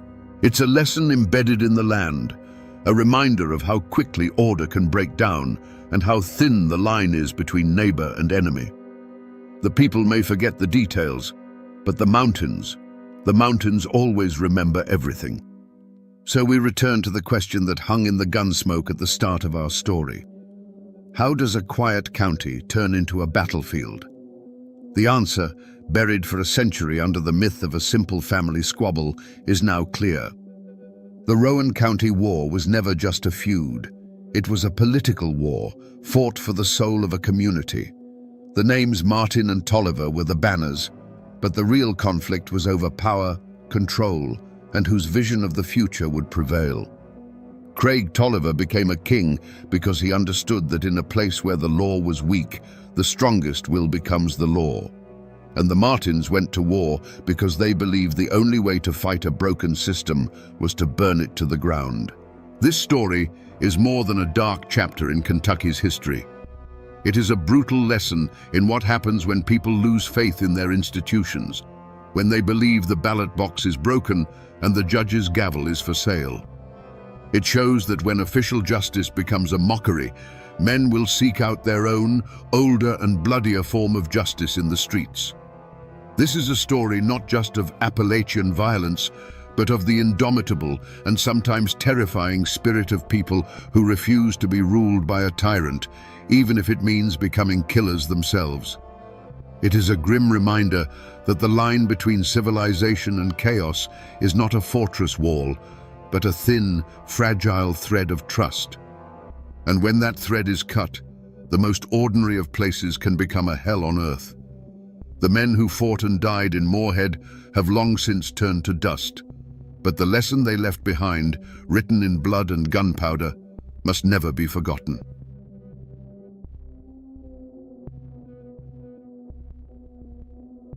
On a snow-dusted morning in Frankfort, Kentucky, a single rifle shot cracked the winter air. The man who fell was William Goebel, and in that moment, he became the only sitting governor in American history to be assassinated. To half the state, he was a savior, a champion of the poor fighting the crushing power of the railroads. To the other half, he was a ruthless tyrant who stole an election and deserved his fate.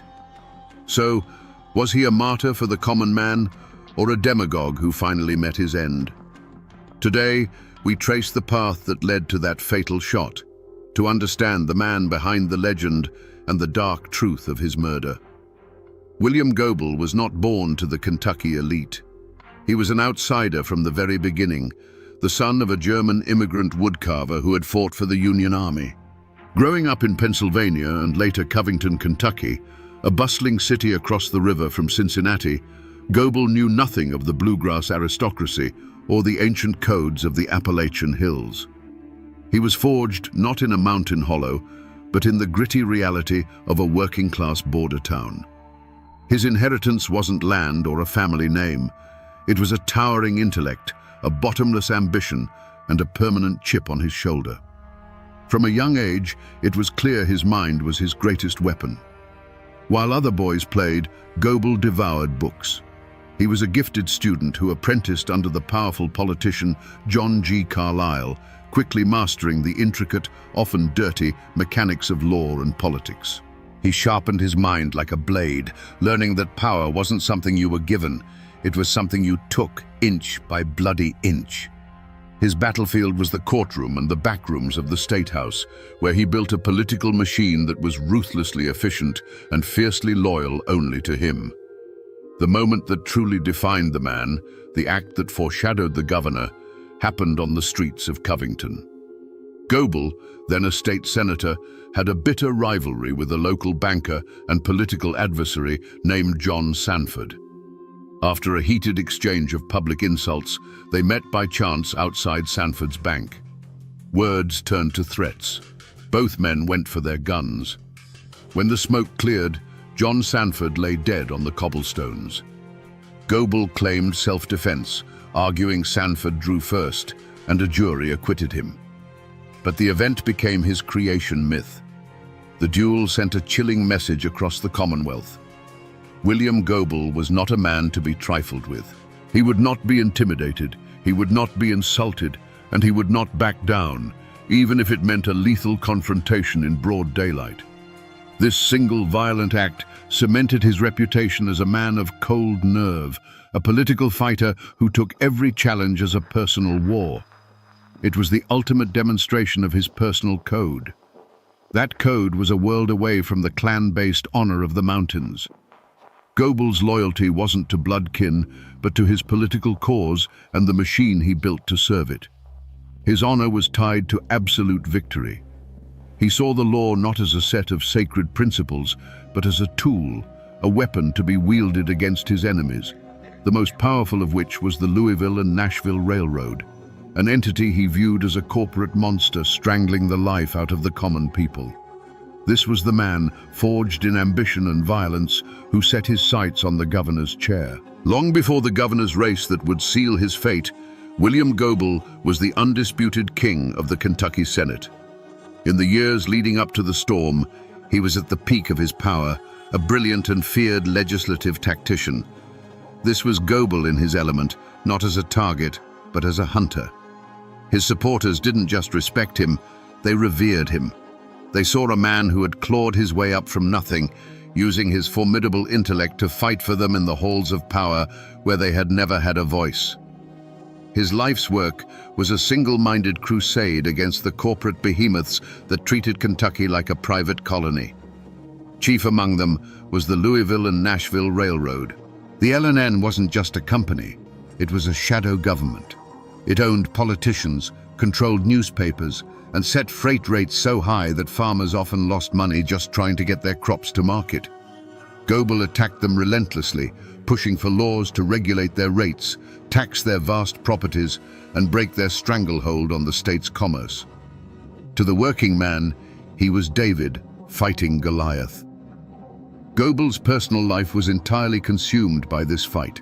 He was a lifelong bachelor, a man of simple, almost Spartan habits. He had no wife, no children, no home life to retreat to. His law office and the legislative chambers were his only sanctuary. His family was the tight-knit circle of political loyalists who stood by him, and the thousands of faceless farmers and miners who pinned their hopes on his success. The political crusade wasn't just his career, it was his entire existence. This singular focus earned him a fierce, almost fanatical loyalty from his followers. When he spoke, they heard a man who understood their struggles, who wasn't afraid to name their enemies, and who possessed the cold, hard will to do something about it. They knew he was ruthless. They knew he was a political boss who bent the rules. They didn't care. They believed he was using the devil's tools to fight the devil himself, and they loved him for it. This was the world William Goebel had built and sought to protect, a fragile coalition of the forgotten and the angry, united behind a leader as tough and unforgiving as the times themselves. It was a vision of Kentucky, where the power belonged not to the boardrooms in Louisville, but to the people in the fields and the mines. This was what was at stake, and for Goebel, it was a cause worth dying for. William Goebel's greatest strength was also his most profound, fatal weakness, a righteous fury that consumed everything in its path, including the very idea of compromise. He was so utterly convinced of his own moral superiority in the war against the corporations that he came to believe the rules of democracy were an inconvenience. In his mind, any action that led to his victory was not just justified. It was necessary for the salvation of the common man. He wasn't just fighting for the law, he believed he was the law. Nowhere was this flaw more apparent than in the creation of the infamous Goebel election law. This wasn't just a piece of legislation, it was a masterpiece of political warfare, as brilliant as it was corrupt. Pushed through the legislature by the sheer force of his will, the law created a state election commission, a three-man board controlled entirely by his own party, with the absolute power to review county returns, throw out votes, and certify the final winner. It was a legal mechanism for stealing an election, plain and simple. Republicans and even some of his fellow Democrats were aghast. They called it a license to steal, a force bill, an act of tyranny that destroyed the sanctity of the ballot box. But Goebel was deaf to their outrage. In his unbending self-righteousness, he saw their protests not as a legitimate defense of democracy, but as the desperate squeals of the corrupt establishment he was determined to crush. He couldn't see that in his quest to slay a monster, he was becoming one himself. This arrogance made him incredibly vulnerable. He saw his enemies as politicians and lawyers who could be beaten in a courtroom or outmaneuvered in the legislature. He failed to understand that by removing any possibility of a fair fight, he was changing the rules of the game entirely. He was backing men, hard men from the mountains who lived by a different code, into a corner where they felt their only recourse was not the ballot box, but the rifle. The Goebel election law was the ultimate act of pride, the crack in his armor that ran from top to bottom. It was a declaration that he could not and would not lose. By ensuring his own victory, he unknowingly wrote his own death warrant, creating a political powder keg and then daring his enemies to light the fuse. The gubernatorial election of 1899 was not a campaign. It was a contest of pure political blood sport. The air across Kentucky was thick with accusations of bribery, voter intimidation, and outright fraud. And hanging over it all was the specter of the Goebel election law, a weapon waiting to be used. On election day, the Commonwealth held its breath. When the initial counts were tallied, a collective gasp went through the state. The Republican, William S. Taylor, had won by a razor-thin margin of just over 2,000 votes. For a man like William Goebel, this was not just a political defeat, it was a personal and unforgivable insult. He believed the mountain counties, the Republican strongholds, had stolen the election from him through widespread corruption.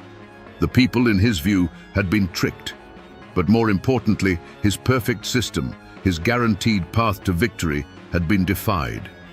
The verdict of the voters was an affront to his entire crusade, and he would not accept it. His reaction was immediate and absolute. He did not hesitate. He did not concede. He declared war. Goebel immediately filed a formal contest of the election, turning the matter over to the very commission he had created. His political machine roared to life, preparing to use the full, crushing weight of the Goebel election law to invalidate just enough votes in Republican counties to reverse the outcome. To the Republicans, this was the ultimate betrayal of democracy. They had won the fight, and now Goebel was moving to steal the prize in broad daylight. This was the moment the conflict moved from the ballot box to the barrel of a gun. Enraged by Goebel's blatant attempt to overturn the election, Republican leaders sent out a call to arms. From the mountains of eastern Kentucky, a river of angry armed men began to flow towards Frankfort. These were not politicians. They were coal miners, farmers, and feudists, men with rifles on their shoulders and generations of distrust for the bluegrass Democrats in their hearts. They came by the trainload, over 1,000 strong, to make sure their governor, William Taylor, was inaugurated and that Goebel's commission did not dare to steal their victory. Frankfort was no longer a capital, it was a tinderbox. The State House grounds became an armed camp. The local militia was called in, but their loyalties were divided. Republican mountain men, bristling with Winchesters, faced off against Goebel's Democratic enforcers. The air crackled with tension. Goebel's refusal to accept defeat, driven by his unshakable self-righteousness, was the spark. The arrival of the mountain men was the powder. All that was needed now was for someone to strike the match. The city of Frankfort was no longer governing. It was holding its breath. The sight of armed mountain men on every corner was a warning more potent than any telegram. It was a physical manifestation of the state's rage, a clear signal that the political dispute was about to be settled by older, more brutal methods. The air itself was a warning, thick with the scent of coal smoke, cheap whiskey, and the metallic odor of impending violence. Any prudent man would have seen this and searched for an escape route. But William Goebel was not a prudent man. Even within his own party, whispers of caution turned into pleas. The old guard of the Democratic Party, men who had managed Kentucky politics for decades through careful compromise and backroom deals, were terrified. They saw Goebel's hardline stance not as strength, but as a form of madness that was about to tear the Commonwealth apart. They urged him to find a political solution, to let the courts decide, to offer some concession that would allow the armed men to go home. Goebel viewed their advice with contempt. He saw them as weak, as part of the very establishment that had allowed the railroads to grow so powerful in the first place. His own bodyguards, former lawmen chosen for their nerve and loyalty, begged him to take precautions. They saw the cold, hard looks in the eyes of the mountain men. They knew a dozen good places for an ambush between Goebel's hotel and the state capitol. They pleaded with him to vary his routine, to take a carriage, to stay indoors until the legislature had officially declared him governor. Goebel refused. To show fear in his mind was to show weakness. He would walk the same path to the Capitol every day in open defiance. It was a daily act of political theater, a silent declaration that he was not afraid of these railroad thugs. You have to understand, Goebel was so completely consumed by his crusade that he was blind to the nature of the threat. He saw the armed men not as a legitimate popular uprising, but as a rented army, paid for by the L&N Railroad. He believed they were bluffing, a show of force meant to intimidate him. He could not comprehend that for these men, this was not about money. It was about honor. They believed their votes had been stolen, their will had been spat upon, and they were prepared to kill and die to defend it. Every action he took pushed the situation closer to the brink. He pressed forward with the election contest, showing no signs of slowing down. He made public statements that were defiant and inflammatory, pouring fuel on an already raging fire. Each day that he walked, chin held high, past the glowering crowds of his armed enemies, he was rejecting another chance for peace. He was making his choice over and over again. With every warning ignored and every offer of caution rebuffed, the path narrowed. He had slammed and bolted every exit. The political machinery for overturning the election ground forward, and in response, the informal machinery of mountain justice began to grind as well. A violent outcome was no longer a possibility. It was an appointment William Goebel was striding with grim determination to keep. On the night of January 29, 1900, Frankfurt was a city holding its breath in the dark. The state teetered on the precipice of civil war. It was on this night, in the tense quiet of his room at the Capitol Hotel, that William Goebel was presented with one last, clear chance to walk away from the abyss. The offer came not from his enemies, but from his oldest friends, the seasoned Democratic leaders who now saw the abyss yawning before them. They came to him not as politicians, but as men pleading for the life of a friend and the soul of their state. They laid out a compromise, a final, desperate off-ramp. They would broker a deal with the Republican leadership. Both Goebel and Taylor would stand down, and a new, fair election would be held under the supervision of a neutral committee. It was a path back from the brink, a way to let the armed men go home and settle the matter with ballots, not bullets. It would cost Goebel the governor's chair for now, but it would save his life. For a long moment, the fate of Kentucky hung in the air of that smoke-filled room. You can just imagine the scene, the earnest, fearful faces of his allies, the muffled sounds of the armed camp outside, and William Goebel, silent, listening. This was his final crossroads. He could accept the compromise, live to fight another day, and pull his state back from the edge of chaos. He could choose life, or he could choose his crusade. But to William Goebel, compromise was just a prettier word for surrender. In his mind, to accept their offer was to admit that the L&N Railroad's army of thugs could stare down the will of the people and win. It was a betrayal of every farmer, every miner, every forgotten man who had placed his faith in him. A cold fire burned in his eyes. He cut his friends off with a sharp wave of his hand and gave them his answer. He would not back down. The election contest would proceed. He would be governor. And in that moment, in that quiet hotel room, the decision was made. He consciously and deliberately rejected the final offer of peace.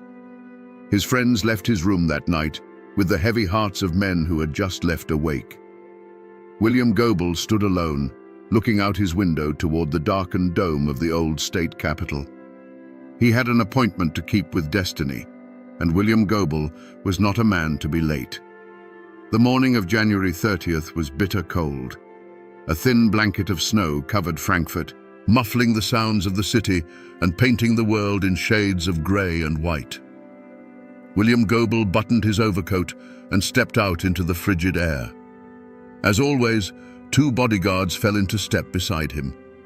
It was a short walk from his hotel to the old state capitol, a walk he had made countless times, a walk that had become a daily act of defiance against the armed men who watched him from every corner.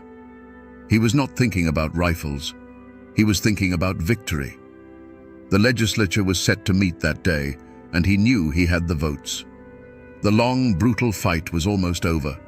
The world around him seemed to fade into a blur of grim-faced men in wool coats and slouch hats. Their glares were meaningless. He was a creature of the law, of legislative maneuvering, of the backroom deal. The raw, physical threat of these mountain men felt primitive, almost irrelevant, to the game he was about to win.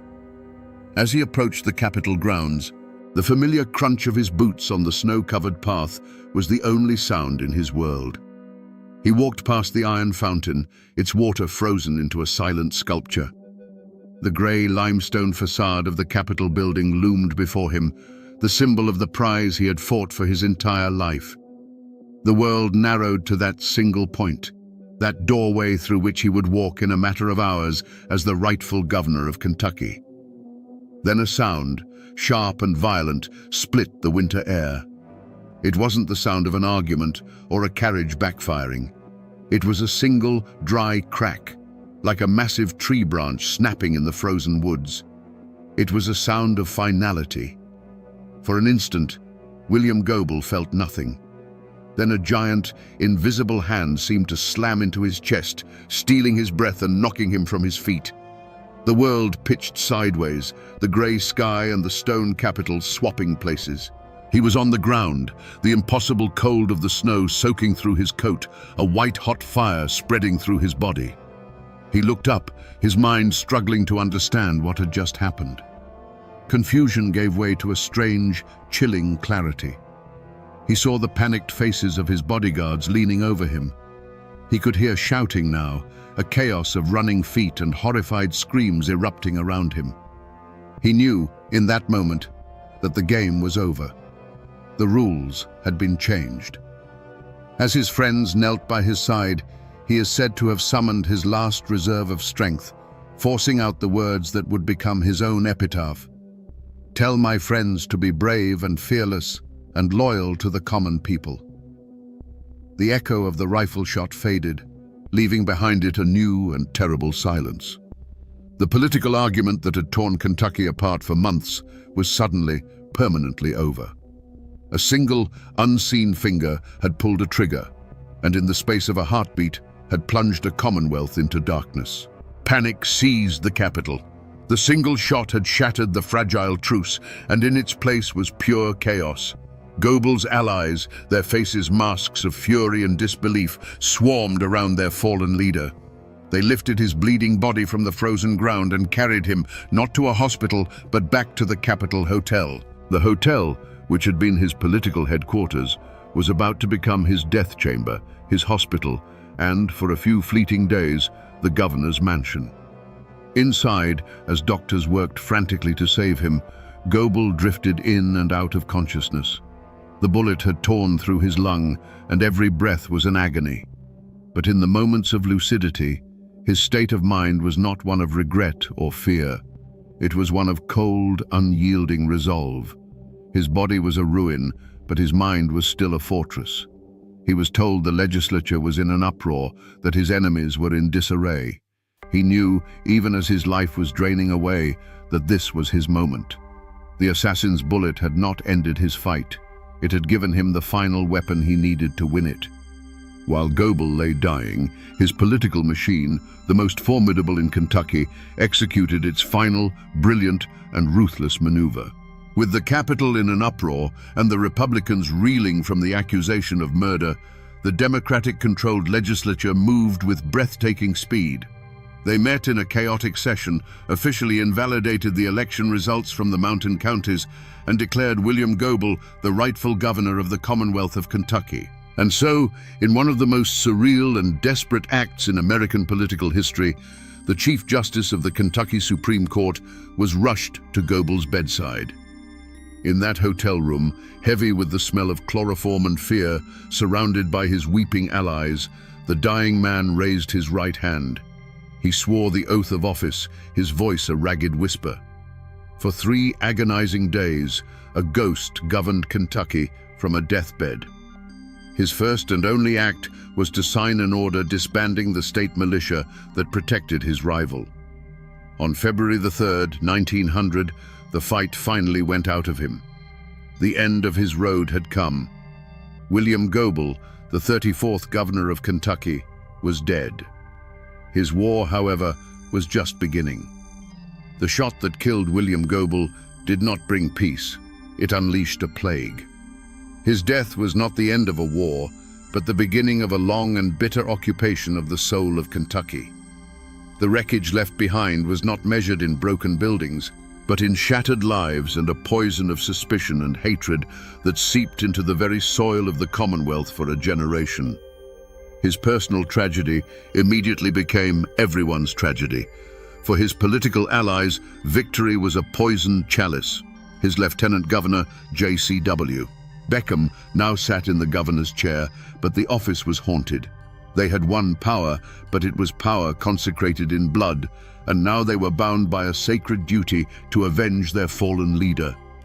This quest for vengeance would consume them, turning the machinery of justice into an instrument of political retribution and ensuring the wounds would never be allowed to heal.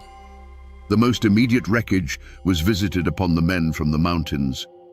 Overnight, Republicans became assassins in the public eye. Men like Caleb Powers, the Secretary of State, and Jim Howard, the Clay County feudist, were hunted down. Their names were transformed from political players into murderers. The lives of their families were destroyed. They faced years of imprisonment, sensational trials, and the crushing weight of being blamed for a crime that had pushed their state to the brink of anarchy. They were the first, but not the last, to be consumed by the fire Goebel's death had started. Across Kentucky, the assassination carved a line of blood between neighbors. The old political divide between the Republican mountains and the Democratic bluegrass was no longer a matter of opinion. It was a feud.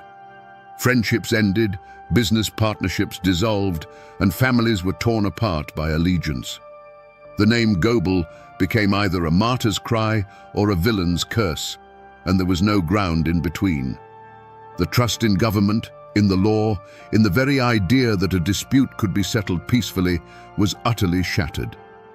William Goebel, the lifelong bachelor, had no children to mourn him, but in a way he left behind thousands of orphans, the common people he championed.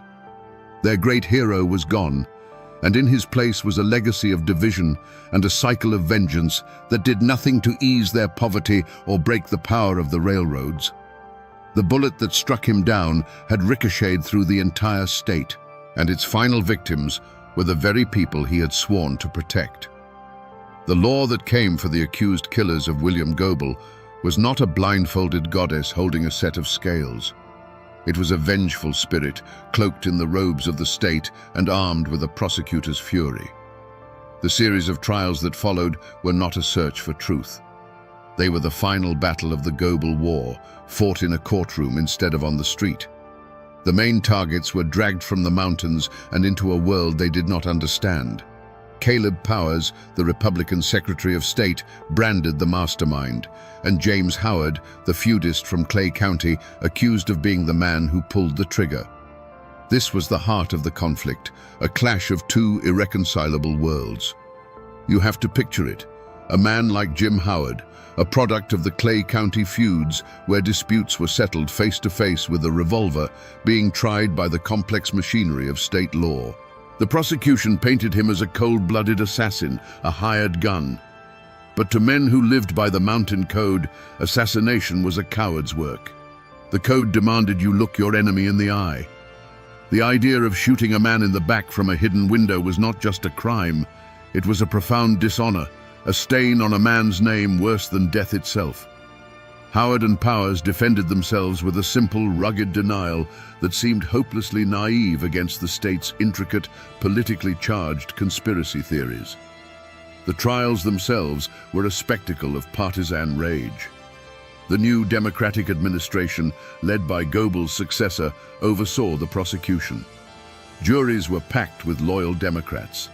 Testimony was coerced, witnesses were intimidated, and evidence seemed to materialize from thin air.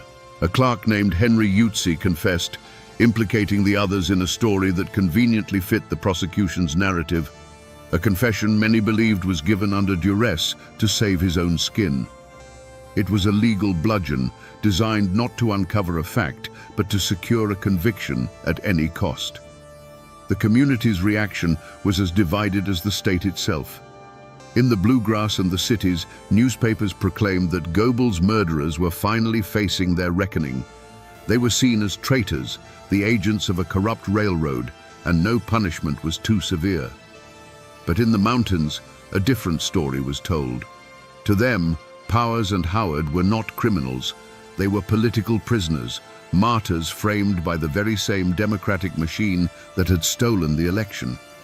They were heroes, sacrificed on the altar of Goebel's ambition. The verdicts came in again and again. Guilty. Powers and Howard were sentenced to hang, then sentenced to life in prison over the course of multiple, grueling trials.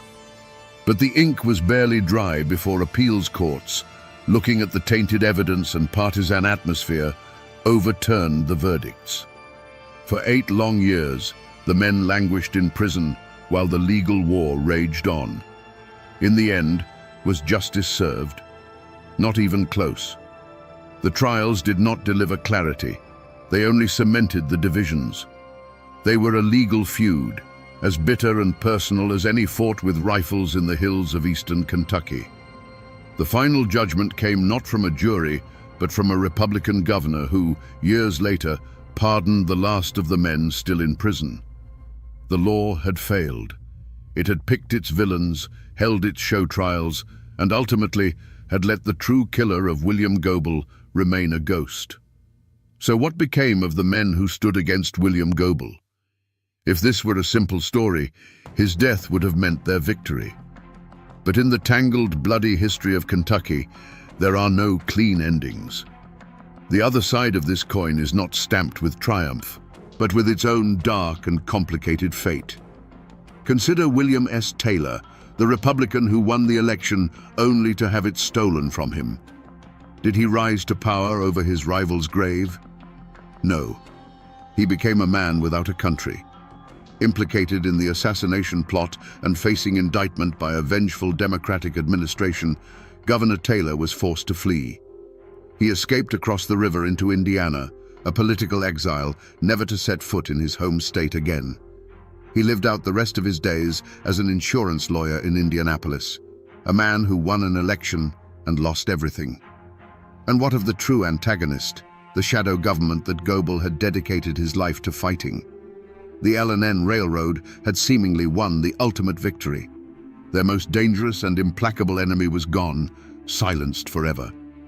But the ghost of William Goebel proved to be a more formidable foe than the man ever was. His assassination transformed him from a ruthless politician into a populist martyr. His name became a holy word, a rallying cry for the very reforms he had championed. The movement he started didn't die with him. It was consecrated by his blood, and the fight against the railroad monopolies continued with a religious fervor for years to come. In the end, no one truly won. The men accused of the murder saw their lives shattered. The governor who defeated Goebel at the polls died in exile, and the corporation that wanted him gone created a legend that would haunt them for a generation. The other side of the coin, it turns out, was just as cursed. In the years that followed, Kentucky did not so much heal as it learned to live with a festering wound. The aftermath of the assassination was not a period of reconciliation, but one of grim consolidation. William Goebel left behind no wife or children, but he did have descendants of another kind, the political machine he built and the cause he embodied. His hand-picked successor, J.C.W. Beckham, rode a wave of public sympathy and righteous anger, establishing a Democratic dynasty that would dominate Kentucky politics for decades. The Goebel Democrats, once the insurgents, now became the establishment, their power cemented by the blood of their martyr. For the families of the accused, the legacy was a curse. Even after the eventual pardons, the names of Powers and Howard were forever stained. Their children and grandchildren grew up in the long, cold shadow of the gallows, marked as the kin of assassins. They lived under a cloud of suspicion and shame, a constant, unspoken reminder of the state's darkest hour. For them, the trials never truly ended. They simply became a life sentence of inherited infamy, a ghost they could never escape. The community of Frankfort and Kentucky as a whole rebuilt itself by choosing to forget. A great, unspoken pact of silence descended upon the state. The assassination was too traumatic, the divisions too deep, the truth too murky. To speak of it was to risk reopening the wound, to reignite the hatreds that had almost plunged the Commonwealth into civil war. So they buried it. The story became a dark whisper, a piece of forbidden history passed down in hushed tones, a communal trauma hidden beneath a blanket of polite, desperate silence. But beneath that silence, the power dynamics of the state had been fundamentally and irrevocably altered. The Republican Party in Kentucky was crippled, branded as the party of murderers, a stigma that would take them more than a generation to overcome. And ironically, the L&N Railroad, the great corporate beast Goebel had fought, found itself facing a far more hostile world. Goebel the man could be beaten, but Goebel the martyr was invincible. His death had galvanized the public against corporate overreach in a way his political maneuvering never could. The fall of the man had ensured the rise of his cause. If you walk the grounds of the old state capitol in Frankfurt today, you can still feel the chill of that January morning. A bronze plaque marks the very spot where William Goebel fell, a silent testament to the moment Kentucky's history was violently broken. You can look across the lawn to the old state annex building, to the third-floor window from which the fatal shot was fired, and feel a shiver crawl down your spine. The buildings are now museums, but on that patch of ground, the past is not past. It is a cold spot that never thaws. A short drive away, in the Frankfurt Cemetery, stands Goebel's final monument, one of the grandest in the state. A towering obelisk pierces the sky, with a bronze statue of the man, defiant even in death, standing guard. His grave is not a place of quiet rest. It is a political statement carved in stone, a permanent declaration of his martyrdom. It's a pilgrimage site for political junkies and history buffs, a physical reminder of the man who became more powerful in death than he ever was in life.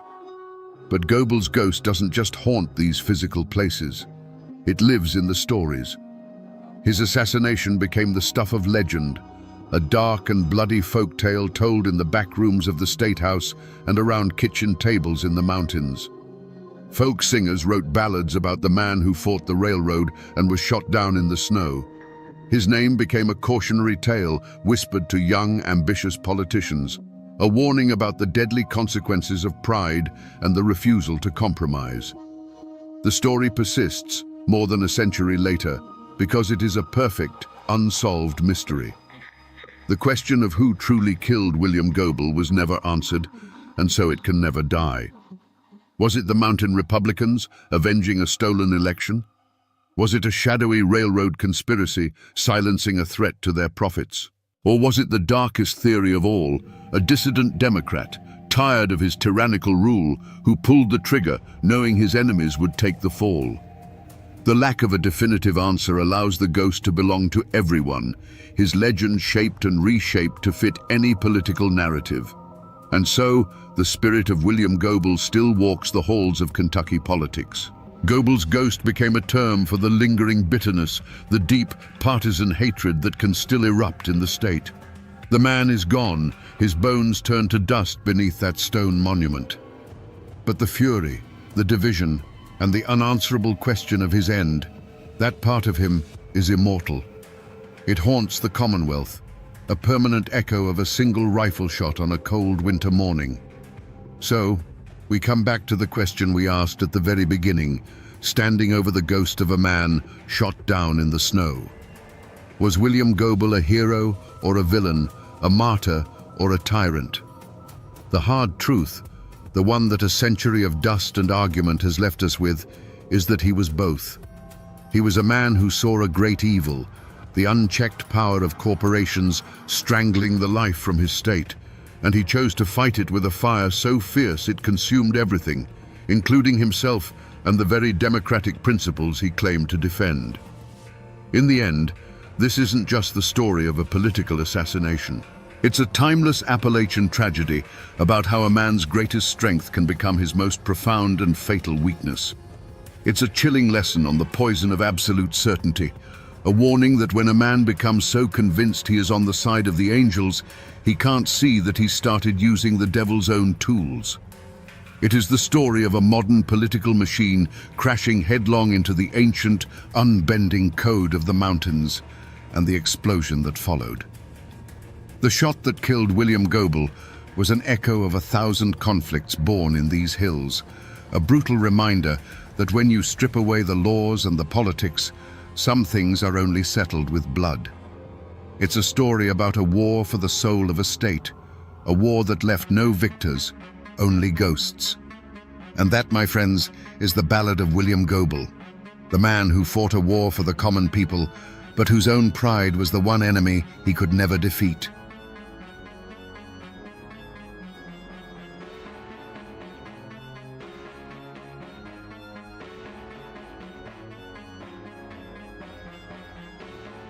The air in the Cumberland Mountains is thin and sharp. On the afternoon of May 14, 1892, it carried the scent of pine and damp earth. The only sounds were the rhythmic creak of wagon wheels on the dirt road, the gentle jingle of harnesses, and the low murmur of conversation. Dappled sunlight cut through the canopy of leaves, painting shifting patterns on the canvas cover of the wagon. It was a peaceful scene, almost unnaturally so. Inside the wagon, a family was heading home. Ira Mullins, a man who had just sold his land, his wife, Luanza. With them were their daughter, Jane, and her husband, John. A friend named Wilson Mounts rode alongside as a guard. They were vulnerable, but they weren't worried. This was a public road through a pass known as Pound Gap, a gateway between Virginia and Kentucky, a place everyone knew. Imagine the scene. You are in that wagon. The slow, rocking motion has almost lulled you to sleep. The journey is nearly over. Then, a single sharp crack echoes from the ridgeline above. It's a sound that doesn't belong. Before anyone can react, the world explodes. The crack becomes a roar of gunfire. From the rocks and trees lining the road, muzzle flashes bloom like deadly flowers. Wood splinters from the side of the wagon. A horse screams, rearing in terror.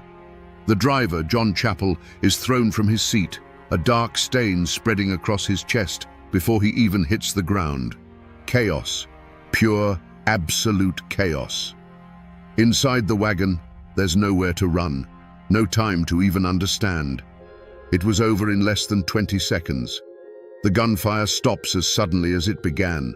The only sound left is the ringing in your ears and the panicked breathing of the wounded. Then, a new sound. The crunch of boots on gravel. Shadows fall over the wagon.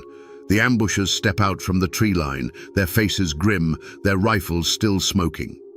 When the first travelers found the scene an hour later, it was a tableau of horror. The bodies lay cooling in the mountain air. 5 people shot down without a chance. The horses were gone, the wagon ransacked. At first, it looked like a simple, brutal robbery, the kind of thing that happened in these wild mountains. But this wasn't a robbery gone wrong. This was an execution, meticulously planned and ruthlessly carried out. And the man who planned it, the mind behind the massacre at the Killing Rock, wasn't some common outlaw hiding in the hills. He was a man who carried a badge. He was the law. His name was Marshal Benton Taylor, but everyone called him Doc. The title wasn't medical. It was a name he'd earned for his strange, eclectic knowledge. He was a self-proclaimed healer, an herbalist, and a geologist who could read the mountains like a book. He was also a U.S. Deputy Marshal, a federal lawman tasked with bringing order to one of the most violent corners of America. In photographs, he looks directly at you. Piercing eyes under a wide-brimmed hat, a long, well-kept beard. He was known to be handsome, articulate, and impeccably dressed, a stark contrast to the rough-hewn world around him. He didn't look like an outlaw. He looked like a frontier intellectual, a gentleman, and he was a poet. He wrote long, flowing ballads about love, nature, and God. His work was published in local newspapers, and he was proud of it. He saw himself as a man of letters, a sensitive soul who could capture the beauty and tragedy of life in verse. Imagine that man, a lawman who could chase down a fugitive in the morning and then spend his evening composing a sonnet by candlelight. Now, hold that image in your mind, because Marshal Doc Taylor was also a killer for hire, a private contractor of violence. He ran his own informal detective agency, a service that powerful men could use to solve problems that fell outside the lines of the law. Need a witness to disappear? Need a union organizer to be discouraged? Need a rival business venture to fail permanently? You called Doc Taylor. He enforced the law, and he broke the law. He hunted criminals, and he was a criminal. This wasn't a secret life he kept hidden. In the twisted moral landscape of late 19th century Appalachia, it was an open secret. It was his brand. He was the man who could operate on both sides of the line, a useful, terrifying tool for anyone with enough money to afford him. He could quote the Bible from memory, write verse that could make a woman weep, and plan a murder with the cold precision of a mathematician. People didn't just fear him, they were drawn to him. He had a charisma, a gravity that pulled people in. And that was the most dangerous thing of all. He wasn't a mindless brute. He was a thinking monster, a predator who used his intelligence and his badge as camouflage. So what creates a man like this? A man who could orchestrate the slaughter of a family in a mountain pass and then, possibly, go home and write a poem about it. Was he born a psychopath, or was he a product of his environment? The truth is, you cannot understand the man without understanding the place that forged him. To understand a man like Doc Taylor, you first have to understand the world that created him. A world of black coal, red blood, and gray justice. The border between Virginia and Kentucky in the 1880s was not the America you read about in history books. It was another country entirely. A rugged, isolated landscape of steep mountains and deep valleys, a place the Industrial Revolution was just beginning to tear apart. For centuries, this land was home to small communities, governed by family ties and unwritten codes of honor. But then they found the coal. It lay under the mountains in thick, black veins. They called it black gold, and it was the fuel that powered America's Gilded Age. Railroads, hungry for that fuel, began to snake their way into the hollows.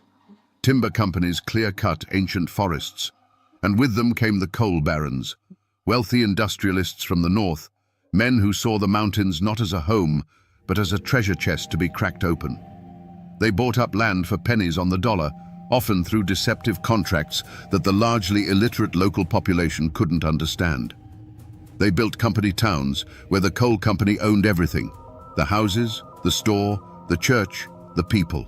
Miners were paid in company scrip, currency that was only good at the company store, trapping them in a cycle of debt they could never escape. It was a new kind of feudalism, built on a foundation of coal dust and desperation.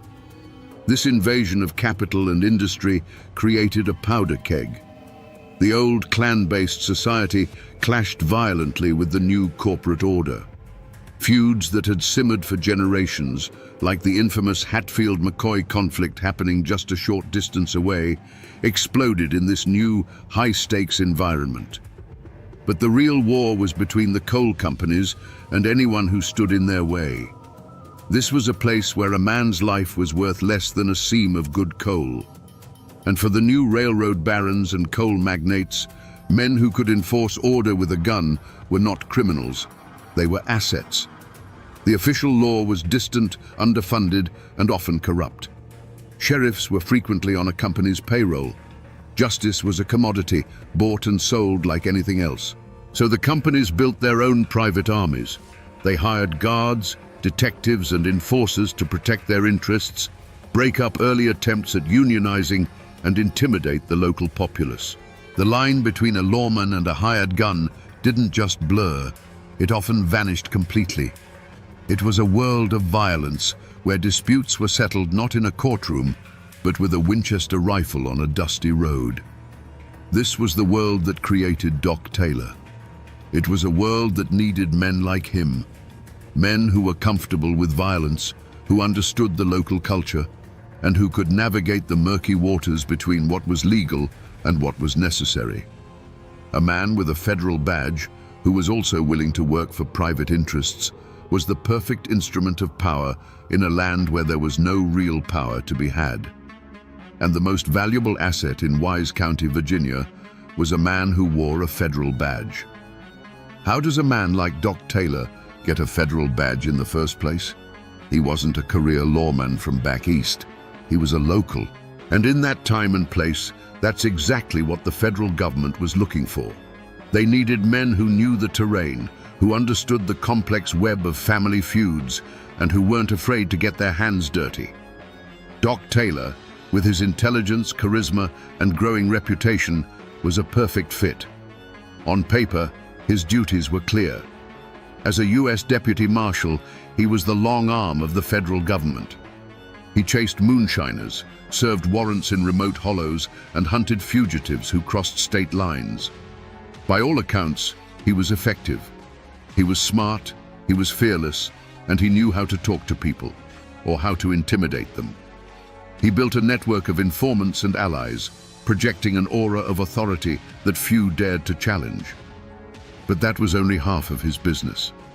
The other half operated in the shadows, under the name of his private detective agency.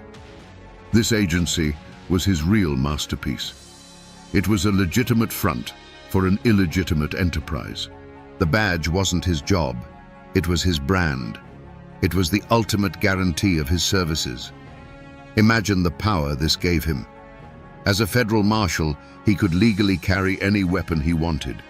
He could travel anywhere, ask questions, and demand answers with the full weight of the government behind him. Who would dare lie to a U.S. Marshal? Who would refuse him entry? His badge was a key that opened every door. Now, imagine that same man working for a coal baron. A union is trying to form in a mining camp. Doc Taylor rides into town wearing his badge. He doesn't come as a company thug. He comes as a federal officer. He starts asking questions, investigating some vague, unnamed federal crime. He interviews the union leaders. He lets them know they are on his radar. The message is clear, but legally untouchable. The union drive mysteriously falls apart. The coal baron pays his fee. This was his genius. He weaponized the law. His official investigations often conveniently overlapped with his private contracts. Was he pursuing a federal fugitive, or was he tracking a man for a client who wanted him silenced? Often, it was impossible to tell. The ambiguity was his shield. He created a reality where his violence was indistinguishable from his duty. He solved crimes for the government and committed them for private clients, sometimes on the same day. He was the perfect solution for powerful men with unsavory problems. But his next client wasn't a coal baron with a political agenda. The motive was much older, much simpler. It was pure, simple greed, and it would lead him to a man named Ira Mullins. Ira Mullins was not a wealthy man. He was a Kentucky farmer, a merchant, and by some accounts, a preacher. Like most people in the region, his life was one of hard work for little cash. He was a familiar face in the small towns and settlements that dotted the border. He was known as a decent, God-fearing man trying to build a life for his family. His problem, and ultimately his death warrant, was a piece of land he owned in Virginia. It wasn't the best farmland, but it sat squarely in the path of the expanding railroad and the coal companies that followed. And so, the land that had been in his family for years suddenly became valuable. An offer was made, a deal was struck, and Ira Mullins, for the first time in his life, found himself in possession of a significant amount of money. We're not talking about a number in a bank account. This was the 1890s. The transaction was made in gold and silver coin and paper currency. A heavy sack filled with $1,300. It's a sum that sounds almost small today. But you have to adjust your perspective. In an era when a working man might earn $1 a day, this was a life-changing fortune. The money was from a land sale, cold, hard cash. In today's dollars, it would be over $50,000, maybe more. But it wasn't just the amount that was dangerous. It was the fact that in this part of the country, everyone knew everyone's business. There were no secrets. The news of Ira's windfall spread through the mountains like a wildfire in a dry forest, and everyone knew Ira Mullins was on the move. He had to get the money from the sale in Virginia back to his home in Kentucky. The safest way, he believed, was to travel with his family. So he assembled his small party: his wife Luanza, his son-in-law John, and his daughter Jane. They hired a local man to drive the wagon and a friend, Wilson Mounts, to ride along as an armed guard. They were a visible, slow-moving target, but they were counting on safety in numbers. They believed no one would dare attack a family in broad daylight. They were wrong. The story of the Mullins fortune was on the lips of everyone in Wise County. It was whispered over fences, discussed in general stores, and spoken of in hushed tones in the dark. Smoky saloons where men of violence gathered. Word of the Mullins money traveled fast, and it reached the ears of two brothers who were as stupid and brutal as Doc Taylor was sharp and cunning. Hennon and Cal Fleming were brothers, and they were trouble. They were known throughout the region as violent, unpredictable men. They were small-time outlaws, involved in moonshining, theft, and brawling. They had the brutality for crime, but they lacked the intelligence to pull off anything significant. They were attack dogs waiting for a master, and they found one in Doc Taylor. We don't know exactly where the meeting took place, maybe in the back room of a smoky tavern, or in a secluded cabin deep in the woods. But we can imagine the scene. The Fleming brothers, rough and greedy, leaning in as the well-dressed, charismatic U.S. Marshal lays out a proposition. He wouldn't have presented it as a desperate crime. He would have framed it as a business opportunity, a sure thing. He would have explained the situation with calm, methodical precision. Ira Mullins, a fortune in cash, a predictable route, a vulnerable party. The Flemings would have seen the risk. But then Taylor would have played his trump card, himself. Imagine his pitch. He wasn't just some outlaw suggesting a robbery. He was the law. He could provide intelligence. He knew the roads, the schedules, the lawmen who patrolled them. More importantly, he could control the aftermath. Who would investigate the crime? Local sheriffs, men who feared him or owed him favors. And if the feds got involved? Well, he was the feds in this part of the country. He could steer the investigation in any direction he chose. To the Fleming brothers, this must have sounded like the perfect crime, handed to them on a silver platter by the one man who could guarantee they'd get away with it. All they had to do was provide the muscle. The deal was struck. The plan was chillingly simple. They would track the Mullins party on their journey back to Kentucky. They knew the route would take them through Pound Gap.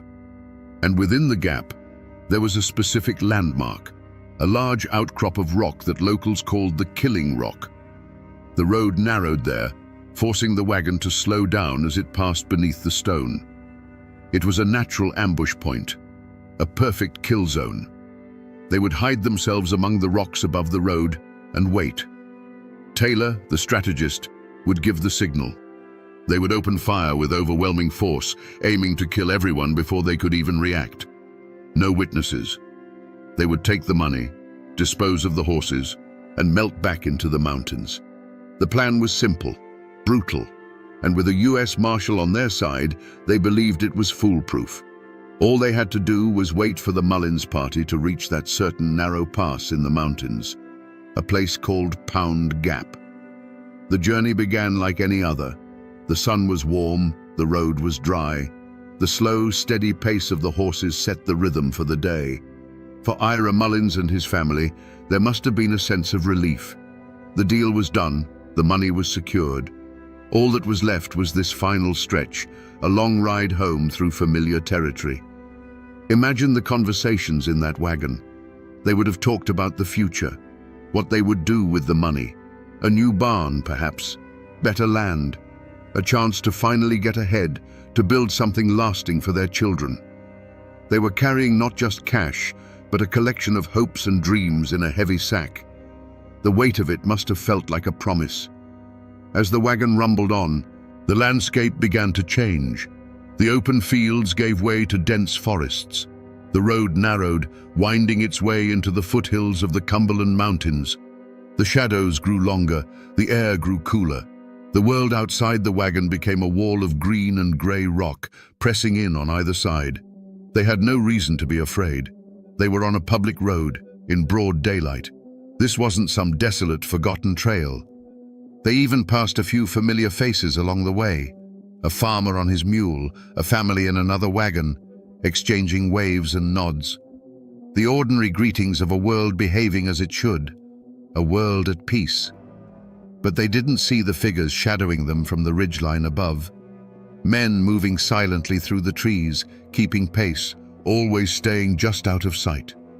They didn't feel the eyes that were watching their every move, and they didn't notice the subtle shift in the forest's symphony.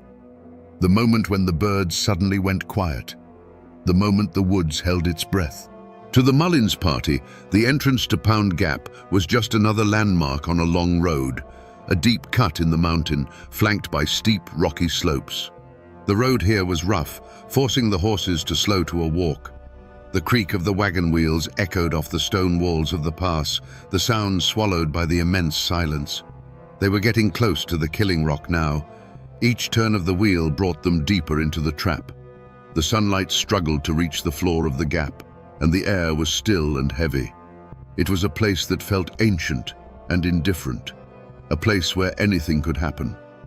As their wagon creaked around the final bend into the narrowest part of the pass, they entered the kill zone. The trap was set, and the silence was about to break. There was no warning, no call to halt, no demand for money. There was only the sound. A single rifle shot, impossibly loud in the enclosed space of the gap. The lead horse screamed and collapsed, its legs buckling, tangling the entire team in a mess of leather and panicked flesh. The wagon lurched to a violent stop, throwing everyone off balance. Before the echo of the first shot had faded, the ridgeline erupted in fire and smoke. It wasn't a gunfight, it was a slaughter. A hailstorm of lead tore through the canvas cover of the wagon, splintering wood and flesh indiscriminately. The ambushers had chosen their positions perfectly. They were firing down into the wagon, a position of absolute advantage. The Mullins party had no cover, no escape, no chance. John Chappell, the driver, was killed instantly, thrown from his seat by the impact of the bullets. Wilson Mounts, the armed guard, managed to draw his pistol, but he was cut down before he could even aim. The air filled with the sharp, acrid smell of gunpowder, the screams of the wounded, and the deafening roar of the rifles. Inside the wagon, it was a scene of unimaginable terror. Ira Mullins fell, trying to shield his family. His son-in-law, John, was hit. Jane, his daughter, cried out. It was a maelstrom of noise and pain and confusion. It lasted for perhaps 14 seconds. 14 seconds of hell, and then silence. A silence that was heavier and more terrifying than the noise it replaced. The ringing in the ears of the survivors, the soft groan of a dying man, the drip of blood onto the floorboards of the wagon. From the rocks above, the killers emerged. Doc Taylor, Henan Fleming, and Cal Fleming. They scrambled down the slope, their faces set like stone. There was no emotion. This was a job. They moved with a chilling efficiency. One of the Flemings walked up to the tangled mess of horses and methodically shot the ones that were still alive. They tore into the wagon, searching for the money. They found the sack, heavy with coins and bills, their prize. For a moment, they must have thought their plan had worked to perfection. They had the money. They had been fast, brutal, and they believed thorough. When the shooting stopped, 5 people were dead or dying. The killers seized the money and vanished back into the woods, taking the best of the horses with them. In their minds, they had just committed the perfect crime. But they had made one tiny mistake. A mistake that would unravel everything. The first person to find the wagon wasn't a lawman. It was a mail carrier on his regular route, a man named Henderson Vanover. He rounded the bend at the Killing Rock and saw a sight that would haunt him for the rest of his life. The dead horses, the wagon riddled with bullet holes, the unnatural stillness. He approached with caution, his heart pounding in his chest. What he found was a slaughterhouse. Blood pooled on the wagon bed, soaking into sacks of flour and grain. The bodies were tangled together, victims of a sudden, overwhelming violence. The scene was chaotic, but one thing was immediately clear to him. This wasn't the work of a single highwayman. This was the work of a team, an organized, ruthless team.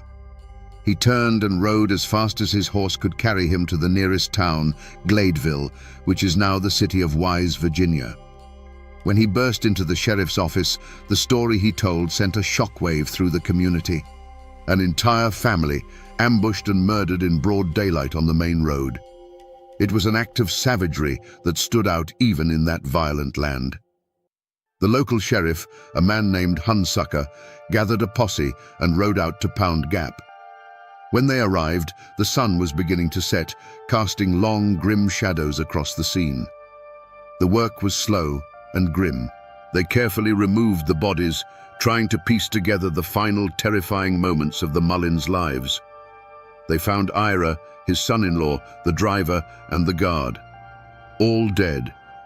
Jane Mullins, Ira's daughter, was also dead.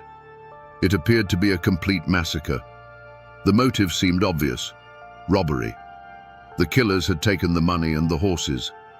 The initial theory was that it was a crime of opportunity committed by some unknown band of outlaws. The investigation would be difficult. In these mountains, killers could disappear like smoke.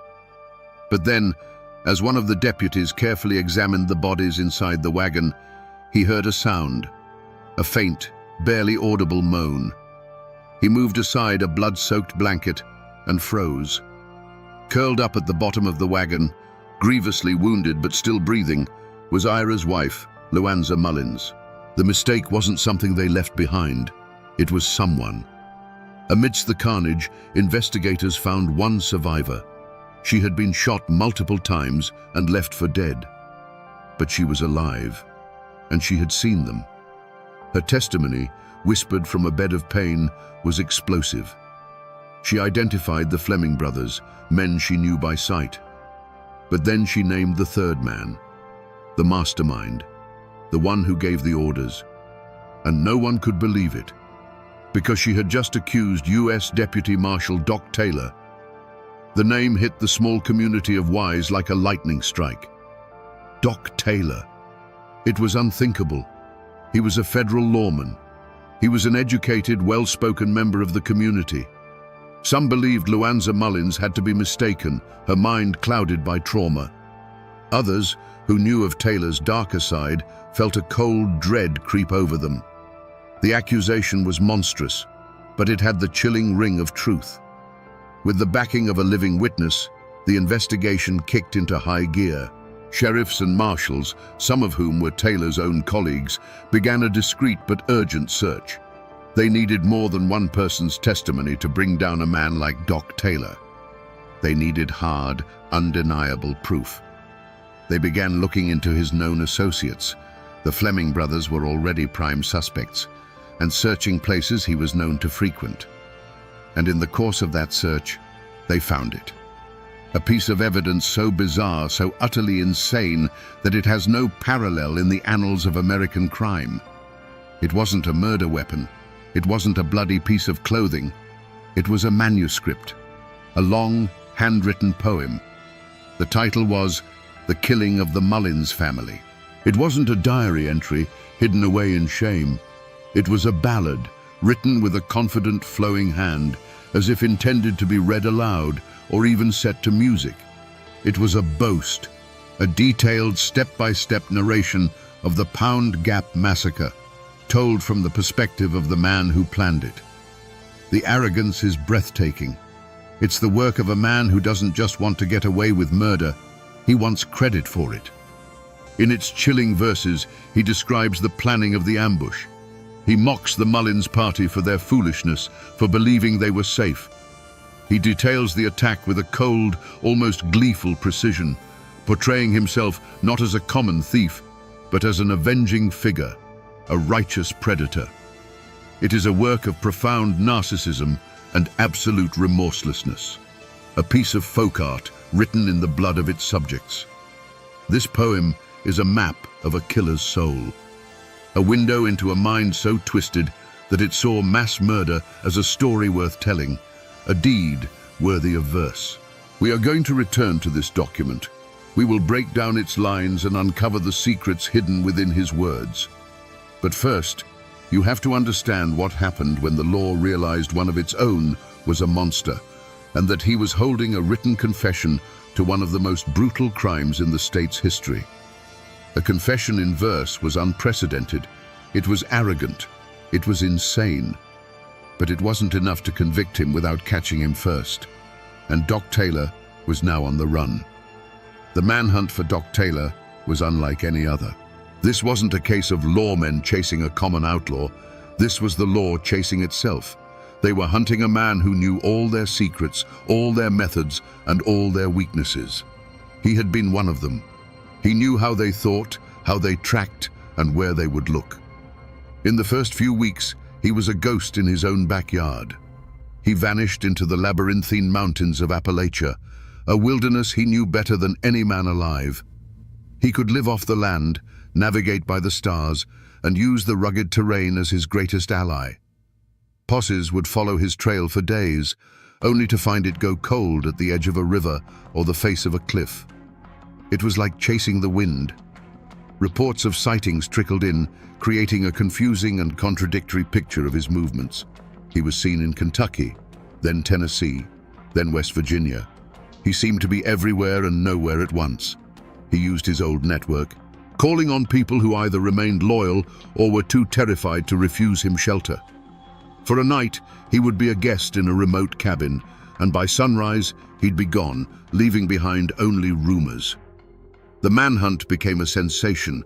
Newspapers across the country picked up the story of the killer poet, the federal marshal turned mass murderer. The pressure to capture him grew immense. The state of Virginia put a handsome reward on his head.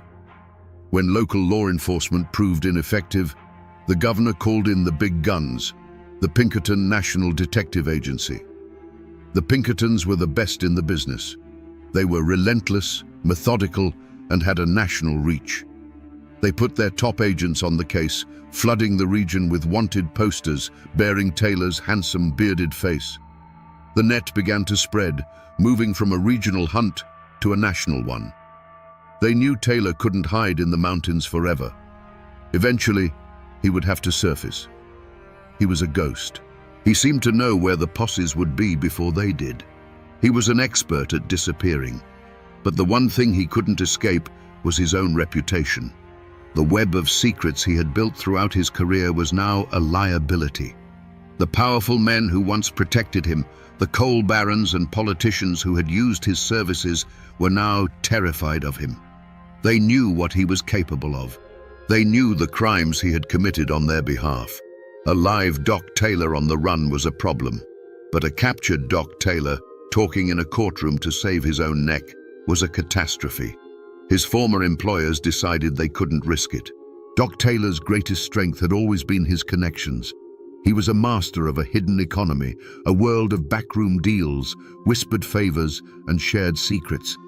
He had served the interests of the most powerful men in the region, men who owned the coal mines, the railroads, and the politicians. He had been their enforcer, their cleaner, their guarantee of order. He was the man who knew where all the bodies were buried, because he had buried many of them himself. And now, with the Pinkertons closing in and his face on wanted posters from Virginia to Arkansas, that strength became his fatal weakness. His former patrons began to panic. They pictured him in a courtroom, under oath, trading their secrets for a lighter sentence.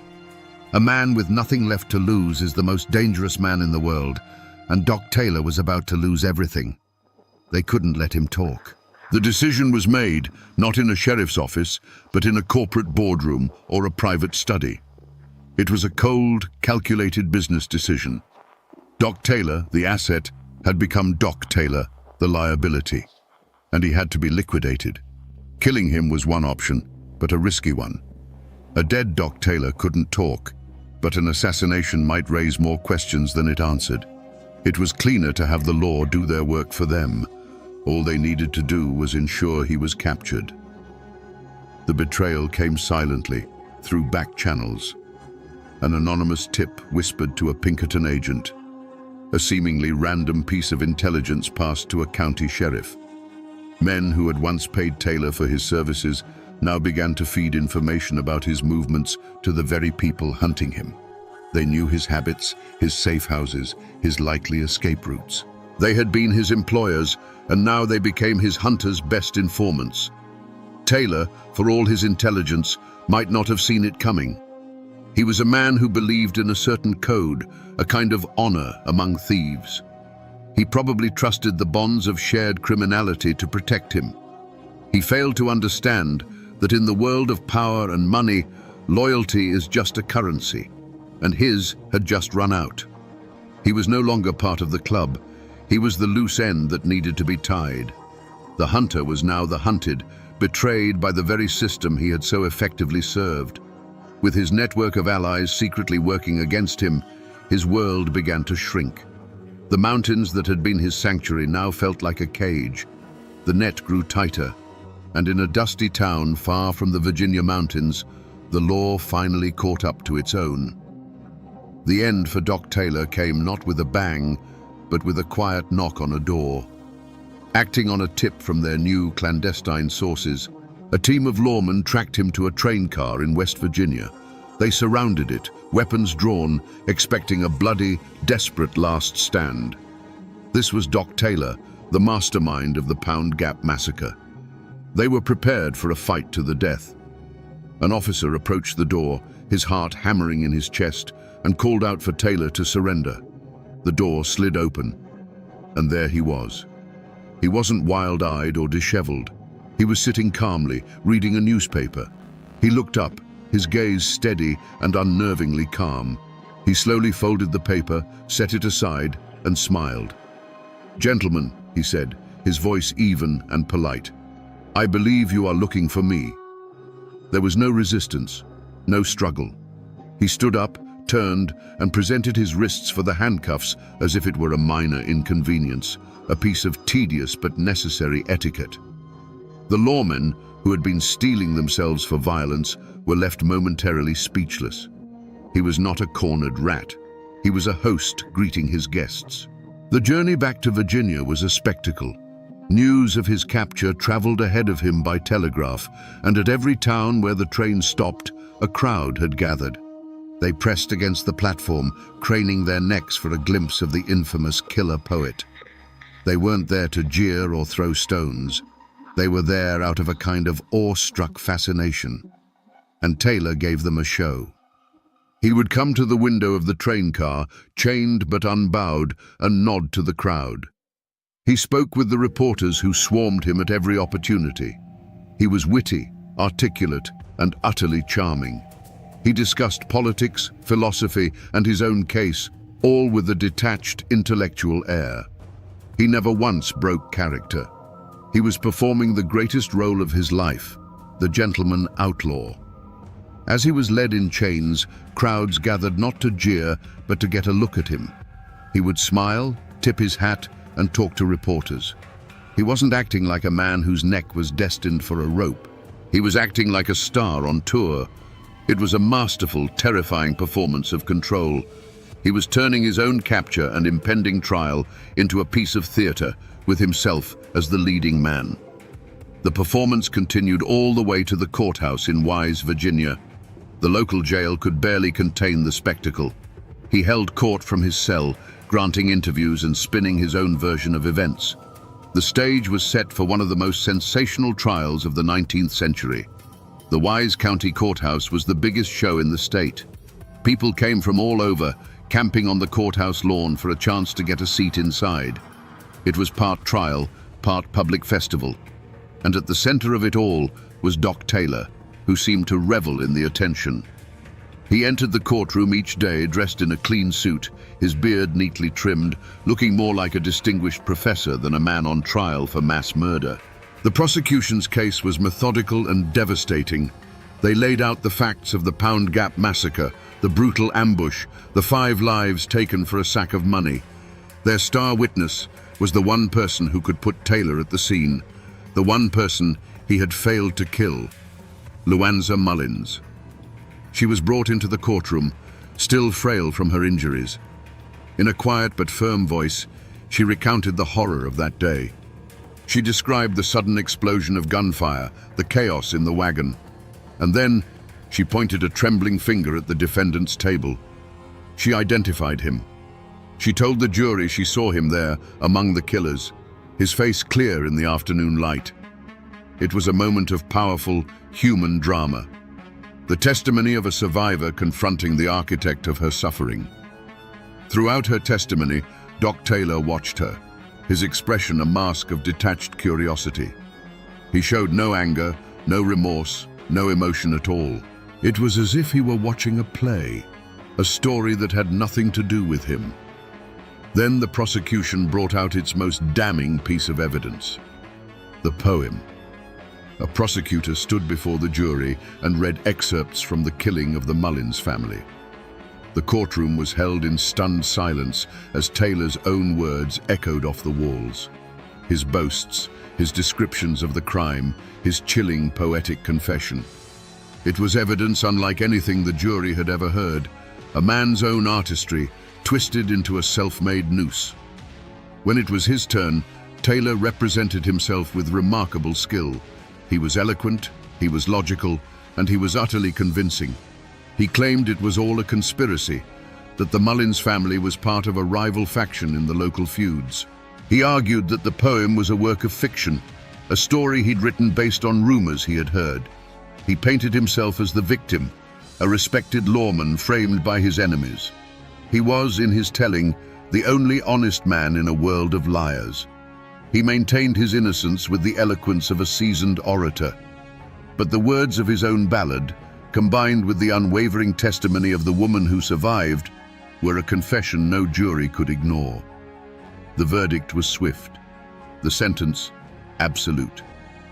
The death sentence did not break Doc Taylor. If anything, it seemed to embolden him.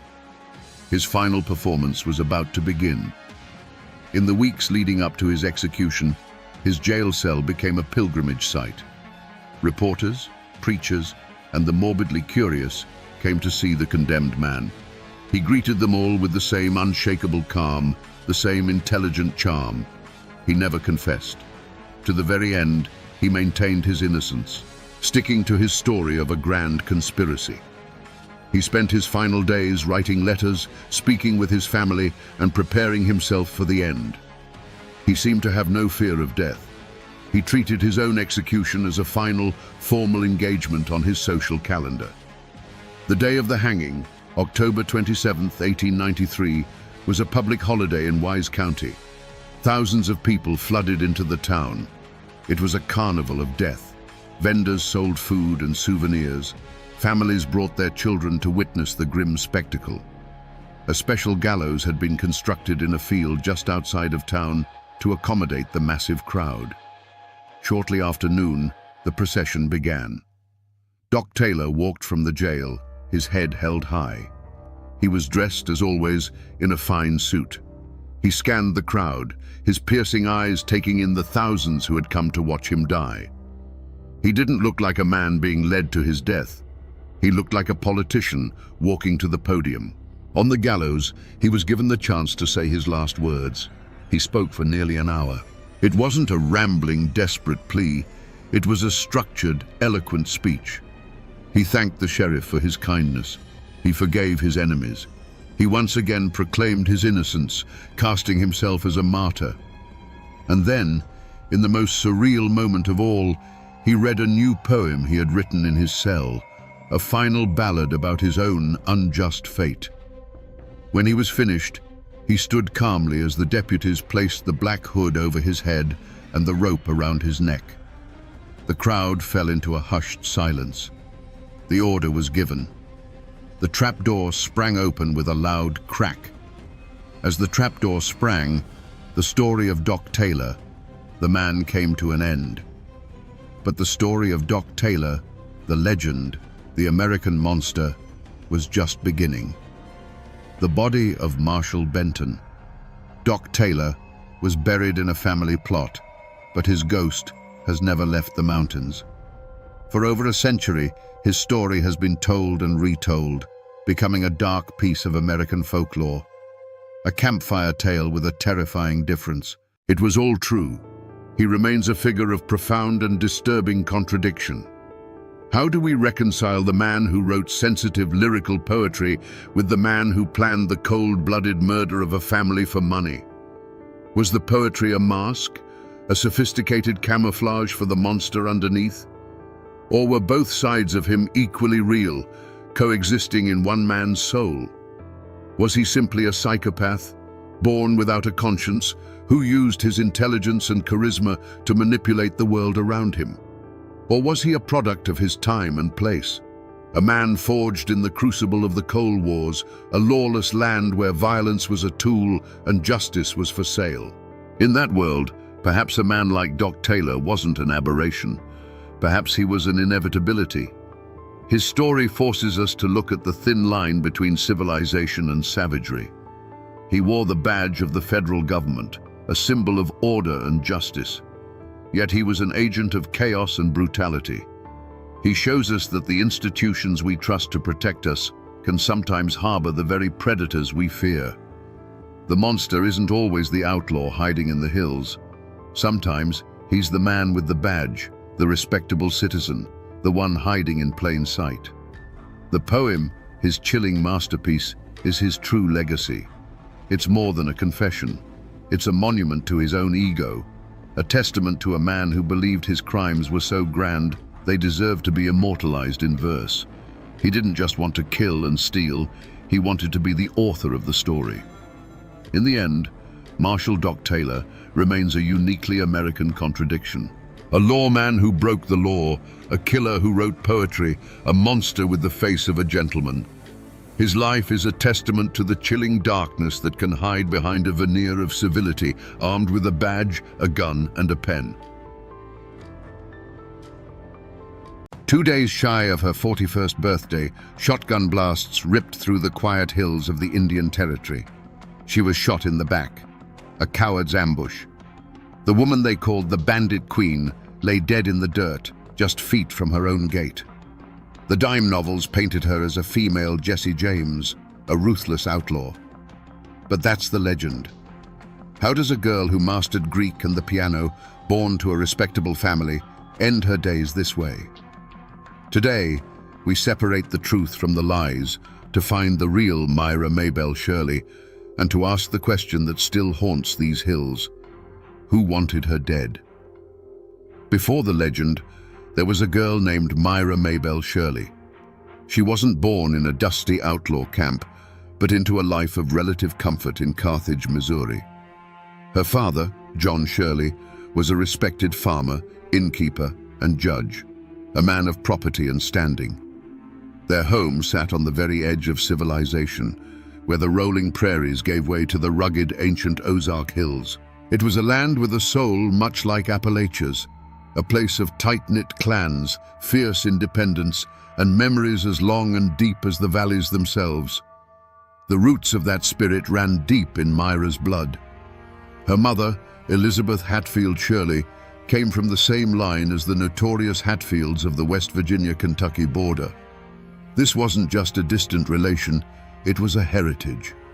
It meant that Myra was born into a world where honor was defended with fists and firearms, where loyalty to family was the highest law, and where an insult was a debt that would one day be paid in full. This was the unwritten code of the mountains, a code she understood long before she ever read a law book. On the surface, however, Myra was being molded into a proper Southern lady. Her father sent her to the Carthage Female Academy, a place of refinement and learning. She studied the classics, mastered Greek and Latin, and could fill the Shirley home with the beautiful, complex notes of a piano sonata. She was intelligent, articulate, and poised, everything a daughter of a prominent family was expected to be. She was destined for a life of quiet dignity, of ball gowns and polite conversation. But beneath the corset and silk beat the heart of a rebel. The same girl who could quote Greek philosophers was more at home in the saddle, racing her horse through the woods with a freedom most women of her time could only dream of. She preferred the company of her older brother, Bud, and his friends, learning from them the ways of the wilderness. She could handle a shotgun with a skill that shamed grown men and knew the hidden trails of the Ozarks as if they were lines on the palm of her hand. Two worlds were at war inside this young woman: the polished, respectable world her father was building for her, and the wild, untamed world of the hills that flowed in her Hatfield blood. For a time, she could walk in both. But a storm was gathering on the horizon of America, a storm of fire and steel that would sweep across the nation. And it would force Myra Maybelle Shirley to choose, once and for all, which world she truly belonged to. Little did she know that choice would burn the life she knew to the ground. If the Ozark Hills were the anvil of Myra's character, the Civil War was the hammer that shattered it and reforged it into something hard and sharp. When the war came, it didn't just divide the nation, it ripped through Missouri, turning neighbor against neighbor in a savage guerrilla conflict. The Shirley family didn't hesitate. Their loyalty was to the Confederacy, and their home soon became a clandestine way station for the most feared Southern partisans, the Bushwhackers. Men like William Quantrill and Bloody Bill Anderson, men who fought with a cold fury, found refuge under the Shirley roof. And riding with them were boys who would become legends in their own right, the James brothers and the Younger brothers. This was the world that consumed Myra Maybelle. She saw these men not as outlaws, but as heroes defending their homes. And her greatest hero was her own brother, Edwin, whom everyone called Bud. He was everything she admired, brave, defiant, and free. When he joined the Bushwhackers, Myra's war began. The polite young lady from the academy vanished, replaced by a cunning operative for the Southern cause. Legends say she would use her charm and education to flirt with Union officers, prying information from them about troop movements, which she would then pass on to her brother and his comrades. She became a scout, a spy, a vital part of the shadow war being fought in the Missouri hills. For a time, it must have felt like a dangerous, righteous adventure. She was fighting alongside her brother, defending her family's beliefs. The risk was real, but so was the adrenaline, the sense of purpose. She was no longer just a girl playing piano, she was a player in the great bloody drama of her time. But this was no adventure, and the price of this war was about to be brought to her door in the most brutal way imaginable. In 1864, the hammer fell. Federal troops, tired of the constant raids and ambushes, hunted down Bud Shirley. He was trapped, cornered, and killed. For 16-year-old Myra, the news wasn't just devastating, it was the end of her world. The light of her life, her protector, her idol, was gone, slain by the very men she saw as foreign invaders. In that moment, her girlish patriotism and grief curdled into something far darker, a cold, permanent, all-consuming hatred. A hatred for the government, for its uniforms, for its laws. They had taken her brother, and in doing so, they had taken a part of her soul. The war might end for the country, but for Myra Shirley, it would never be over. She would spend the rest of her life fighting the victors.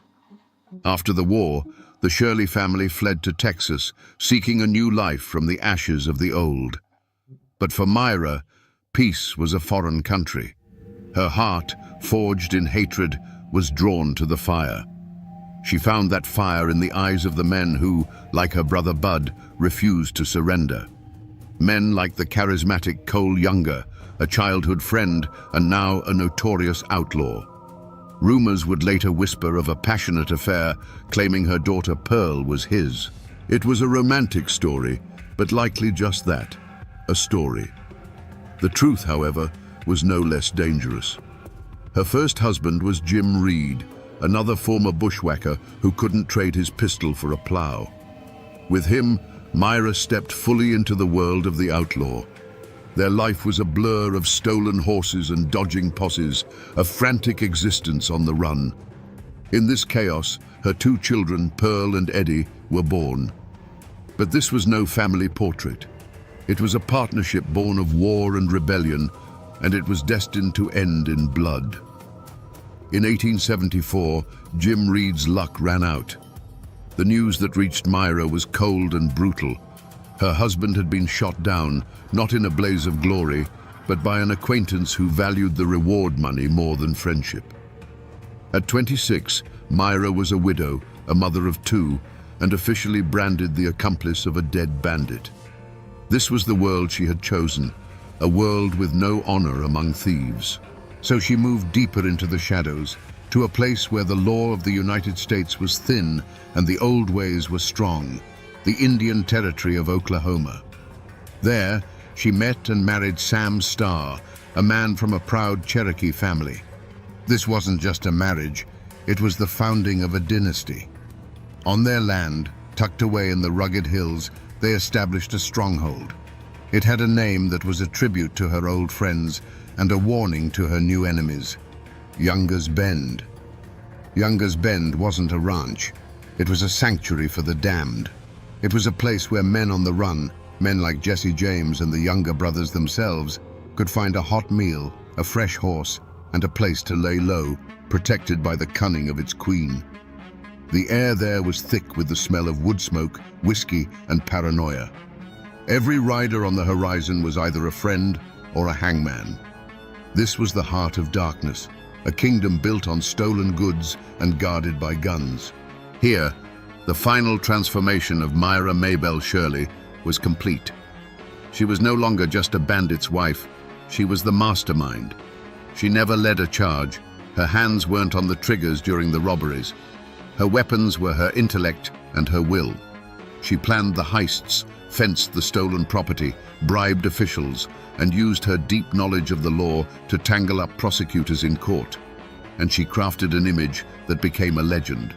She would ride into town on a fine horse, sitting side-saddle in a velvet dress like a proper lady, but on her hips, for all the world to see, rested 2 Colt revolvers. She could quote classical poetry one moment and arrange the sale of a stolen herd the next. This walking contradiction, the refined lady and the criminal queen, was her armor and her declaration of war. She had created a monster, and her name was Belle Starr. The 2 shotgun blasts echoed through the hills and then faded into an unnerving quiet. Belle Starr's horse, spooked and riderless, galloped the rest of the way to the ranch house, its panicked whinny the first alarm. Her daughter Pearl, hearing the sound, ran out to see what was wrong. The discovery she made in the mud of the road, just outside their own gate, would become the final bloody chapter of her mother's legend. The bandit queen was dead, her velvet riding habit stained with the earth and her own blood, her back riddled with buckshot. News of a murder like that travels fast, even in the isolated Indian Territory. It moved from ranch to ranch on the lips of breathless riders, then crackled across the telegraph wires to the newspapers in Fort Smith and beyond. The death of Belle Starr was an event. For the lawmen, it was the closing of a long and frustrating case file. For the dime novelists, it was a dramatic ending they couldn't have written better themselves. For the locals, it was a source of fear and feverish gossip. The queen was dead. But who had dared to kill her? Soon enough, deputy U.S. Marshals rode down the trail to Younger's Bend. For years, this place had been a no-go zone, a sanctuary for fugitives where the law entered at its own peril. Now, they were in charge, picking through the life of the woman who had so often made fools of them.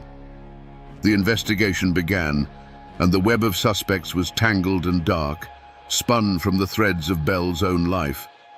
Every person in her orbit had a potential motive. The first and most obvious suspect was a man named Edgar Watson. He was a tenant on Belle's land, a man with a shadowy past from Florida, rumored to be wanted for murder himself. They had argued bitterly. Belle wanted him gone, and Watson wasn't a man who liked being told what to do. It was a simple, logical motive, a dispute over land and money that ended in violence.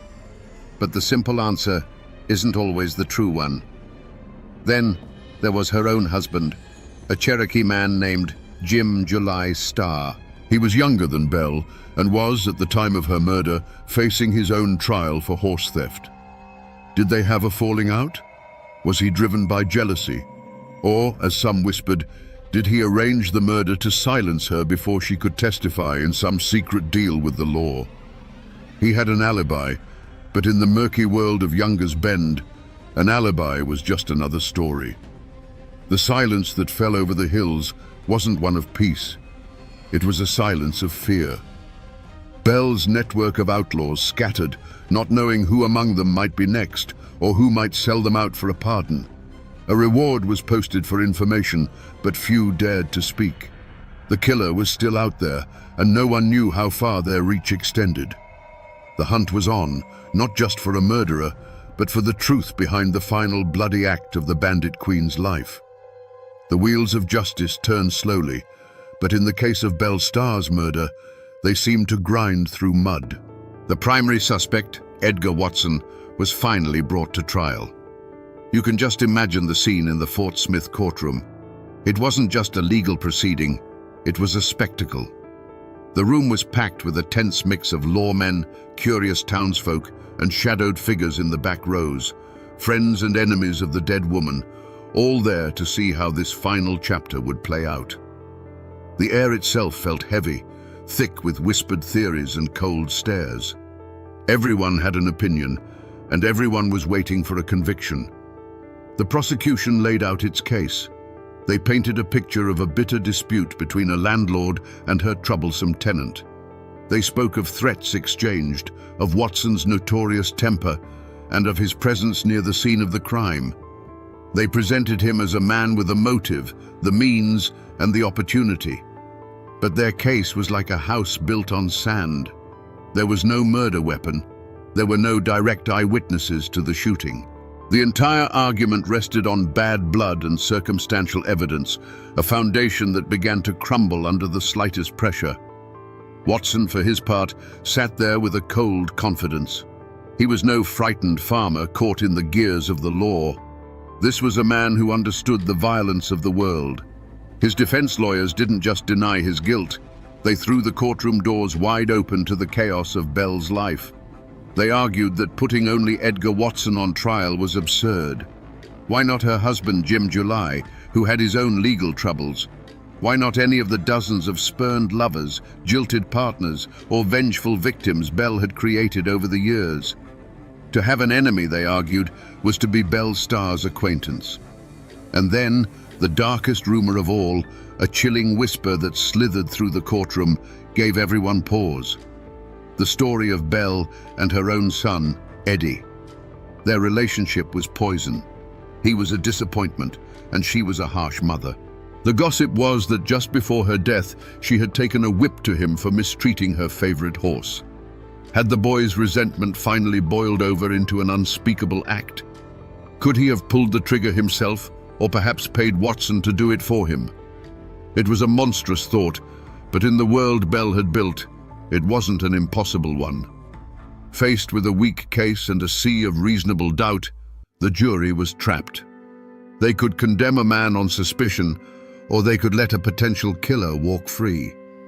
They deliberated, and when they returned, the foreman's voice cut through the silence.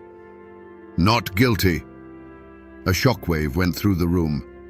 Edgar Watson, the man everyone was so sure had done it, stood up and walked out of the courtroom a free man.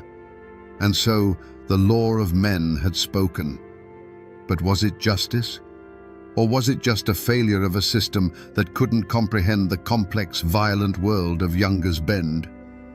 The court case was closed, but the murder remained unsolved. The killer had vanished back into the hills, becoming just another ghost in the bloody history of the territory.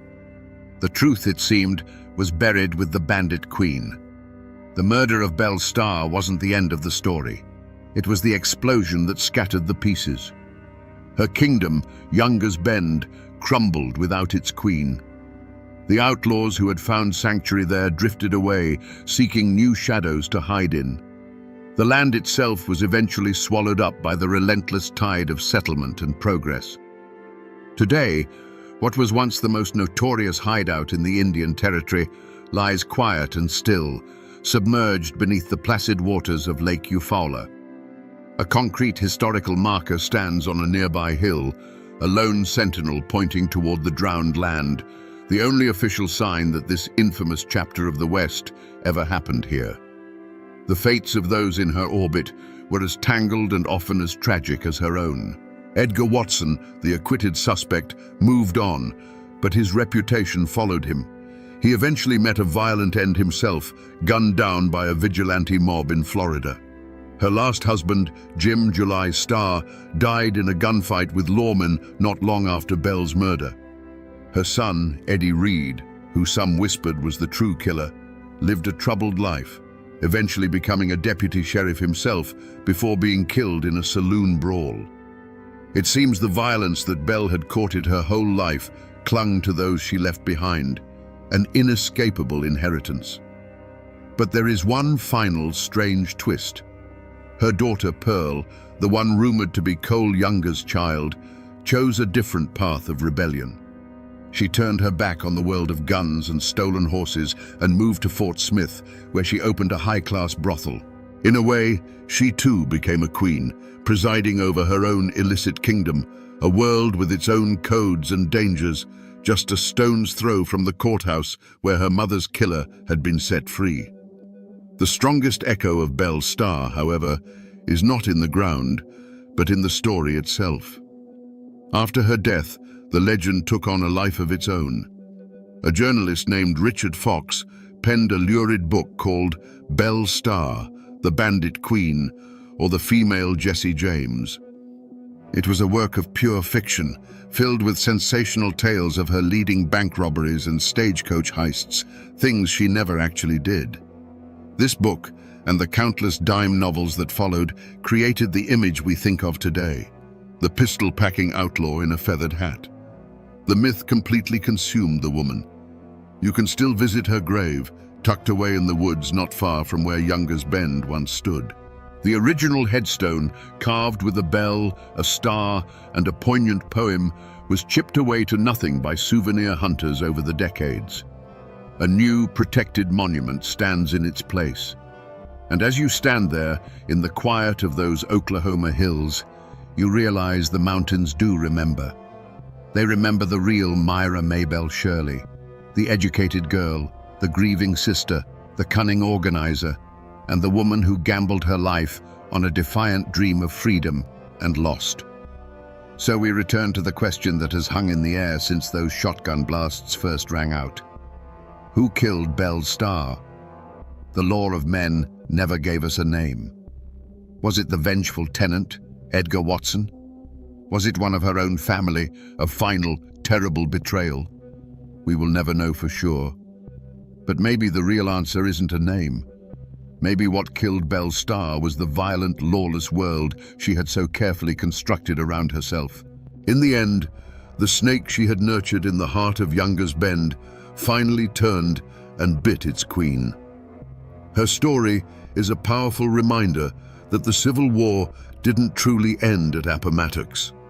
It continued to rage in the hearts of people like Myra Shirley, leaving scars that festered into a deep and abiding hatred for the authority that had won. She was not a hero. She was not the cartoon villain of the penny press. She was a casualty, a woman whose fierce mountain pride, when poisoned by grief, became a force of self-destruction. She waged a 25-year war against a world she felt had wronged her, and in that war, there could only be one victor. Myra Maybelle Shirley was a woman of stark contradictions, the educated lady who could quote the classics and the ruthless godmother who ruled a den of thieves. She was born with the spirit of the mountains in her blood, proud, defiant, and unforgiving. But that spirit, when broken, forged a legend written in gunsmoke and blood. A girl who was meant to be a lady became the Bandit Queen, a cautionary tale that still echoes in the hills where she once rode.